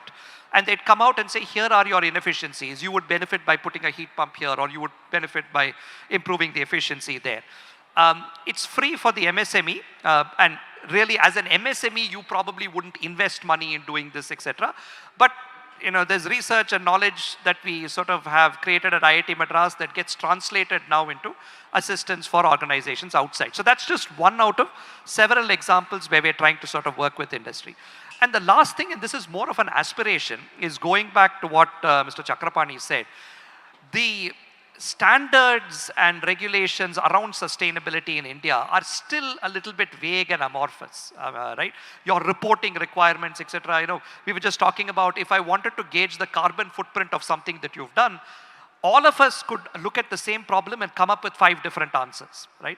And so this is really more of a technology meets policy question, which is one of the things that the school is really keen to get into, but can only get into with partnership from the oil and gas companies, the transport companies, the infrastructure companies, the manufacturing energy companies, etc. So this is sort of what we are trying to do to help all of these guys push their sustainability agendas. The last point you said, which is, how you measure it, how does that, that is a big one to solve, or is this for something for the government to set right? Say, well, this is how it's going to be measured. Yeah. It is reasonably, it's complex enough that it requires a rethink. Essentially you've got to map a process and you've got to figure out what are the impacts that various parts of that process have on your footprint. And although it sounds very easy when I sort of abstract it out that way, there are several ways in which you can define the process. There's always a question of what do you leave in and what do you leave out? How do you account for this? Which database would you use and what basis was that data collected? So there's enough grayness surrounding this that I think it's a little bit more than just the government saying, let's use this standard versus that. I think it's all of us coming together to see if we can, through some amount of research, industry sort of partnered research, evolve these kinds of standards and templates. So. Yeah. No, that's very interesting. And I cover sort of finance and markets and corporates, and we talk to companies by the time they're already large. Typically, they're listing or already listed, and there is so much interest, I can tell you, in companies. The conventional sectors are all sort of growth rates have slowed down, but the unconventional sectors, and there are lots of these newer companies which were not there in the public space 5 years back. New energy.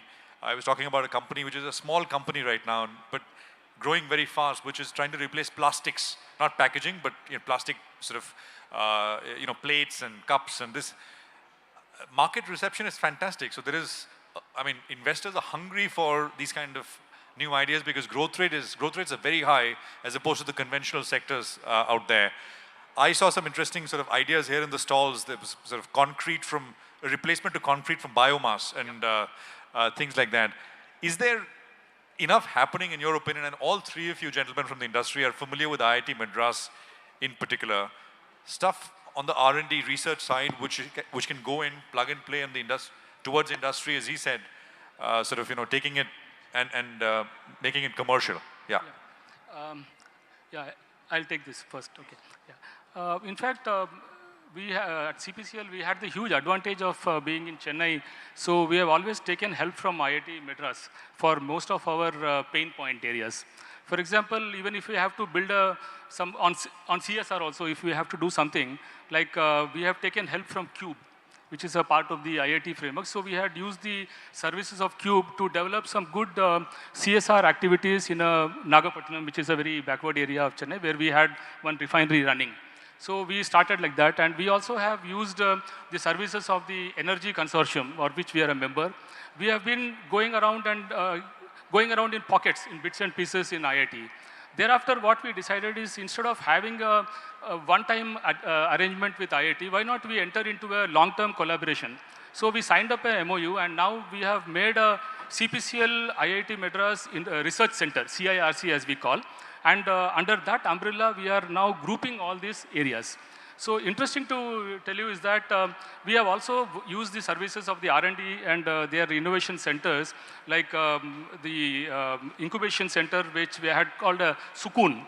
There they have come up with vest, which is a cooling vest, where in the refinery, when you are working in confined space and the temperature and conditions are not good, they can wear that vest, which is kind of a cooling mechanism, and it gives them good comfort to work in confined space. So that is one of the areas where we have associated with the incubation center of IIT, and we have taken it to larger platforms also, like the ETM, which is the Energy Technology Meet in Bangalore, and they have exhibited their product there, and a lot of other oil industry people showed a lot of interest in that.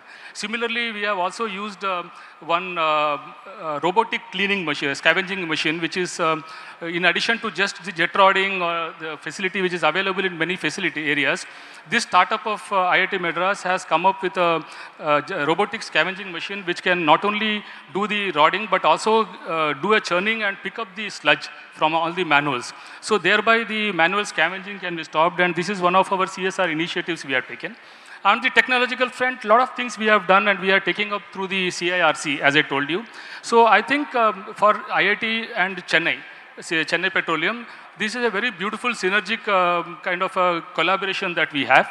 And over the years, I have a feeling that we have this MOU for 3 years. And we will carry this forward, and a lot of pain points of the industry can be addressed through a lovely R&D and the innovation center that IIT caters to. And this is not innovation just in that sense for Chennai Petro, right? I mean, these are industry specific, and it's a very large industry. It's plus the CSR initiative, which can go to the entire community also. That is another major advantage we have. Absolutely. Mr. Siddiq, you want to add any specific examples, the kind of partnerships? I have already explained some of the partnership which we have already doing with IIT Madras, but we have identified some more actually. See, one is immediate which can be put to collaboration is relating to predictive maintenance. It's on the main use of AI/ML. Sorry, predictive maintenance, okay. Which involves use of AI/ML for maintenance, reducing the overall maintenance costs, and when, as I said, the more efficient our system is, we are contributing more to ESG.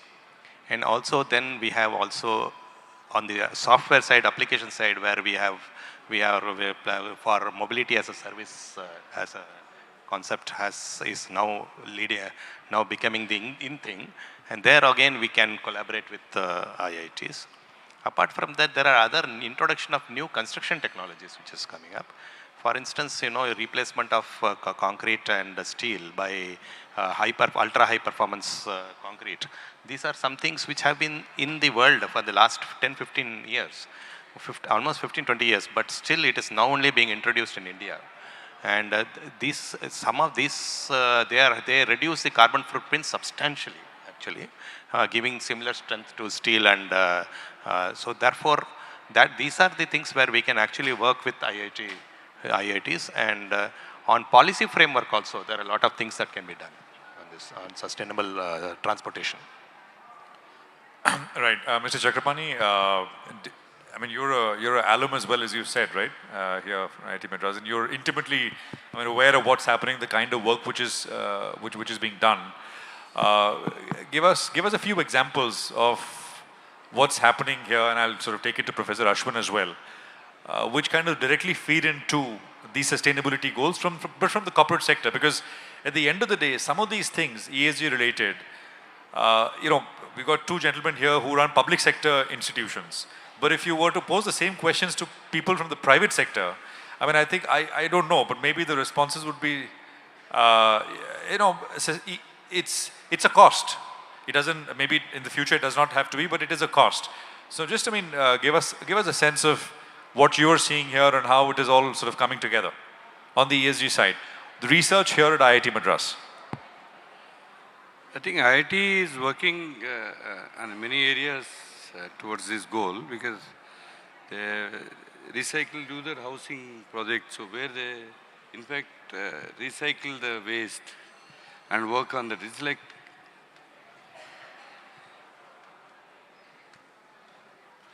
working on a circular economy. Like, you know, construction waste, bring it back and use it in the construction. So you're actually recycling your entire thing. There's some areas, I think part of that they're working, and then I think they can widen that scope and work, because we generate a lot of waste, construction waste, lot of, I mean, if you have to rebuild a road, people simply dismantle and rework. Now we are also actively looking at reusing that material, but I think IIT can focus more on that area. And then how do we fly ash for a long time? There's a lot of inhibition. People are reluctant. And thermal power plants were crying. About 20 years back, we were actually pushing, NHA was pushing and saying, making it mandatory, but contractor will always find a way to come out of that and all that. But today, it's the other way around. Thermal power plants are selling it. It's not available easily. Many people have started working on the application. Now today it's not available. So anything that you take it as a project, take it to a logical end, I think you will have miracles like this happening. And then, I mean, the world will greatly benefit. And also, it will become sustainable thing. Now today thermal power plants, everything, every stage there is money making. Somebody who loads makes money. Thermal power plant in the end make money. So these are the areas that they need to work on. Like you said, high performance concrete. We're trying to fight over it for last 15, 20 years. In fact, some of the projects we forcibly introduced. In Nellore bypass, one bridge close to the coast. Instead of going for a corrosion resistant steel, better to work on the concrete part. These are the areas that they need to work on. We are actually actively engaged with 3 IITs. We are working with IIT Hyderabad, Tirupati. We have actually sponsored a project where it reduces the carbon in the construction process. Research, I think they've also published a couple of papers. I think one more year, I think they'll be able to come out with some concrete proposals.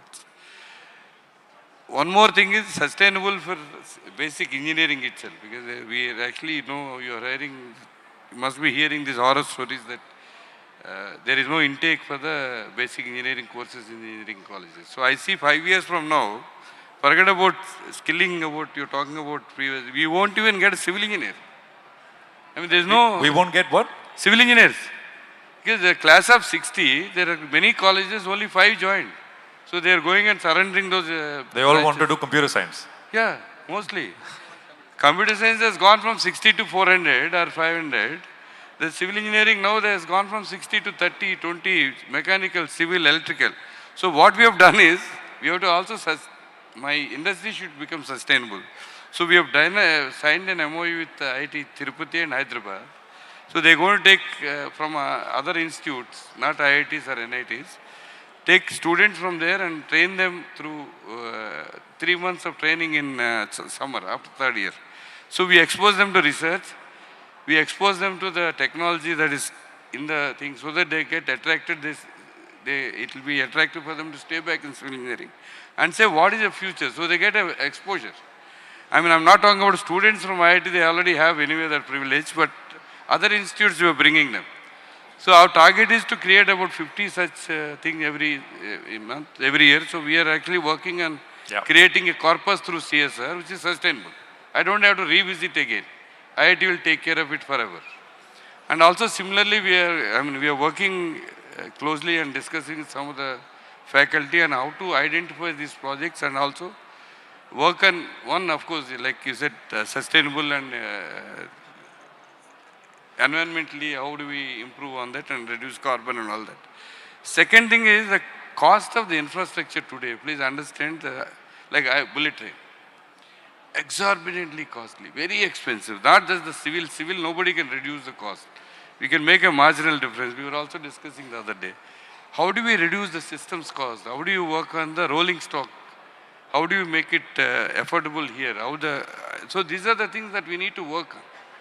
Take the whole project, not just, don't take one component. I'm a civil engineer, I cannot say I'll confine myself to. I'm creating an infrastructure which has to be sustainable. I have to have my rolling stock for the next 100 years, running on this track, not building the track. So these are the areas that IIT can take because they have the multidisciplinary system. All of them can sit together. We can actually fund. I mean, like Metro Rail also can fund such studies, and it will have a long-lasting impact on the high-end infrastructure in the country. Professor Ashwin, you've got commitments from all three here.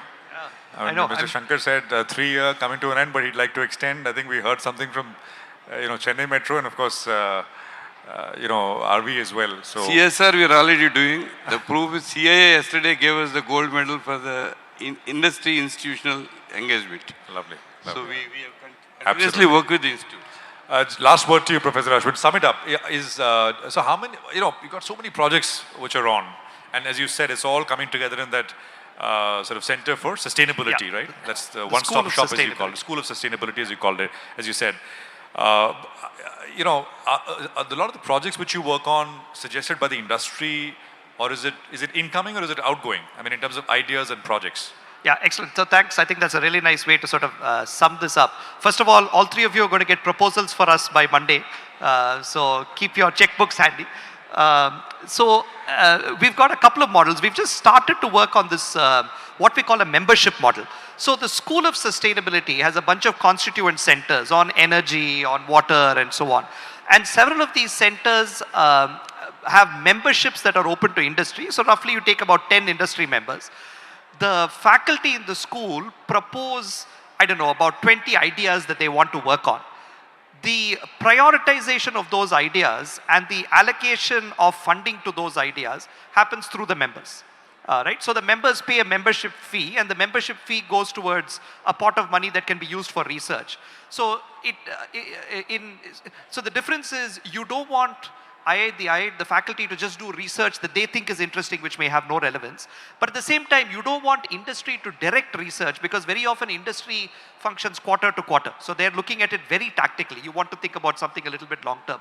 So you allow the faculty to propose a set of projects, and you allow the industry to prioritize from that. So you get the best of both worlds. The faculty can propose unconstrained, and the industry can then prioritize based on where they see interest in the future, etc. So we are looking to see if we can actually broad base this membership model across our centers. So we have about 15 or so centers of excellence at the moment at IIT Madras. We're trying to see if each of those 15 can have 10 members, industry members. So you have 150 industries involved, and these are all different areas. And through that mechanism actually evolve work that is both innovative, but also something that is relevant, maybe not today, but tomorrow. So hopefully I think that will help us really push out work that is both interesting and relevant. That's, I think, a really nice way to conclude. By the way, Professor Ashwin, don't wait till Monday. I think it's only, 3 p.m., 4 p.m., Friday? Oh, that's You've right. got time. Send those requests in. Thank you very much, all of you, Mr. Shankar, Mr. Siddique, Mr. Chakrapani, and Professor Ashwin, for sort of engaging in this very nice discussion. And I hope, let the partnership blossom towards those ESG and sustainability goals. Thank you very much. Thank you very much for that. Thank you. Thank you so much.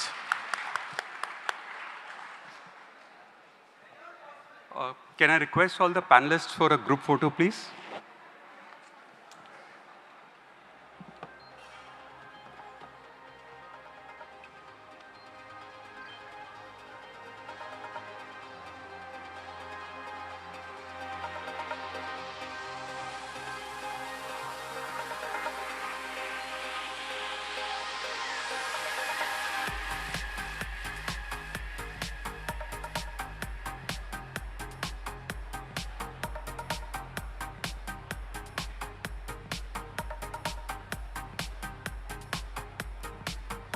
Thank you so much. We will be felicitating our esteemed panelists after the short tea break.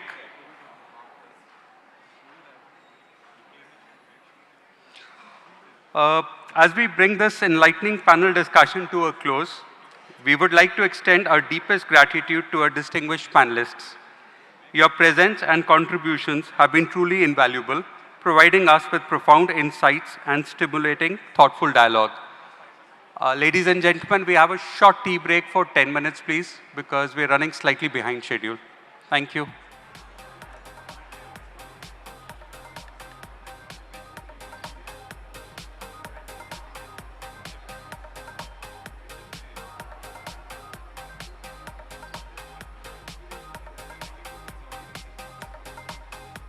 Sorry, a quick announcement. After we commence post the tea break, I would request all the award winners to be seated on the left side, please. Once we start calling out the names, I would request them to come from the left side and receive their award. Thank you so much.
Good evening, everyone.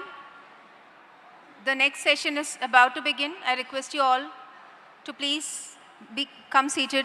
Please be seated. Thanks.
Good evening.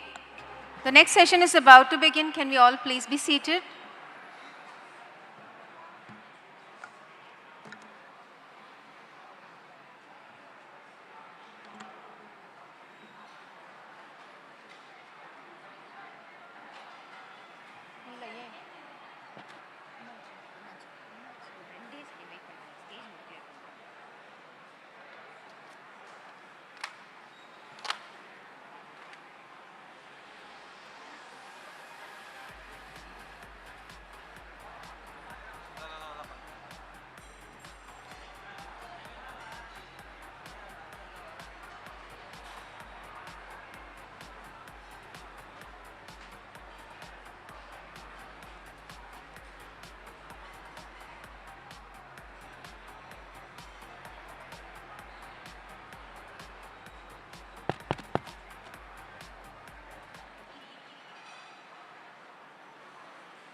Good evening, everyone. We are proud to have in our midst Mr. Bhaskar Bhatt, former Managing Director, Titan Company Limited. Mr. Bhaskar Bhatt is a mechanical engineering graduate of the class of 1976 and a distinguished alumni of our institute. He played a pivotal role in building Titan and Tanishq into iconic Indian brands, transforming the watch and jewelry industry, and is a very well-renowned, respected corporate leader. May I invite Mr. Bhaskar Bhatt to address the gathering.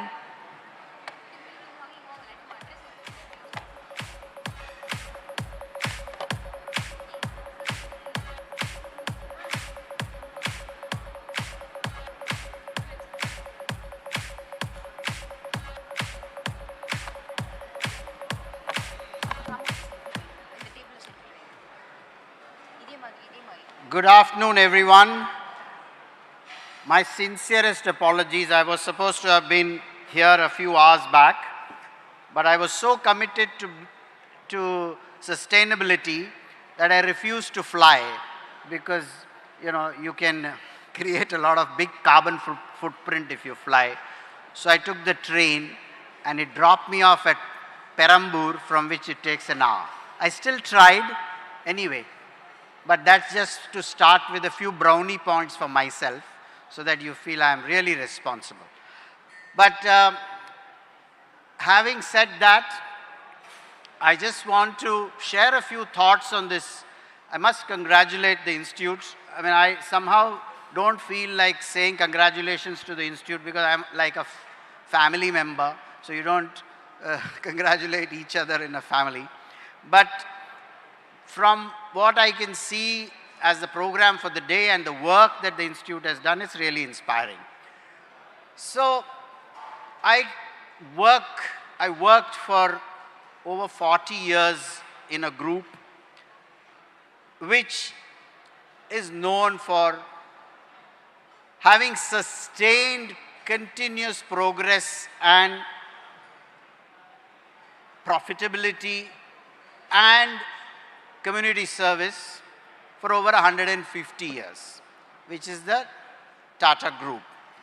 So whatever I share with you is not really theory, it is what we do, how we do. The reason why I speak about that is I think it is the work that the group does or has done in the past is not just impressive, it's very inspiring. And as employees, when I started my career and later as a leader, one of the leaders of one of the companies, it was almost a responsibility of mine to transfer that to the next generations. The first thing about sustainability in the group, and not the way we know it today, is the structure of the group. You all know that the operating companies of the group have a core investment company at the top called Tata Sons Limited. And Tata Sons ownership is 67% Tata Trusts, and therefore many hundred years ago or many decades ago, the founder had ensured that the group's service of the community would continue perennially. There's no question the 67% ownership of the businesses of the companies through Tata Sons ensures that the Tata Trust, whose sole purpose is community service, and therefore this is the first example I have seen of a sustainable corporation which ensured by ownership. Apart from that, the group today, you know that it is the most respected, but I do believe that it's not because of the businesses we do or our profitability alone or the number of people we employ, which is the largest number in the private sector. It is because of those other factors which we talk about in sustainability, which is to do with the ethics and integrity. But that's not all. It is to do with conducting business responsibly, and the responsible conduct of business comes alive in the likes of very old archaic technology companies which have moved with the times to ensure, for example, Tata Steel, Tata Power and Tata Chemicals. And that is where the relevance of today's sessions and the application of technology is important. Each of these very strong carbon producing or carbon footprint companies has worked closely, and when I went through the records, has worked closely with several institutes, including IIT Madras, IIT Delhi, IIT Mumbai, Bombay, in application of various technologies just to decarbonize their operations. Now, why would they do it? There's a lot of debate going on about all this, about greenwashing and so on and so forth. But certainly in the group, I have seen an inward-driven effort at ensuring responsibly conducting business.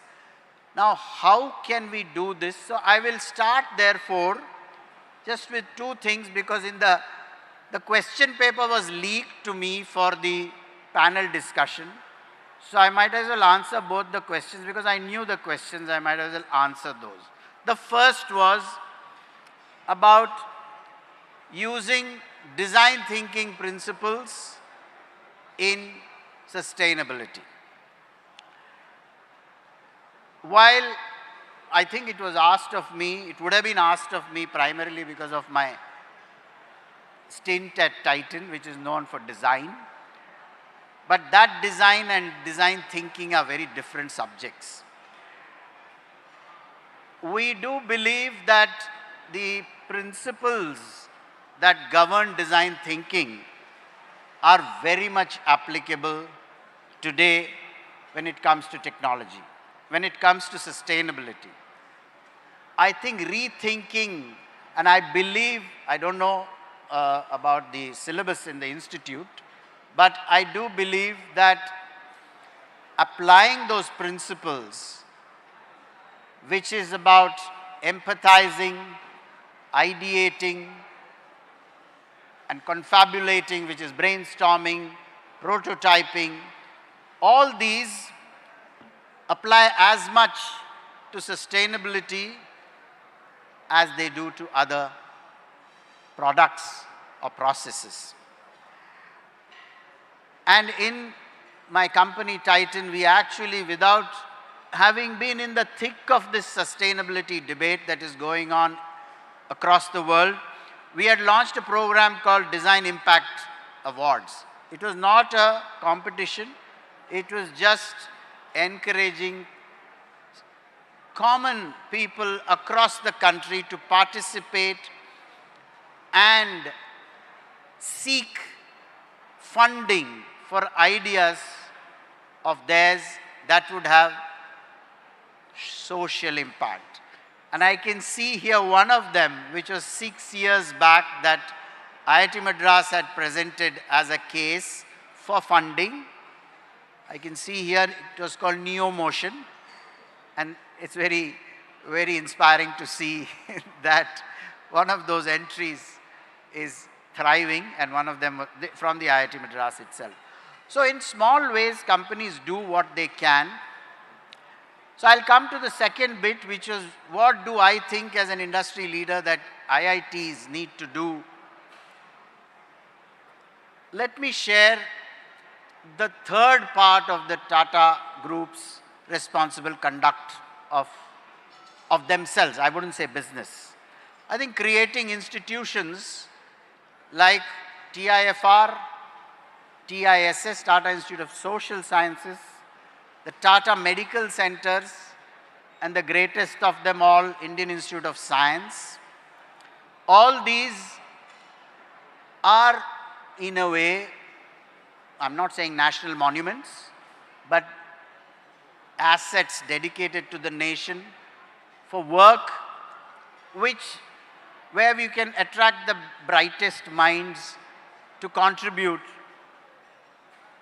for progress, not just of India, but mankind as such. Therefore, I do believe we have been beneficiaries of this great institution called IIT. And what do we do in business? In business, finally, our job is to leverage resources, which is financial resources, human resources, all the other resources that we can access to advantage for the benefit of stakeholders and not just shareholders. And that difference in the Tata Group comes alive when Jamsetji Tata long back said that the community is not just another stakeholder in the conduct of business. For us, is the only most important stakeholder. Now, how do we embed that thinking in the curriculum or the outcomes? I can't be prescriptive at all, but from industry experience I can say that more and more, in as much as young people have the energy and inspiration to get into entrepreneurial ventures, and we look down upon them saying this is for valuation and not for value creation, it is not so.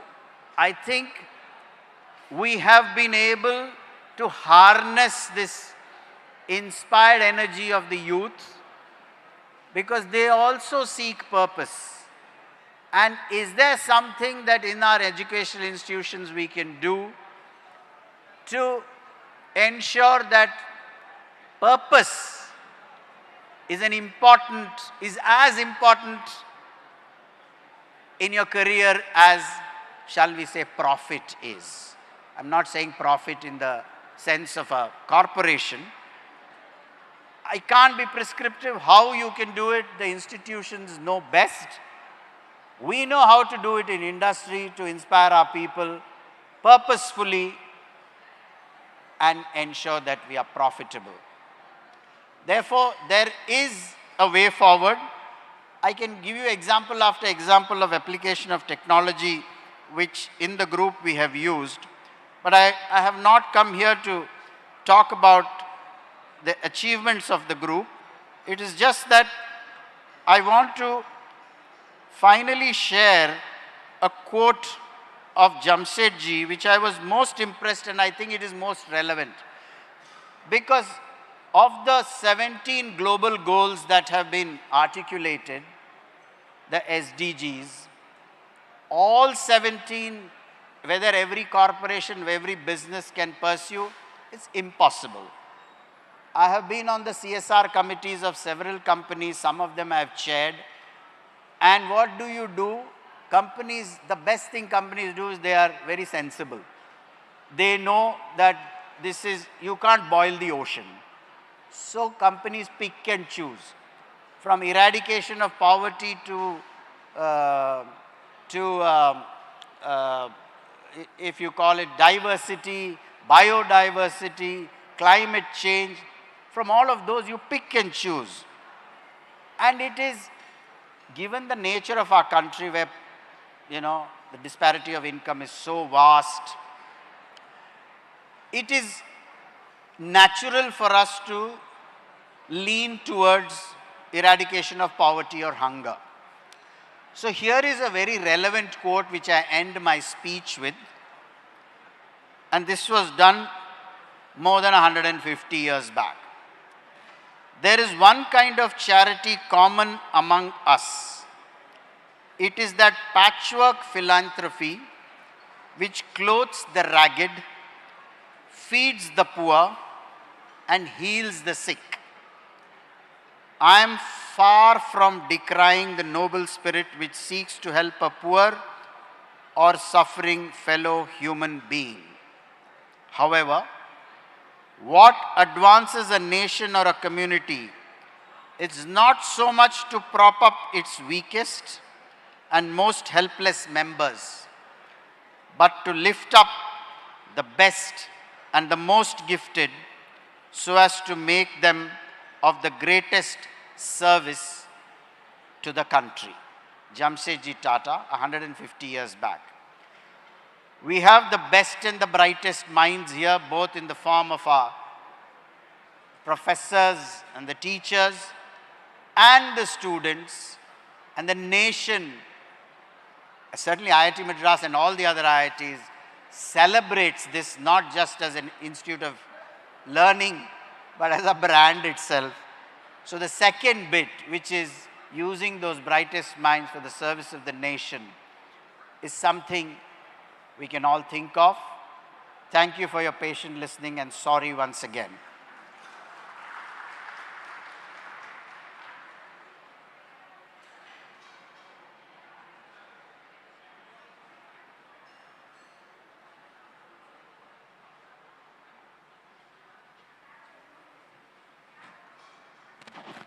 May I request all the awardees, partner awardees and the jury awardees to please be seated towards my left in the second row. Thank you very much. Good evening, everyone. At IIT Madras, we take pride in partnering with over 200 corporates and PSUs, leveraging cutting-edge technology research to create social impact and drive the greater good. In a world driven by technology, we, along with our corporate partners, ask, yes, but does it drive your CSR? With this mantra as our true north, we have initiated technology research that has given rise to scalable, sustainable solutions to societal challenges. Together, these industry-academia partnerships are making remarkable strides towards fulfilling the vision of Viksit Bharat 2047. In recognition and deepest appreciation of these partnerships, we are thrilled to announce the IIT Madras Corporate Partnership Awards. The awards have been categorized based on the nature of our partnership with IIT Madras.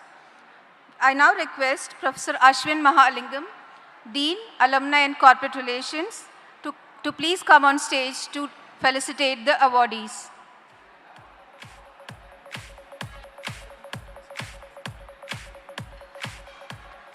I'm sorry, may I request Mr. Bhaskar Bhatt to please come on stage to felicitate our partner awardees.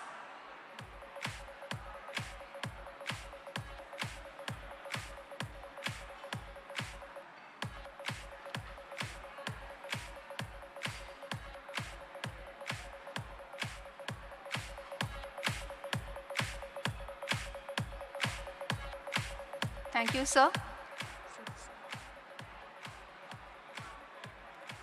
The first category is the Trailblazer in Academic Alliance Award. First award goes to Power Grid Corporation of India Limited for their project named Vidya Lakshmi Pan IIT Merit Cum Means Endowment Scholarship. Mr. Manu Sinha, Chief Manager CSR, will collect the award. Please give them a big hand.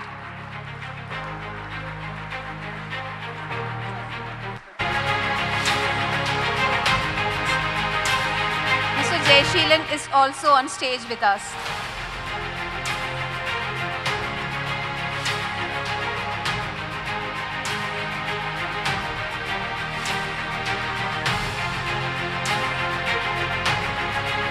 The next award goes to Power Finance Corporation for their project Research Undergraduate Anatomy Laboratory at the Department of Medical Sciences and Technology. Mr. Durgesh Rangera, GM CSR, will collect the award.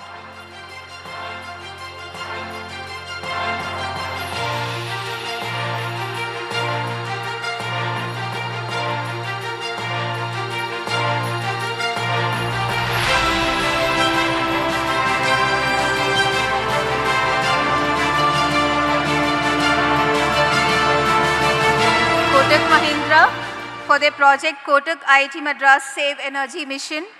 Mr. Srinivasa Sumajayalu, Executive Vice President and City Head, Branch Banking, Chennai, will collect the award.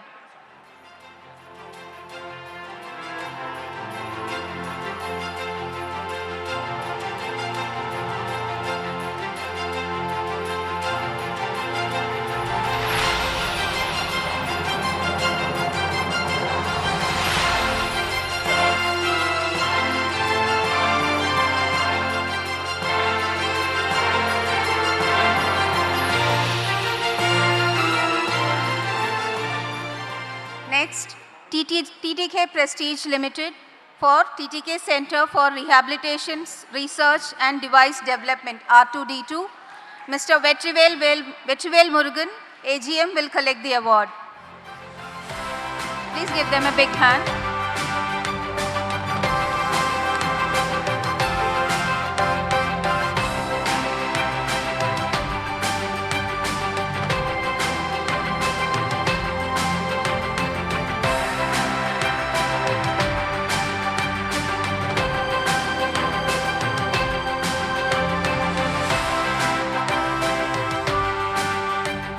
We now have Hyundai Motor Limited for their Hydrogen Valley Innovation Lab. Mr. Karthik L, Associate VP and Vertical Head Strategy Planning. Mr. James Sanjay, Business Strategy Manager, will collect the award.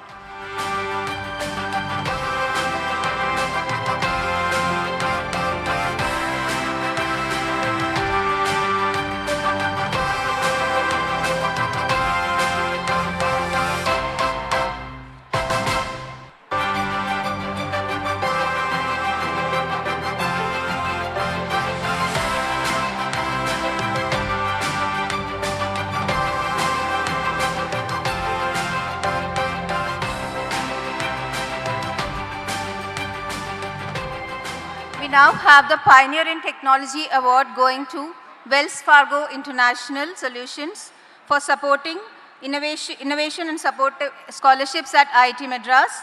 Mr. Bandhane Jha will, Ms. Bandhana Jha will collect the award.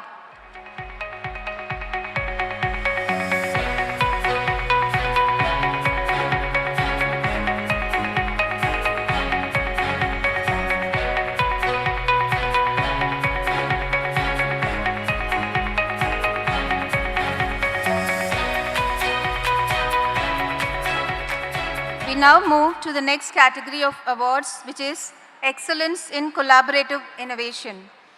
The first award in this category goes to American Express India Private Limited for establishment of Dart Lab and prizes and scholarship for students. Mr. Radhakrishnan Gopalakrishnan, Head Global Decision Science, Amex India, will collect the award.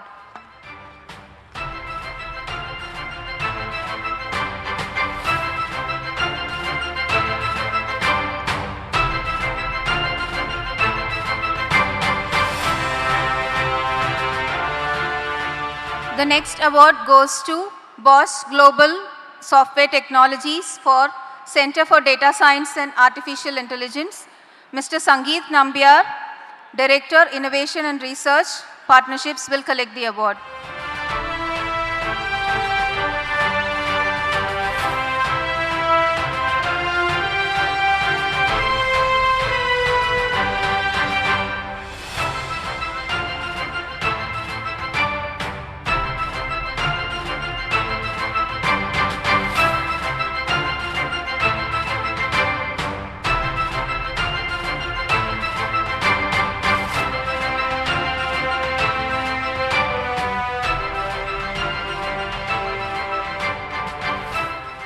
The next award goes to Capgemini Technology Services India Limited for supporting multiple technology-led projects to drive innovation.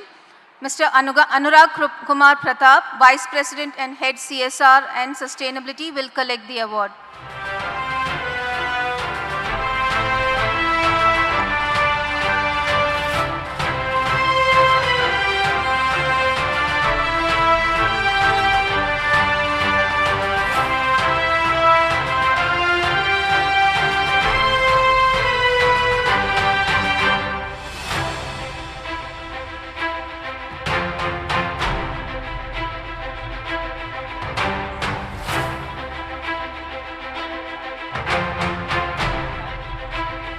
We next have FedEx Corporate Services receiving the award for FedEx Center for Smart and Sustainable Supply Chains.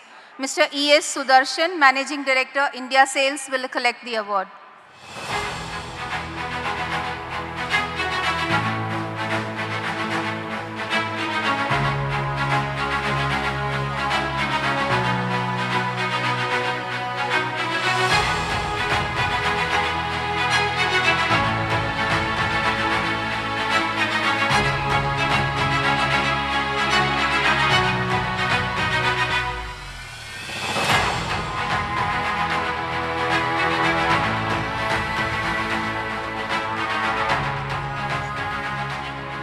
We next have HDFC Bank Limited supporting innovation and entrepreneurship at IIT Madras. Mr. Balaji K. Ramanujam, Senior VP and Zonal Head, Mr. Mithun John, VP Startups, and Mr. Niranjan Demana, DVP Venture Investments and Philanthropy, will collect the awards.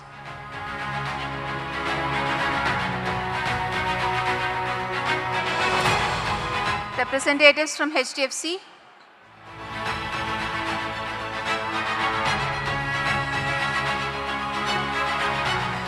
We'll move on. We now have Indomem Private Limited for their endowment to support grants and research activities at IITM. Mr. Ravi, Manager, and Mr. Kamraj, Product Development Engineer, will collect the award.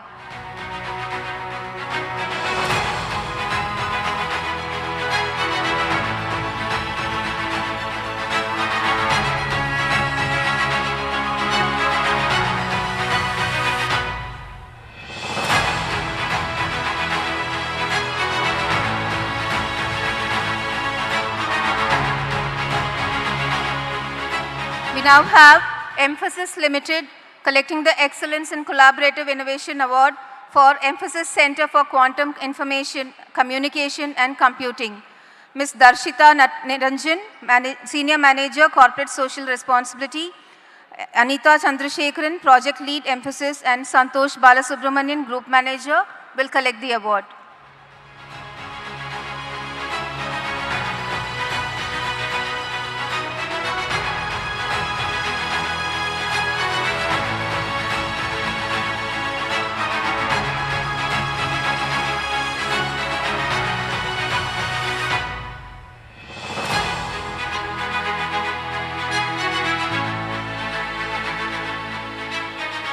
I now call upon National Stock Exchange Foundation, supporting multiple research and innovation-led projects. Ms. Rama Mohan, CEO, will collect the award.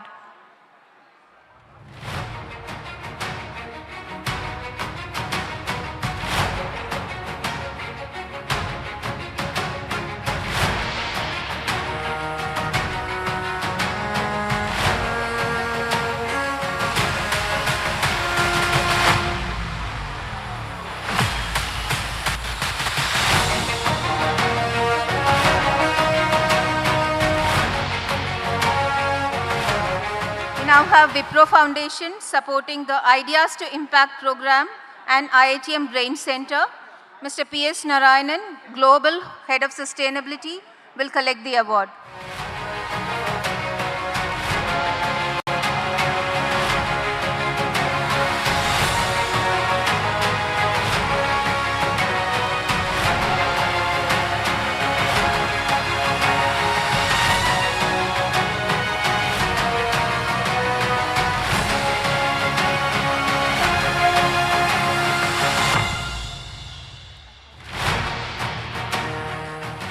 I now invite Mr. Chakrapani to please come on stage to felicitate the next awardees.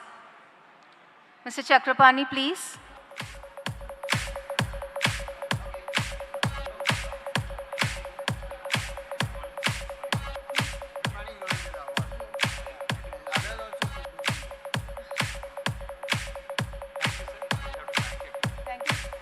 Thank you, Mr. Bhaskar Bhatt. I now invite Mr. Shankar to please come on stage to give the next set of awards.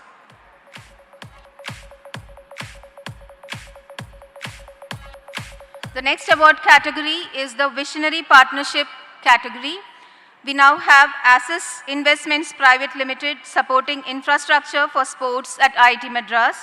Mr. Sudhindra Ballal, CEO, will collect the award.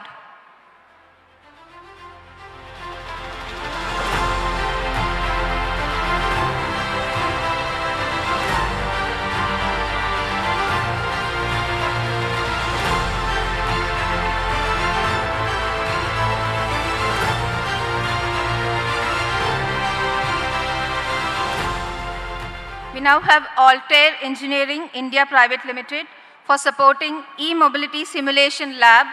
Mr. Ramesha BS, Head Academic Initiatives, will collect the award.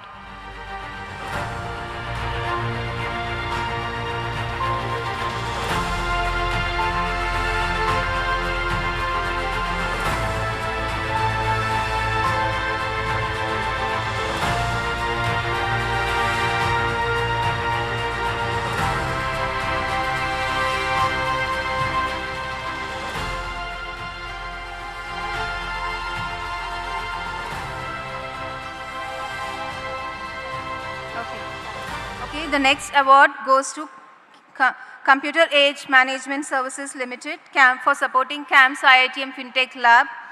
Ms. Kamala Radhakrishnan, CMO, Mr. Ravi Khetna, Chief Platform Officer, Ms. Neha Sanjeev, Chief of Staff, will collect the award.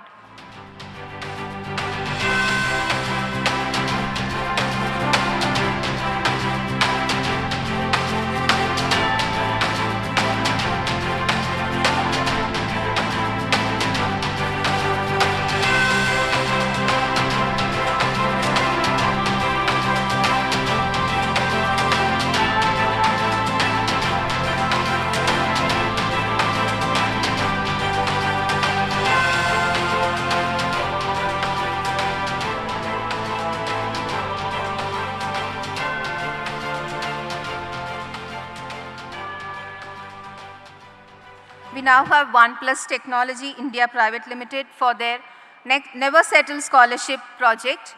Mr. Ram Gopal Reddy, Vice President, will collect the award.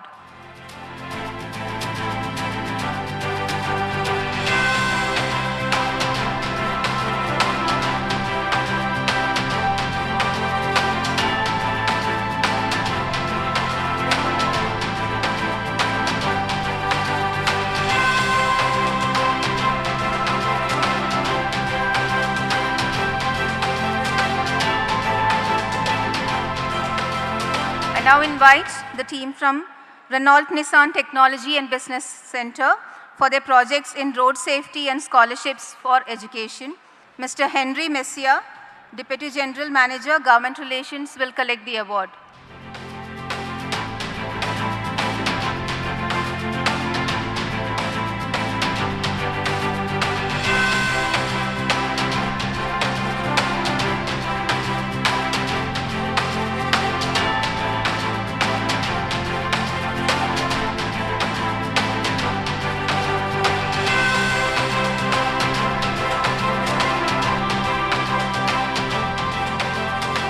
The next award goes to Siemens Limited for supporting digitization of IIT Madras. Mr. Satish KB, Associate Vice President, will collect the award.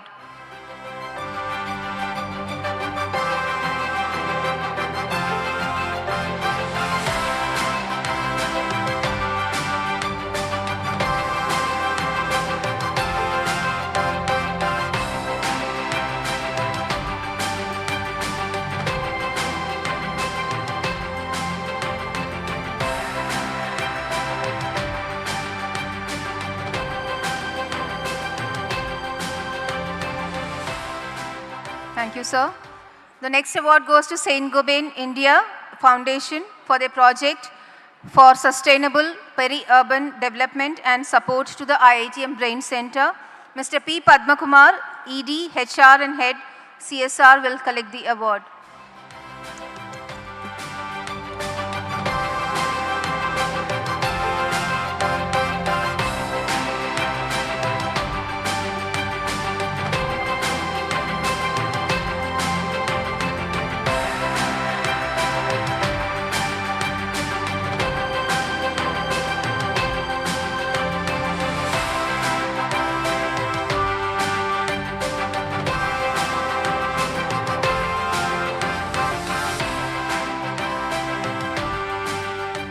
Thank you so much for Mr. Shankar for gracefully agreeing to come on stage. Thank you very much.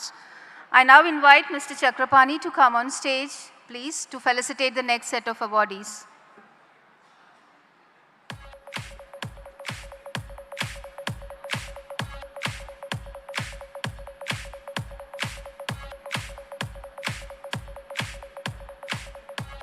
Thank you, sir. The next award goes to Sutherland Global Services Limited for their project in fee waiver for students of NPTEL. Mr. Anil Joseph, SVP Global People Operations, will collect the award.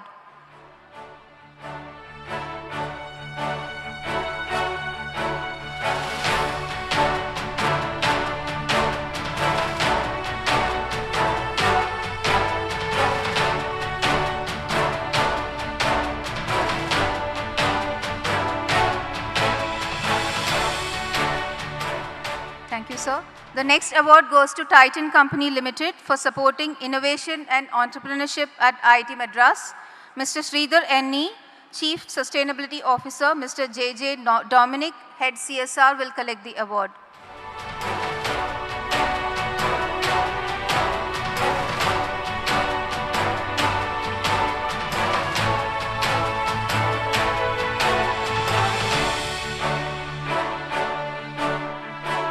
We now have Verizon Data Services India Private Limited supporting online BSc degree in programming and data science. Ms. Shashireka Subramani, Consultant Communications, will collect the award.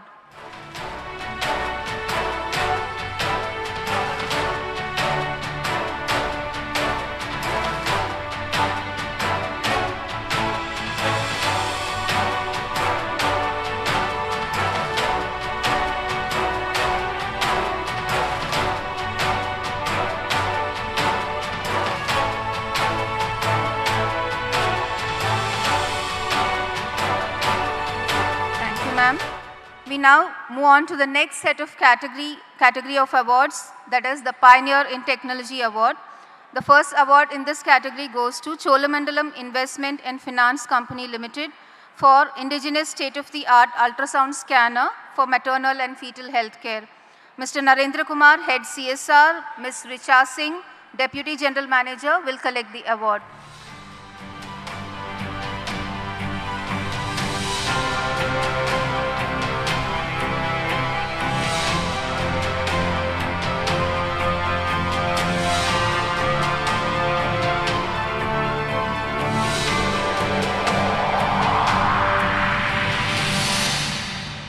We now have Fortis Healthcare Limited supporting the Sudha Gopalakrishnan Brain Center at IITM.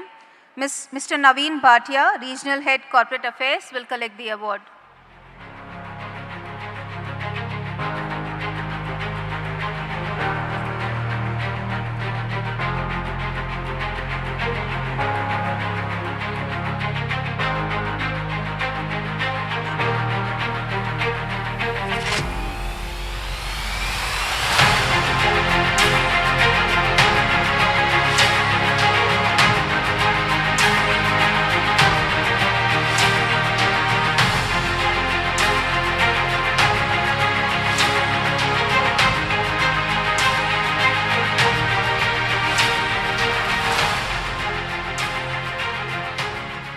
We now have Indus Towers Limited supporting multiple research-led innovation projects in renewable energy and energy storage. May I invite Indus Towers teams to come on stage, please.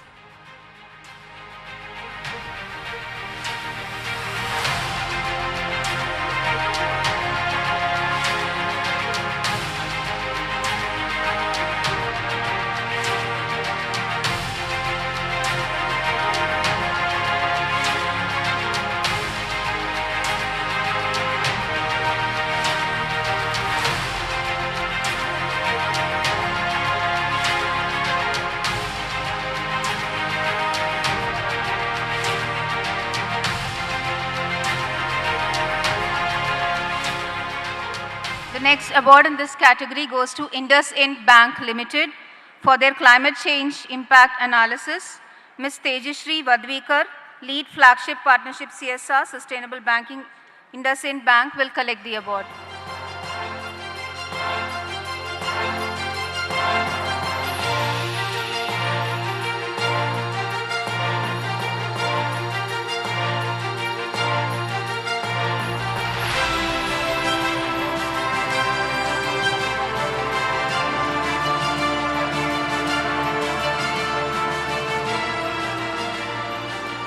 The next award goes to Mazagaon Dog Shipbuilders Limited for construction of a state-of-the-art circulating water tank to enable research. Mr. Amit Nabira, Deputy General Manager, Indigenization and CSR, will collect the award.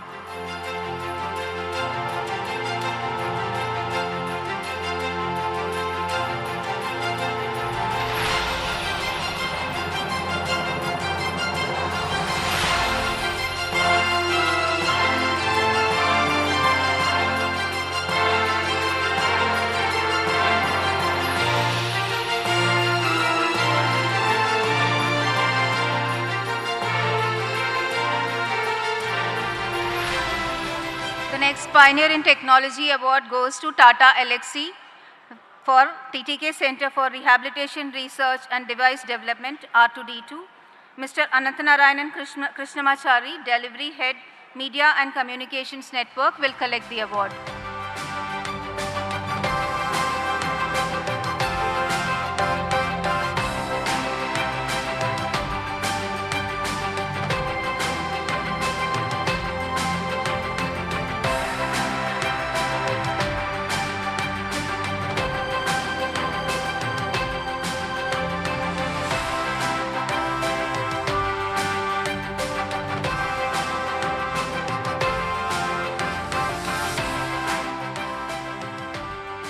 Thank you.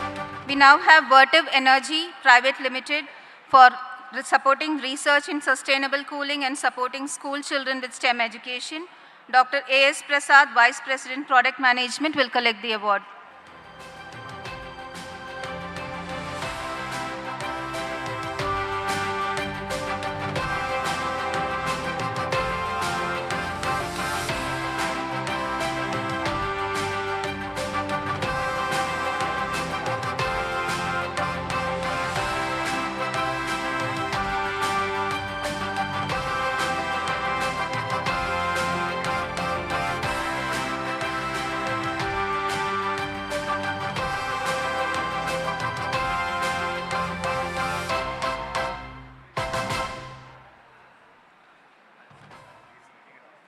Sorry.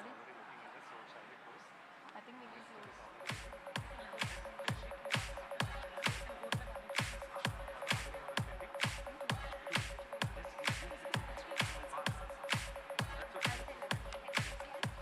CPCL.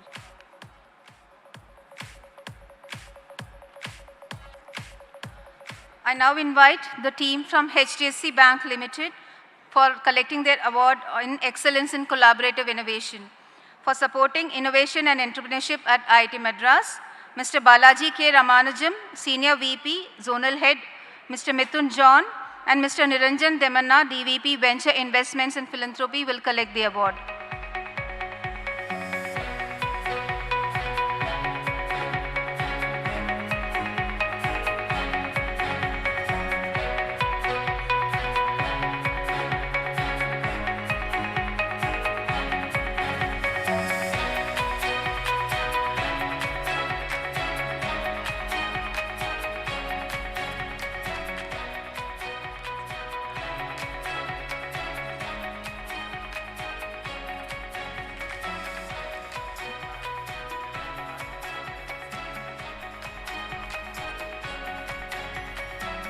Thank you, sir.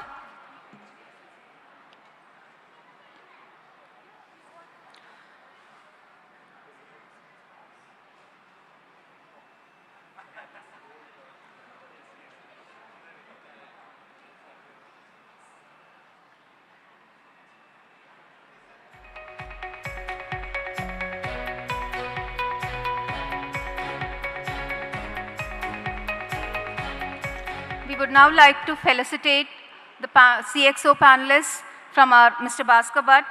I request Professor Ashwin Mahalingam to felicitate Mr. Bhaskar Bhatt.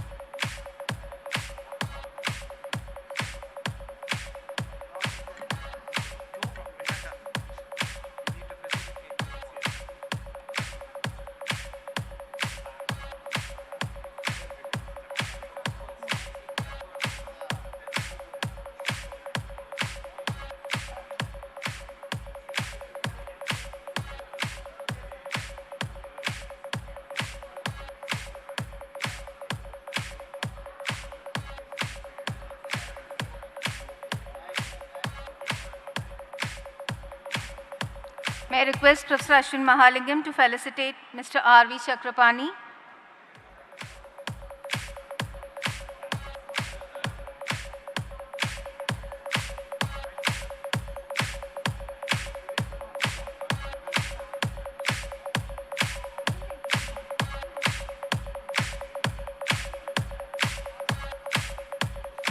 May I invite Mr. H. Shankar, Managing Director, IC, Chennai Petroleum Corporation Limited.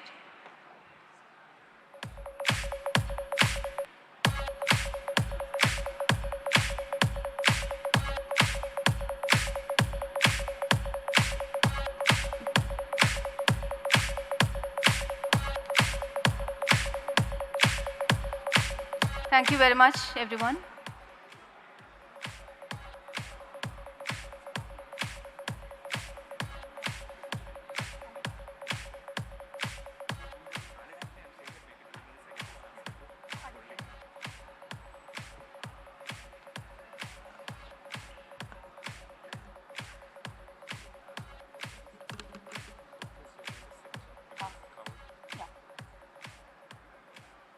Ladies and gentlemen, we move to the valedictory session of today.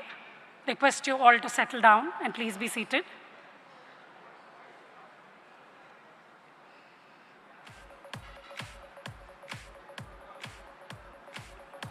We will commence the valedictory session with a Tamil Thai Varthu, followed by Vande Mataram. Request you all to please stand.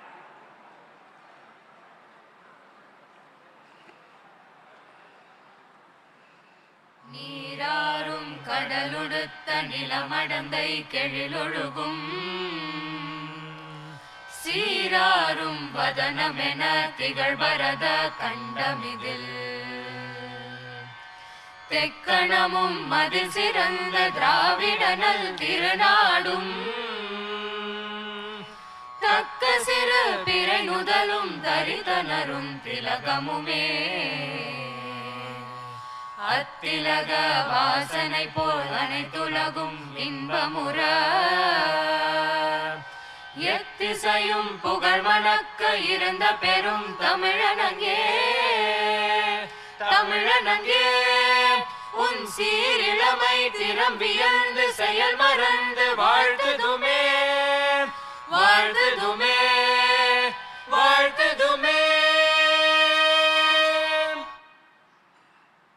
Vande Mataram Vande Mataram சுஜலாம் சுஃபலாம் மலயஜ शीतलाम्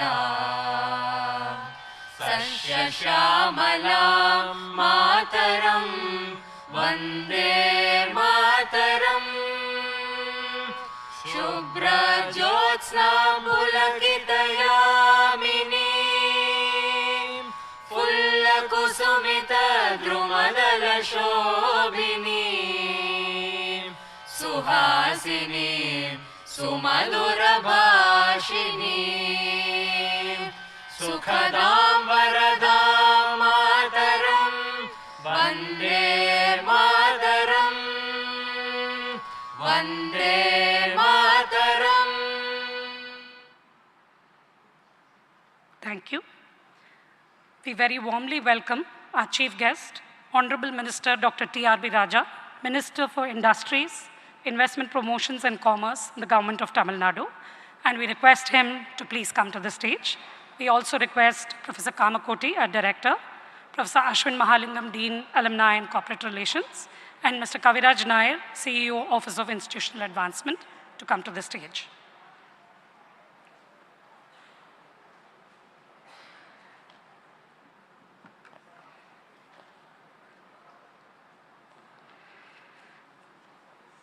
Good evening and welcome to everybody. IIT Madras has been working on technology and research for innovation for creating lasting social impact. In order to facilitate more opportunities for industry and academia collaborations and to co-create partnerships, including via CSR, we hold this annual summit. This year's theme is Viksit Bharat 2047, driving inclusive transformative impact through technology-enabled CSR. I now request Mr. Kaviraj Nair, CEO, Office of Institutional Advancement, to deliver the welcome address.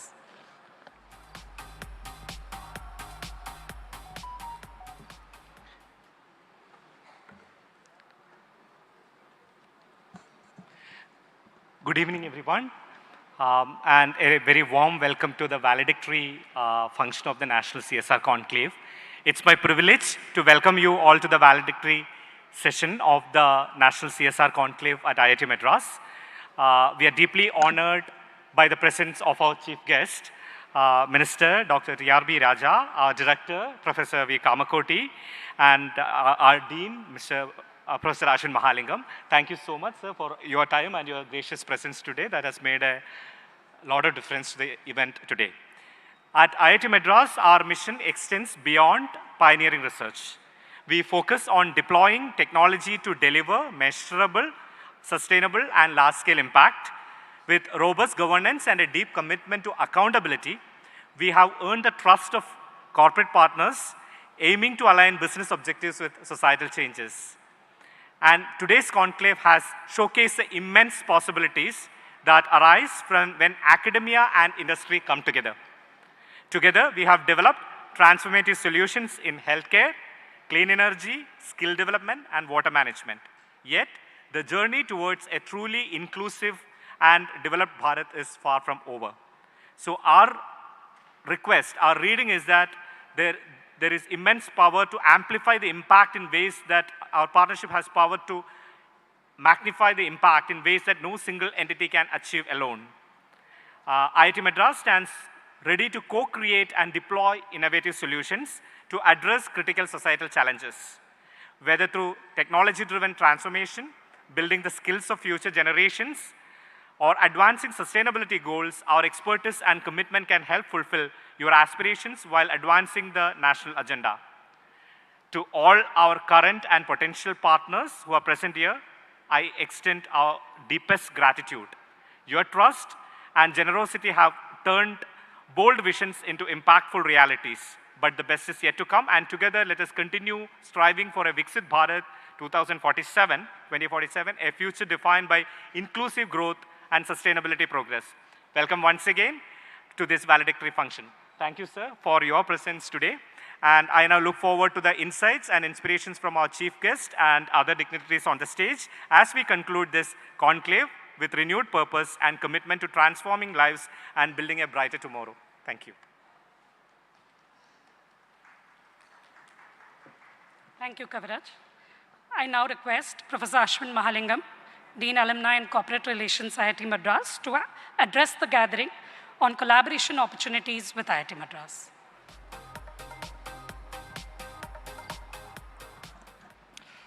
So, good evening and welcome everyone, and thank you for, I know it's been a long day, but thank you for staying all through for this session. I'd like to also welcome the Honorable Minister Dr. T.R.B. Raja, our Director Professor Kamakoti, and my colleague Kaviraj. Sir, I just wanted to say, when we were in school, we read this book called Animal Farm, and there's a very famous tagline there which says, all animals are equal, but some are more equal than others. So at IIT Madras, we conduct a lot of events, and you've been to some of these. All our events are important, but some are more important than others. And this is one of those events that I think that's a little bit more important, and I'll sort of tell you why. We all want the same thing. We want Tamil Nadu to be a better place. We want India to be a better place. We want the world to be a better place. And we firmly believe at IIT Madras that one of the ways making that happen is through cutting-edge research, because research can scale and solve problems that are far beyond what immediate technical solutions can solve. And so the idea is that if we can figure out how to innovate, how to reduce costs, how to sort of create new processes and practices, then we can sort of affect systemic change across the ecosystem. Now, one of the things about research is we know in India that our ratio of research funding to GDP is on the lower side as far as many global economies are concerned, particularly in the developed world. And one way in which we can augment that is to actually partner with corporates through CSR and other mechanisms, which we've been able to do very successfully over the last couple of years. We have several of you here who've been supporting a lot of our projects, and many of these projects have already started creating impact. We worked with small and medium enterprises on energy, we've rejuvenated water bodies, we've developed low-cost medical devices, and none of these would have been possible if not for the support of corporations, both in terms of funding, but also in terms of partnership, in terms of technology development, field testing, and so on. So what we would like to see is to see these partnerships grow and have far more by way of impactful projects that emerge from this collaboration between corporations and IIT Madras. There are several kinds of projects that we work on. Some of them are very point-and-shoot short-term projects, but we're now starting to work on a slightly more medium to long-term basis with many of you. When you look at things from a 6-month to 1-year horizon, you're essentially using available tools to create solutions. But if we can start expanding our horizons to look at 3 to 5-year centers or collaborative efforts that span a little bit of a longer duration, then the possibilities start multiplying. And what we've started doing and what we want to continue to do with all of you is start moving away from project mode to what we call program mode, where we start looking at a 3 to 5-year roadmap on a variety of technological areas. We've just recently started a school of sustainability that we were talking about in a panel just before this that straddles areas as diverse as water, energy, materials, climate. We've started a new school of medical sciences and technology where a lot of innovative things that are happening at the intersection of medicine and engineering. We have a new school of data sciences and AI, which is of course taking over the world. So there are several opportunities to work with us. And what we'd like to do going forward is to look at a more programmatic 3 to 5-year approach to push the envelope forward so that we become the go-to place as far as the world is concerned. right? We don't constantly look towards other countries for technological solutions, others look towards us. Similarly, on the educational front as well, there is a large problem in front of us in terms of millions of people in India, but also in the larger global south, in Southeast Asia, in places in Africa and so on, where skill development is required. And again, through partnerships with corporates, we're able to, we've so far made a small beginning, which we hope to advance going forward. So we've had so far, in summary, a large amount of success working with several companies through CSR, but I think we've only hit the tip of the iceberg. We're hoping for collaborative partnerships over several years, and of course, we've had a lot of partnerships with the government as well. Many of these are, are tripartite sort of arrangements where there's the government providing some resources, IIT Madras, corporate India, and put together we do some of the most innovative work that people have seen. So thank you all for your support so far in making all of this happen. Many of the stalls that you see are displaying projects that are supported by several of the companies assembled here. So that's already validation that the work we've done together is seeing impact. But we hope again that it's the start of a journey and that every year we build upon this. And in the not too distant future, we have a Viksit Bharat, but also a vibrant Tamil Nadu and a wonderful world that we all live in. So thank you all and look forward to our continued partnerships.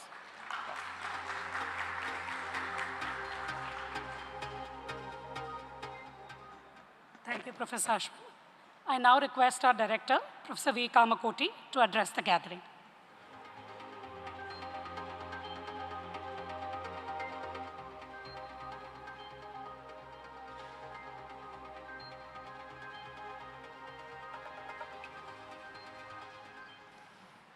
So friends, a very hearty welcome to IIT Madras campus and to this CSR conclave. Corporate social responsibility has been a game changer, specifically when we aspire to do something explorative, where there is a reasonable amount of success, but equally a reasonable amount of failure. And that is precisely where what we may call as high risk, high reward. And these outcomes of these research, if successful, would lead to extremely good solutions for the society, specifically today's contest in the area of sustainability. I think these are really, really supported by CSR. We have multiple examples over the last few years.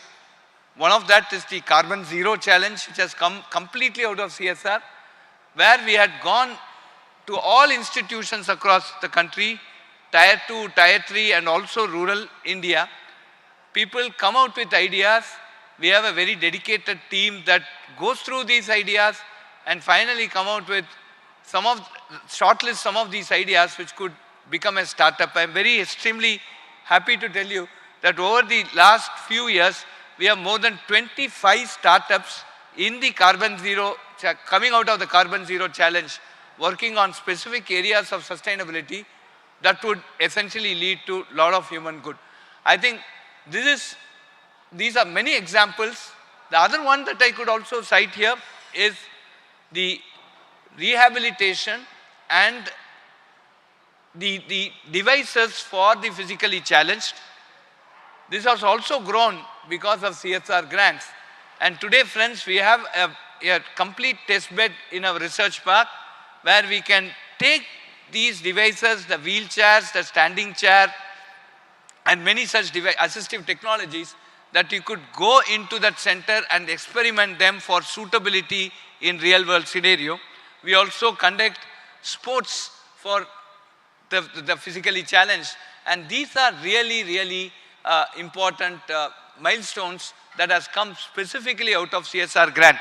A touching incident is that when the standing chair was introduced, and that day when the national anthem was sung, the people who are using the standing chair have not stood for the national anthem till that part, and that first day when with the standing chair they stood for the national anthem. I think that's a very, very heartwarming thing for us. The CSR grant has played a very important role in the democratization of education. I'm very happy to tell, especially in the presence of the Honorable Minister, Dr. Raja, that we have more than 2,000 government school children who are part of our BS Data Science program and doing very well. And this is actually because there is significant amount of grant, CSR grant that is used to support their tuition fees. We have all children who are having a family income of less than 1 lakh per annum are supported completely, and all girl children with family income of less than 5 lakh per annum, their complete BS Data Science program fees is subsidized. By this, several students below poverty line have come in and they are scoring very, very, very good marks. They are above the 8 CGPA, and I'm sure they are going to have a very good future, and CSR is actually enabling it. I would like to give some examples of CSR. We just had a very bright boy, but was not having a good job. They have finished with +2, not have money to study. One of our volunteers identified him in a petrol bunk and brought him here, trained for the eligibility test of the BS Data Science, cleared the eligibility test, just did the first year certificate, right? And got a 6 lakh per annum job, right? So there's also a story of a girl whose mother is a housemaid, identified, again cleared the eligibility test. Friends, a 3-hour really tough eligibility test. This girl could finish off in 1.5 hours and scored 80% marks, and currently with a CGPA of 9.2. And I'm sure she's going to be another great success. So transforming lives is something very important, and we do have mechanisms by which we can really get these children and give them quality education, especially in very important fields like electronic systems and data science, and we are able to do a big transformation in the society, specifically a change in the landscape by which we educate. I think, friends, these are all the good stories that we have. These are stories, they are reality, the kadayella nejam, and I want more and more participation. Here, we have specifically invited Dr. Raja to basically tell some of the very interesting points where you can all contribute together, and collectively, we as an institution and the state, we would like to grow the CSR and lead to a very, very sustainable living and orient ourselves to the 17 Sustainable Development Goals of the United Nations. I think that is going to do our state, our institution, our state, our country, and the planet at large very, very interesting, very exciting days ahead. And Viksit Bharat 2047, as we are looking at, as we march towards the 100 years of independence, we are looking at a knowledge superpower, a technology superpower, and a human capacity superpower. And we need to train our young generation. We are the youngest population in the age group of 15 to 35, and we have to train them, and it's a very important responsibility. Let us all join together and make all of us proud and effective. Thank you very much for coming today, and I hope to see many more interactions, not just with IIT Madras, but with all our institutions in our state. Thank you very much.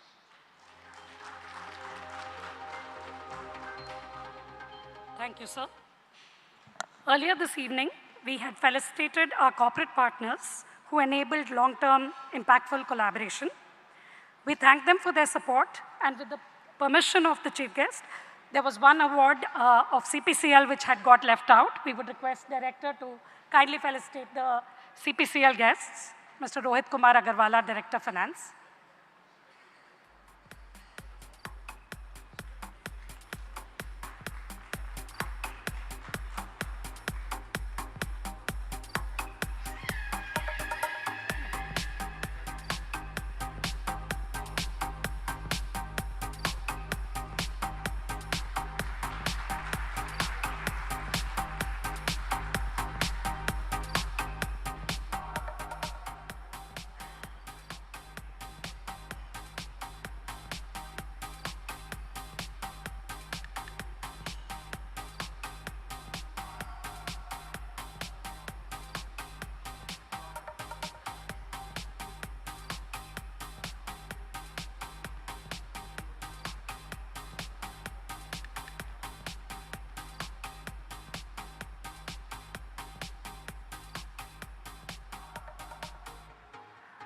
For the second consecutive year, we conducted the IIT Madras National CSR Award to encourage creating innovative technologies for social impact.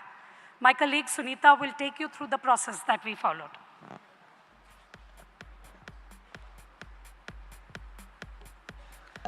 Thank you, Ms. Vasudha. This year, we were delighted to have received an overwhelming number of nominations from the CSR teams across the nation. The sheer volume and quality of entries stand as a testament to the commitment, innovation, and impact of corporate India in advancing the vision of Viksit Bharat 2047. The key objective of our award is to recognize, celebrate, and the incredible CSR initiatives of corporates and corporate foundations that have harnessed technology as a catalyst for inclusive growth, social change, and nation building. Each nominated project was thoroughly reviewed, evaluated by our incredible awards partner, Lakshya. Team Lakshya is headed by Mr. Nikhil Pant, a leading CSR leader in India and founder of Lakshya. The evaluation criteria developed for IITM CSR Awards by the team Lakshya focused on several key factors grouped into eligibility checks, social and economic impact parameters, environmental and technological factors, and considerations of scalability and sustainability. I gratefully acknowledge Mr. Nikhil Pant and Dr. Surabhi, who are in our midst today, for their valuable contributions.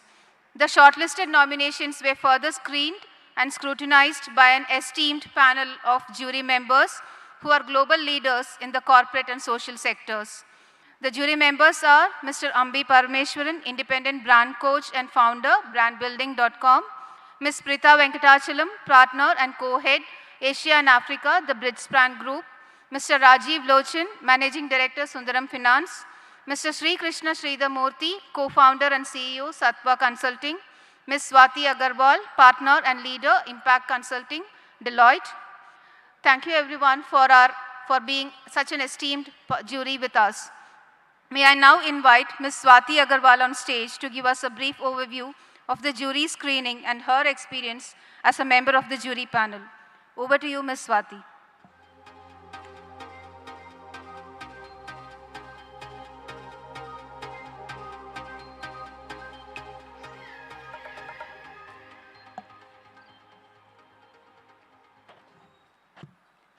Honorable Minister, respected Director, Dean, CEO, members of the faculty, my dear friends from the industry, a very good evening to you all.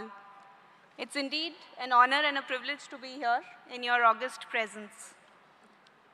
It's a very special moment for two reasons.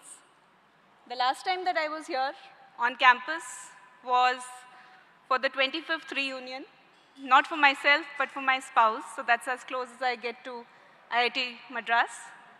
But of course, I have a lot of friends from my IIM community who are from the institute. But it's also very special and more importantly because I lead impact consulting for Deloitte South Asia. And as part of that, this is something that is very, very close to my heart. Having been in this space for a very long time, I have seen the kind of change that we can all bring together when we come together.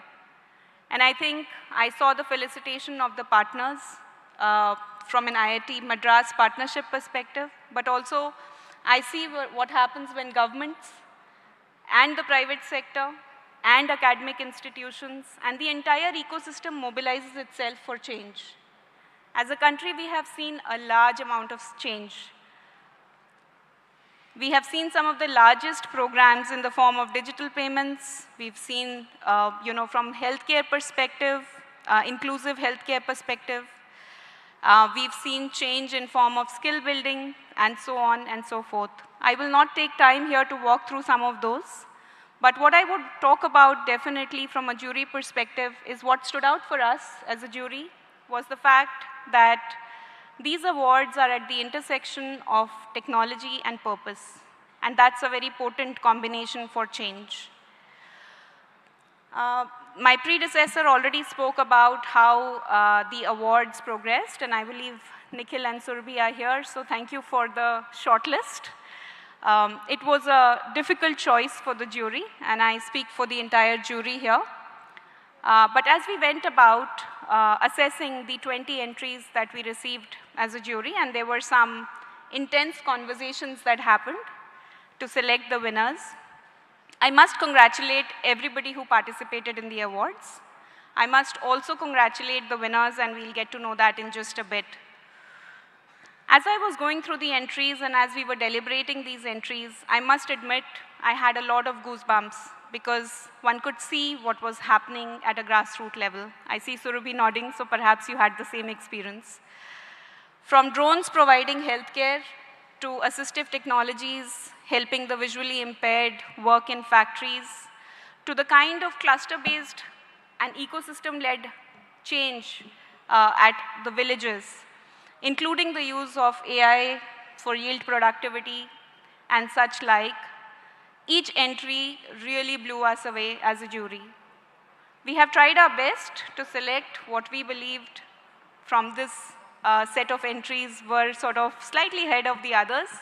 But as I mentioned earlier, I'd like to congratulate everybody who made it. I'll probably just talk about one more thing which is close to my heart before I close this, which is that for me, technology is important. It is very important. And it is perhaps most important when it becomes a part of our life and we stop talking about it, right? It is so interwoven with everything that we do that it becomes an intrinsic part of our life. But one element that's very close to my heart and I'll talk about is the element of empathy and the element of intent. And we can do whatever we can do with technology, but if that human touch goes away, then everything is meaningless. So I'll probably close with a small quote from Tim Cook, which is, and I quote here, "We are at our best when we serve others. Technology should connect us, but it is the human touch that should continue to inspire us." With that, I thank you for the privilege of being here.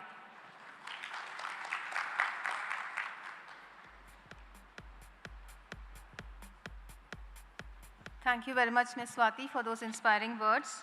Ladies and gentlemen, we now move on to the much anticipated session of the evening, the announcement of the winners of the IITM CSR Awards 2024.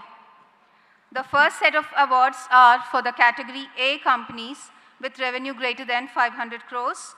The top 3 winners are, I announce, Indian Oil Corporation Limited, Mr. P. Ramakishore, GM Technical, will collect the award for their project on drone healthcare services in Kandhamal, Odisha.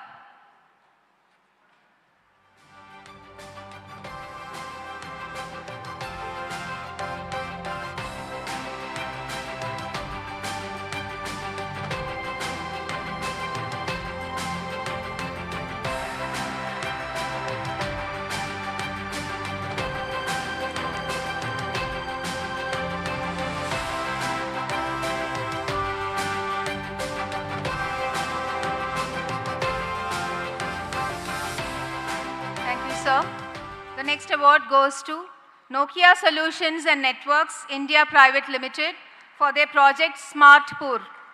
Ms. Daisy Rani, Head Production Operations, Nokia Chennai Factory, will collect the award.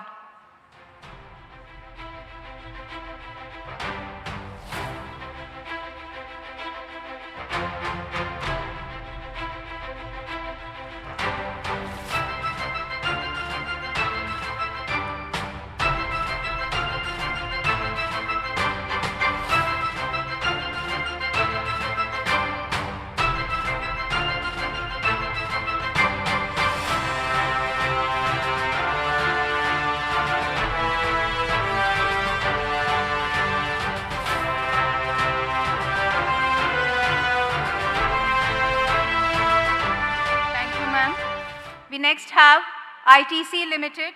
Mr. Vijay Vardhan, General Manager, ITC Social Investments, will collect the award for their project Climate Smart Village Program.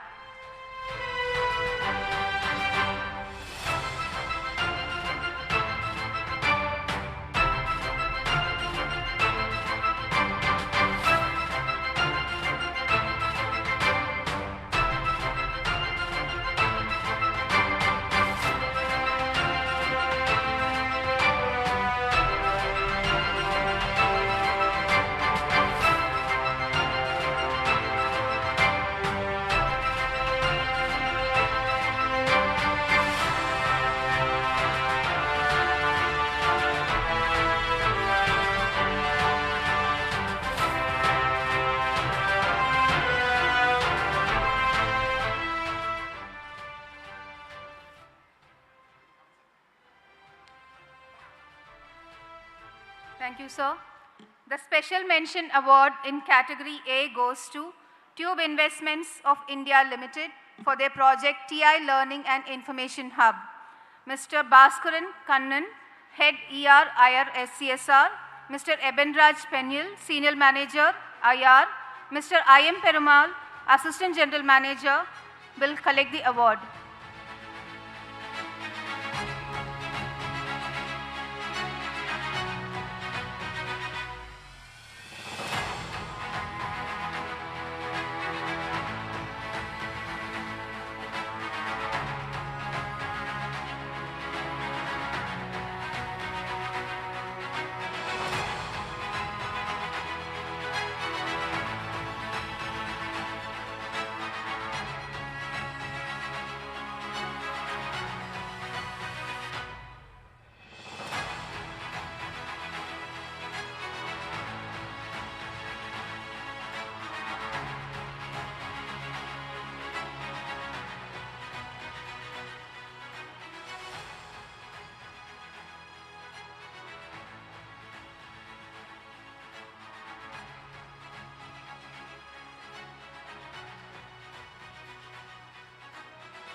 Thank you, sirs.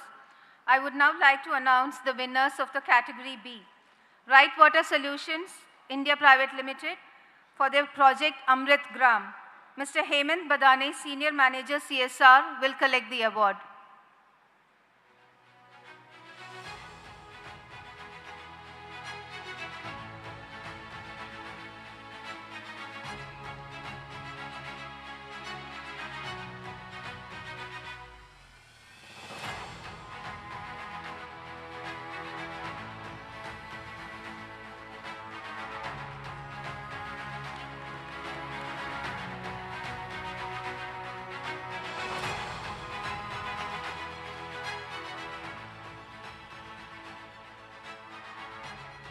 Thank you, sir. The next award goes to Herbalife International India Private Limited for their project Aqua Eco, building climate resilient livelihood opportunity for small marginal farmers using aquatic food production system. Mr. Uday Prakash, Vice President Strategy and Implementation, Ms. Shweta Jha, Head CSR and ESG, will collect the award.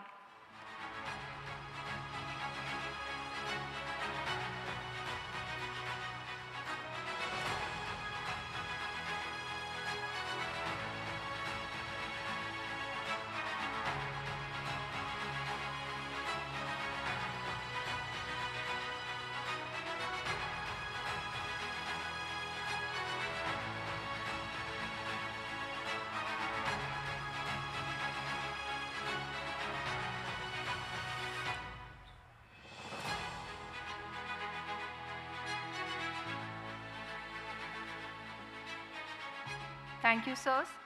I would now request the Honorable Minister to honor our esteemed members of the jury and our awards partner. I am pleased to call on stage Ms. Prita Venkatachalam.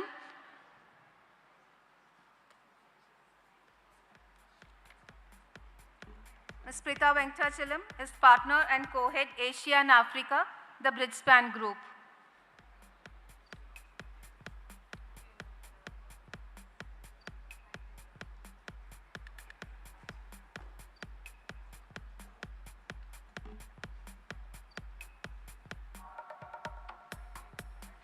Thank you, ma'am.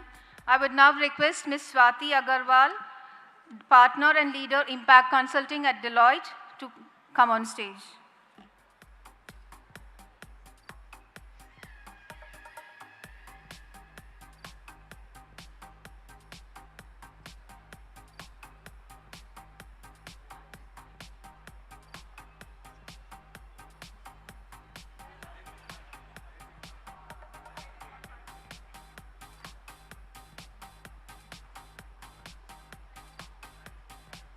Thank you, ma'am. I now request Mr. Nikhil Pant, founder Lakshya, and Dr. Surabhi to come on stage. Please give a big hand for our awards partner.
Thank you to the Minister, sir, for felicitating our winners and jury members.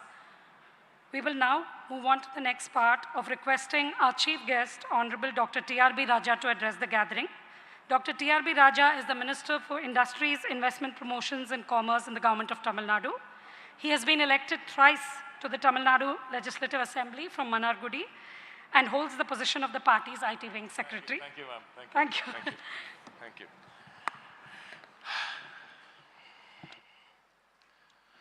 Okay, I'm hoping I'm audible because right. So amazing, always a proud moment to be in these grounds, hallowed grounds, I must say. IIT has been one of our crown jewels for the state. And whenever the professor calls, I'm here. If he says be there, I just come over and be present. I just hope I did that with my professors in college. I never did that. Anyway, so Professor Kamagoti, Professor Ashwin, through Kaviraj Nair, friends from the industry and academia, Vanakkam, it's a huge pleasure being here. As I said, IIT, amazing playing ground for talent. And this CSR event itself is a very important moment, I think, and I just heard that it hasn't gotten the visibility that it should have. The kind of recognition that people who, like you, need to be given has not been given yet is what we need to all agree upon now. And as I said, I know the importance of CSR when done right. There is CSR and there is CSR done right. Because there is CSR just for the heck of it, for just having to be given. But then there is CSR which actually needs to be given. And that is where I think this linkage between academia, industry, and the government is very key. And I know that CSR is extremely key for us. And because we've had discussions about using CSR properly at the cabinet level. We've had this at the cabinet. I've answered my chief minister and my other colleagues in the cabinet about 3 months back. When this came up in the cabinet as a discussion on how industry CSR is being put to good use. Because we know that there's a gap, right? We identify there's a gap. At this government of 3MK Stalin is very keen on taking feedback. We want to see where the gap is, right? We don't want to just brush it underneath the carpet. We want to know where the gap is. And I was also part of the planning commission, the state planning commission, which oversees all these departments. So I know that there is this gap because I know there's this need from society. I know there's this intention from government and there's intention from the industry also. But things don't just get done. There is a gap and that gap needs to be addressed by a collective of minds like this. And I think such meetings probably in better numbers next time. I heard last year was a small start. This year has been bigger with about 300 participants. And I'm hoping next time this entire auditorium will be packed with good intention and CSR. You just needn't give CSR, that intention to give and to search for places to give. That in itself is a good start, is what I think. Right now, Tamil Nadu is the third largest state when it comes to utilization of CSR, right? So you know that this state knows the importance of CSR, knows where it needs to go, and is actually putting it to good use. So this state is doing that right, but I do know that the focus of where this goes, that is missing, right? Where this goes is missing because of this disconnect between these three players. I can also say companies like ONGC, I just saw IOCL come over and I actually asked them, next time we should probably try and do this in Tamil Nadu. I do see that companies which are gaining out of the rich talent pool of Tamil Nadu, of the rich, let's say if it's from mining, let's say from our own, let's say oil, let's say gas, like ONGC. ONGC does a lot in Tamil Nadu, but all of its CSR skewed towards, I'm in an IIT, so I would like to be a bit restrained. But yes, but it is skewed. It is skewed towards the union, and that is the fact. It goes to states where ONG is not even present. That is what is happening. Why? Intent. So I would leave it at that. I'll leave you to ponder over that.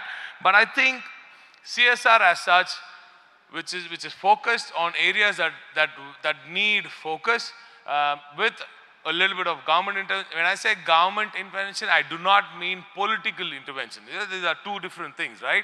And we in this government really want to keep this away. There is no politics in CSR. There is only people who need it, and people who can give it, and people who can bridge that gap, right? So we are keeping politics away from this. And I know that, to be very fair, cutting across regimes, and this has been the case in Tamil Nadu at least, in states like Tamil Nadu where things actually get done. You look at Maharashtra. Maharashtra again has a very good established system, right? So these places, things actually connect. But unfortunately, not so in many other places in India. So wherever this is connecting already, I urge industry to focus on these areas first. So Ashwin was talking about funding for research, right? That is very, very key. I know that IIT is doing amazing work here. I know that is why Hyundai has already given you 100 crores for research into the hydrogen value chain. I know that if I want to go into the let's say energy storage systems, I can come to IIT and tell them to give me a solution and bring industry, connect them with you, and probably the state in itself will get more investments because of that. And in the end, our entire aim as a state, as a government, is only to give more jobs to the people of Tamil Nadu, right? Those in Tamil Nadu. So it's for us to create more, better, bigger, better paying jobs. And that is our aim. To this goal, we will use all these ways to get there. So when we get CSR, I know say in research, let's say in research, life sciences, let's take pharma, it takes about 16 years for you to go from one product, from developing a molecule to go out into the market as a product. Sometimes it's now down to about 8 years. It takes time to invest in tech. Let's say space tech, it takes a long time for a rocket to be designed on your laptop, on your computer, and then for it to actually take off. And probably even then actually take off and hit orbit, put the payload out in the first instance, which is not very easy to do. So these things take time. So, but as industry, when you decide on CSR, and let's say you're deciding on R&D, you can't do it for just 1 year. If you do it for 1 year, it doesn't help, right? You need to stay invested, right? You need to stay invested. So only when you stay sustainably invested in an R&D program can the researcher actually add value. Unless you stay invested, there's no use. If you just want to just check out your numbers on your year end, then it's not going to help us. It's not going to help us. It's not going to help you. It's not going to help the institution or that research fellow whose amazing talent you're actually tapping and just leaving by the way, right? So that's by the wayside. So that's not a good thing too. So I would urge you to stay invested for some time in projects that you choose. I would love to have something on material sciences, something on quantum computing, if you can do something here. Anything in space tech, that's something which we are very, very keen on. I saw data sciences, again, amazing work being done with that data sciences. Almost 2,000 schools in Tamil Nadu are now better off because of that intervention from Dr. Kamakoti. I must say personally, thank you, sir, for that intervention. And thank you, IIT. The government of Tamil Nadu and its people are forever grateful for such interventions from high-end institutions like yours. I need help in housing. Let's talk about ground level politics, right? Let's say I'm just a politician and I just want effective change on the ground. My biggest need today is ready-made housing. I mean, I need to build houses quickly. I'm not able to do that. I'm not able to get affordable housing in quick time. I know that you're printing houses here. but it's not helping me. It's not coming. It's not coming under, with PMAY, if I want to use the union government fund, they give us about less than 2 lakhs. We add another 2.5, 3 lakhs. I mean, they're actually giving us about 70,000 or something. That's how much they are. It's close to under a lakh. So the disconnect, the state is trying to add more. We are adding more value to it. Even at 4.5 lakhs per home, which is it's a very small 200 or 300 odd square feet, we yet not able to build it. Why? Because I'm having to give it to the person. I have to ask that home owner to start building, and then I give part. And then he starts to goes to the next step, and then I give part. This does not happen with somebody who has to go take care of his family on a daily basis, working in some farm somewhere or in some construction site somewhere, right? It just doesn't happen. So there's so much that the government can do, but there is so much it's wanting to do, and the wanting to do part, you can help, right? Research can help, and they need your help. And that is where CSR comes in. So that is where we want you to give funding to institutions of such high caliber, and with funding to research fellows who have their heart and soul into research and help us get there. Green energy, again, that's something which we already invested into. Mobility is something which we really need big help on. The pace at which we are growing. We are the fastest growing economy. No, Maharashtra is not.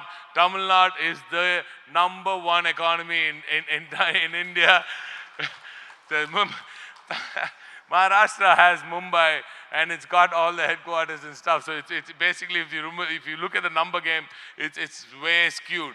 So even if you go by that, we're still the largest, most urbanized state in the country. We're the #1 manufacturing state in the country. And when one comes to talent, there is no equal to Tamil Nadu, ladies and gentlemen. And that's because of the people of Tamil Nadu, entire spectrum of people of Tamil Nadu who've been adding value just by going and educating themselves and being passionate about work.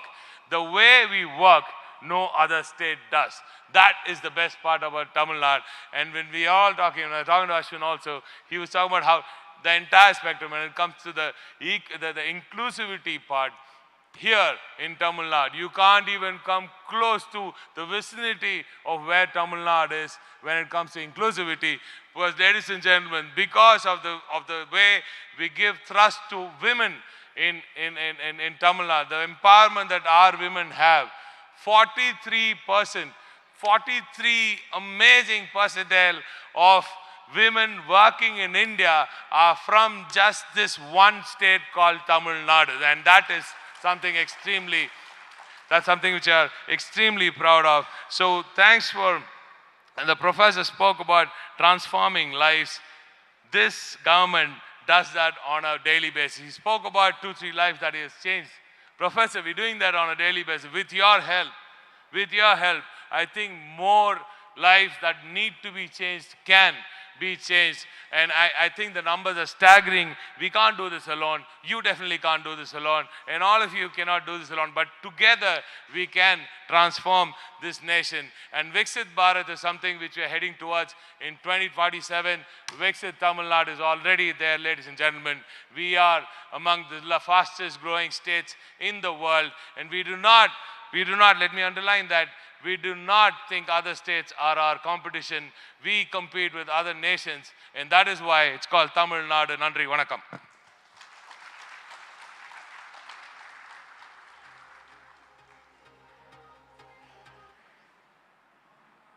Thank you so much, Dr. Raja. You connected the dots so beautifully between what we are doing, what we need to do, and what we will together do to transform the nation. Thank you for also the very inspiring and encouraging words for what IIT Madras does. We would now like to felicitate our chief guest for honoring us with his presence today. We request Professor Kamakoti to honor the chief guest with a memento and an Angavastram.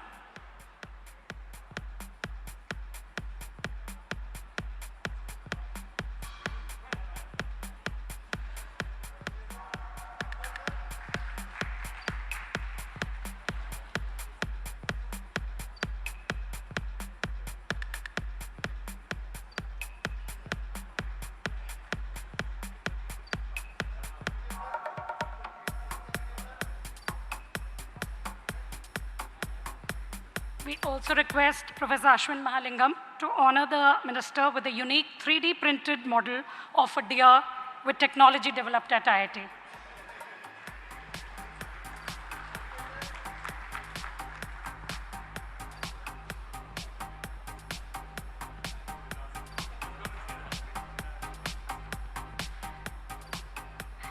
As we draw close to the session today, I will call upon my colleague Ankur Nagaria to deliver the vote of thanks.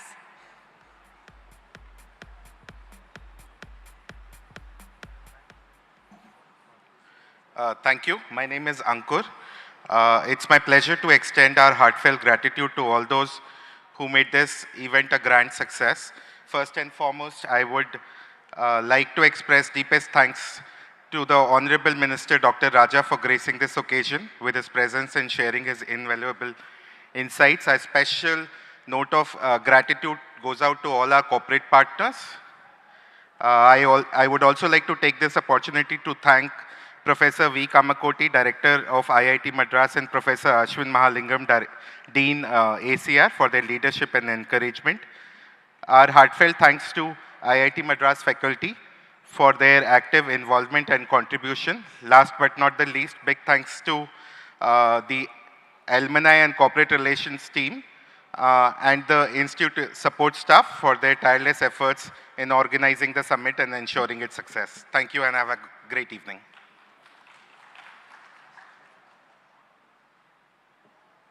Request you all to please rise for the national anthem. And we would also request the minister post that to take a walk through the stalls which are showcasing some of the technologies.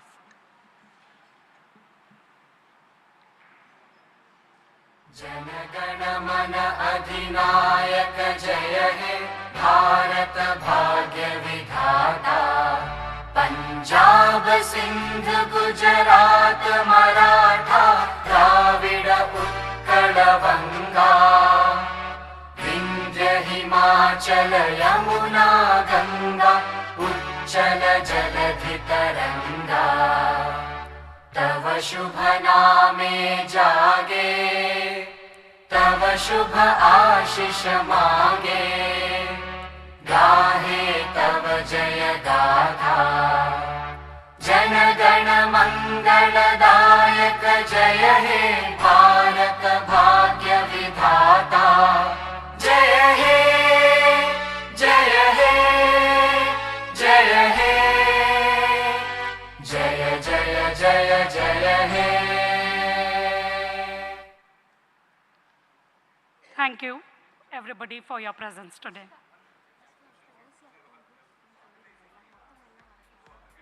We would request the alumni and corporate relations team to come on stage for a quick group photo, please.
by connecting this event, we start and transferring the first in one go.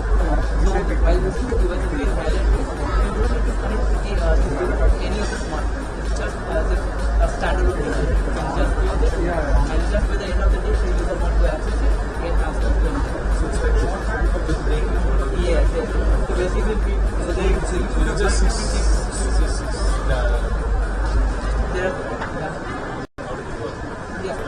So in this what thing yeah. So this braille also there also 1, 2, 3, 4, 5. So the latest standard braille typewriter which is typewriter.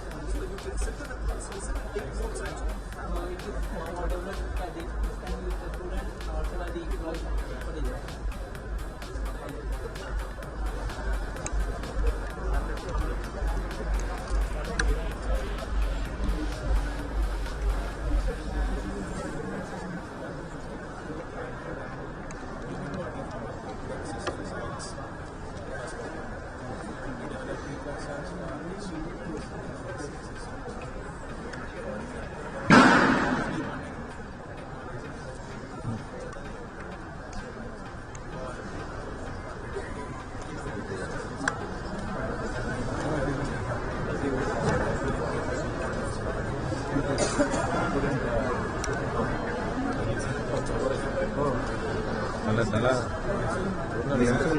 Live பார்த்து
take us into this what happens in the start. So very simply, here the absorb light goes to starts here from the period. So that's it. To our innovation parks. That allows us on top of this innovation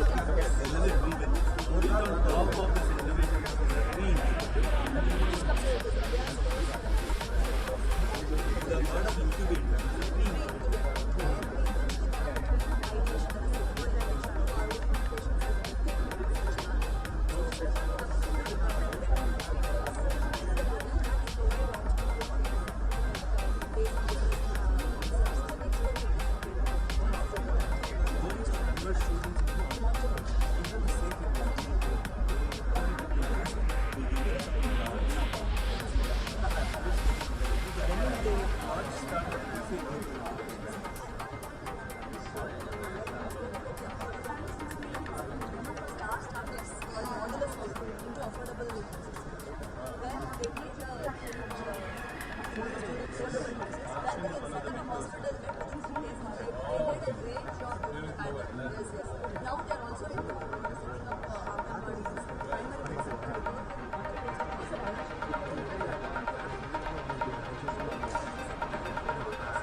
Iit Madras, முடிவு தெரியாம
This one is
exactly, yeah. But again, for beginners, we don't continue to stay with beginners. So this is the purest form of the energy.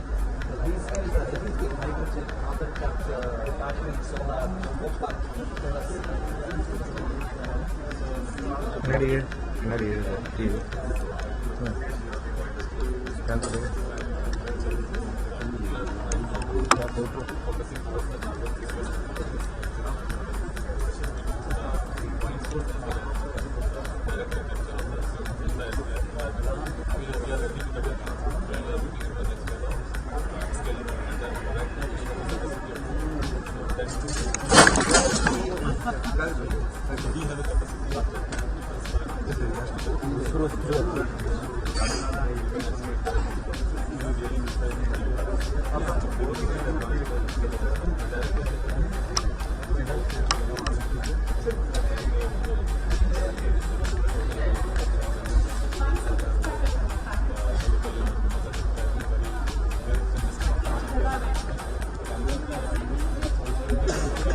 Just drop line because so this is the mother.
Working on the TAMI proposal, sir. None of them know about Danny, none of them know about Danny. But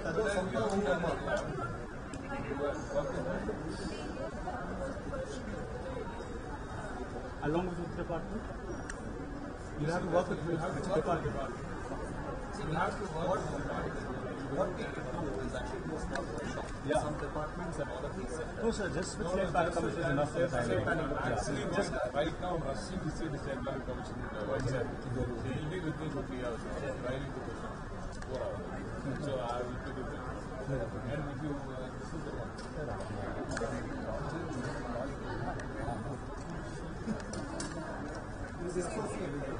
But this will be rural technology actually.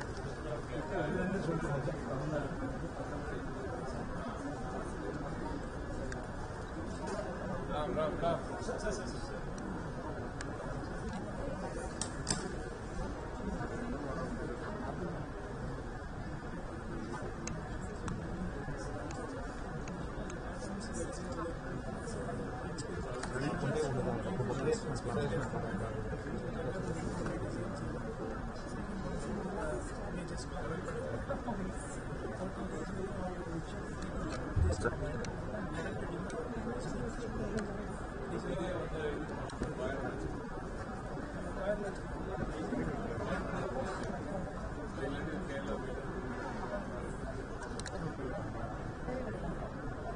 నేను లెఫ్ట్లో వేడి వేస్తే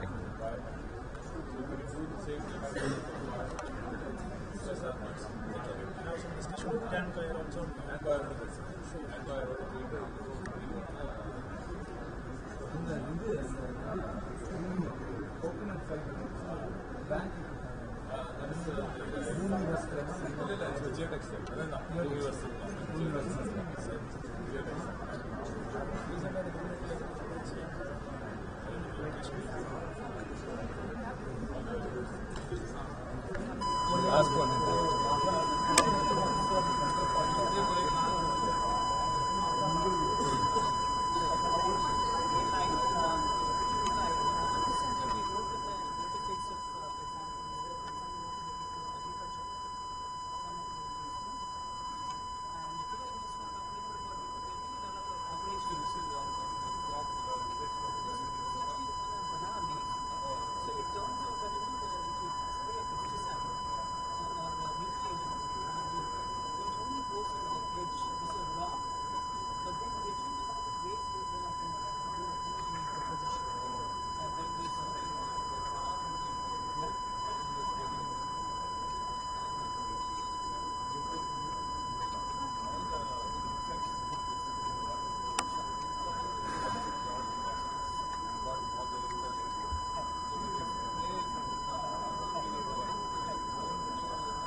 They should work with the KV. They are not working with the Sushmita. Sushmita, they also involve DNU and rules. But KVK, this is something that they already looking at. They have to in the market, even trading and there's so much of wastage of product, and also there's no excess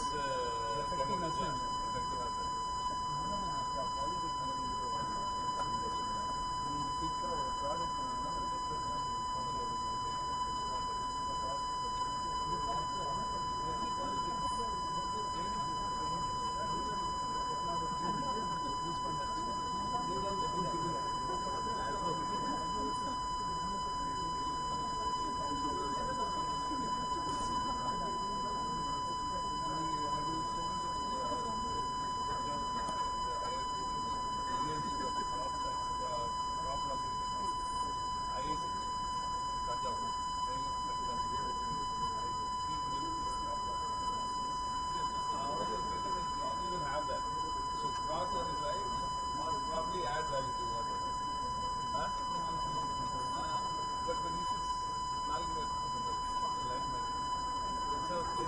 for the photo. The placement these are just our internal stalls. 4.3. Want to recruit from IIT Madras? That's just our internal stalls. Come and come. Anybody wants another photo? Last time.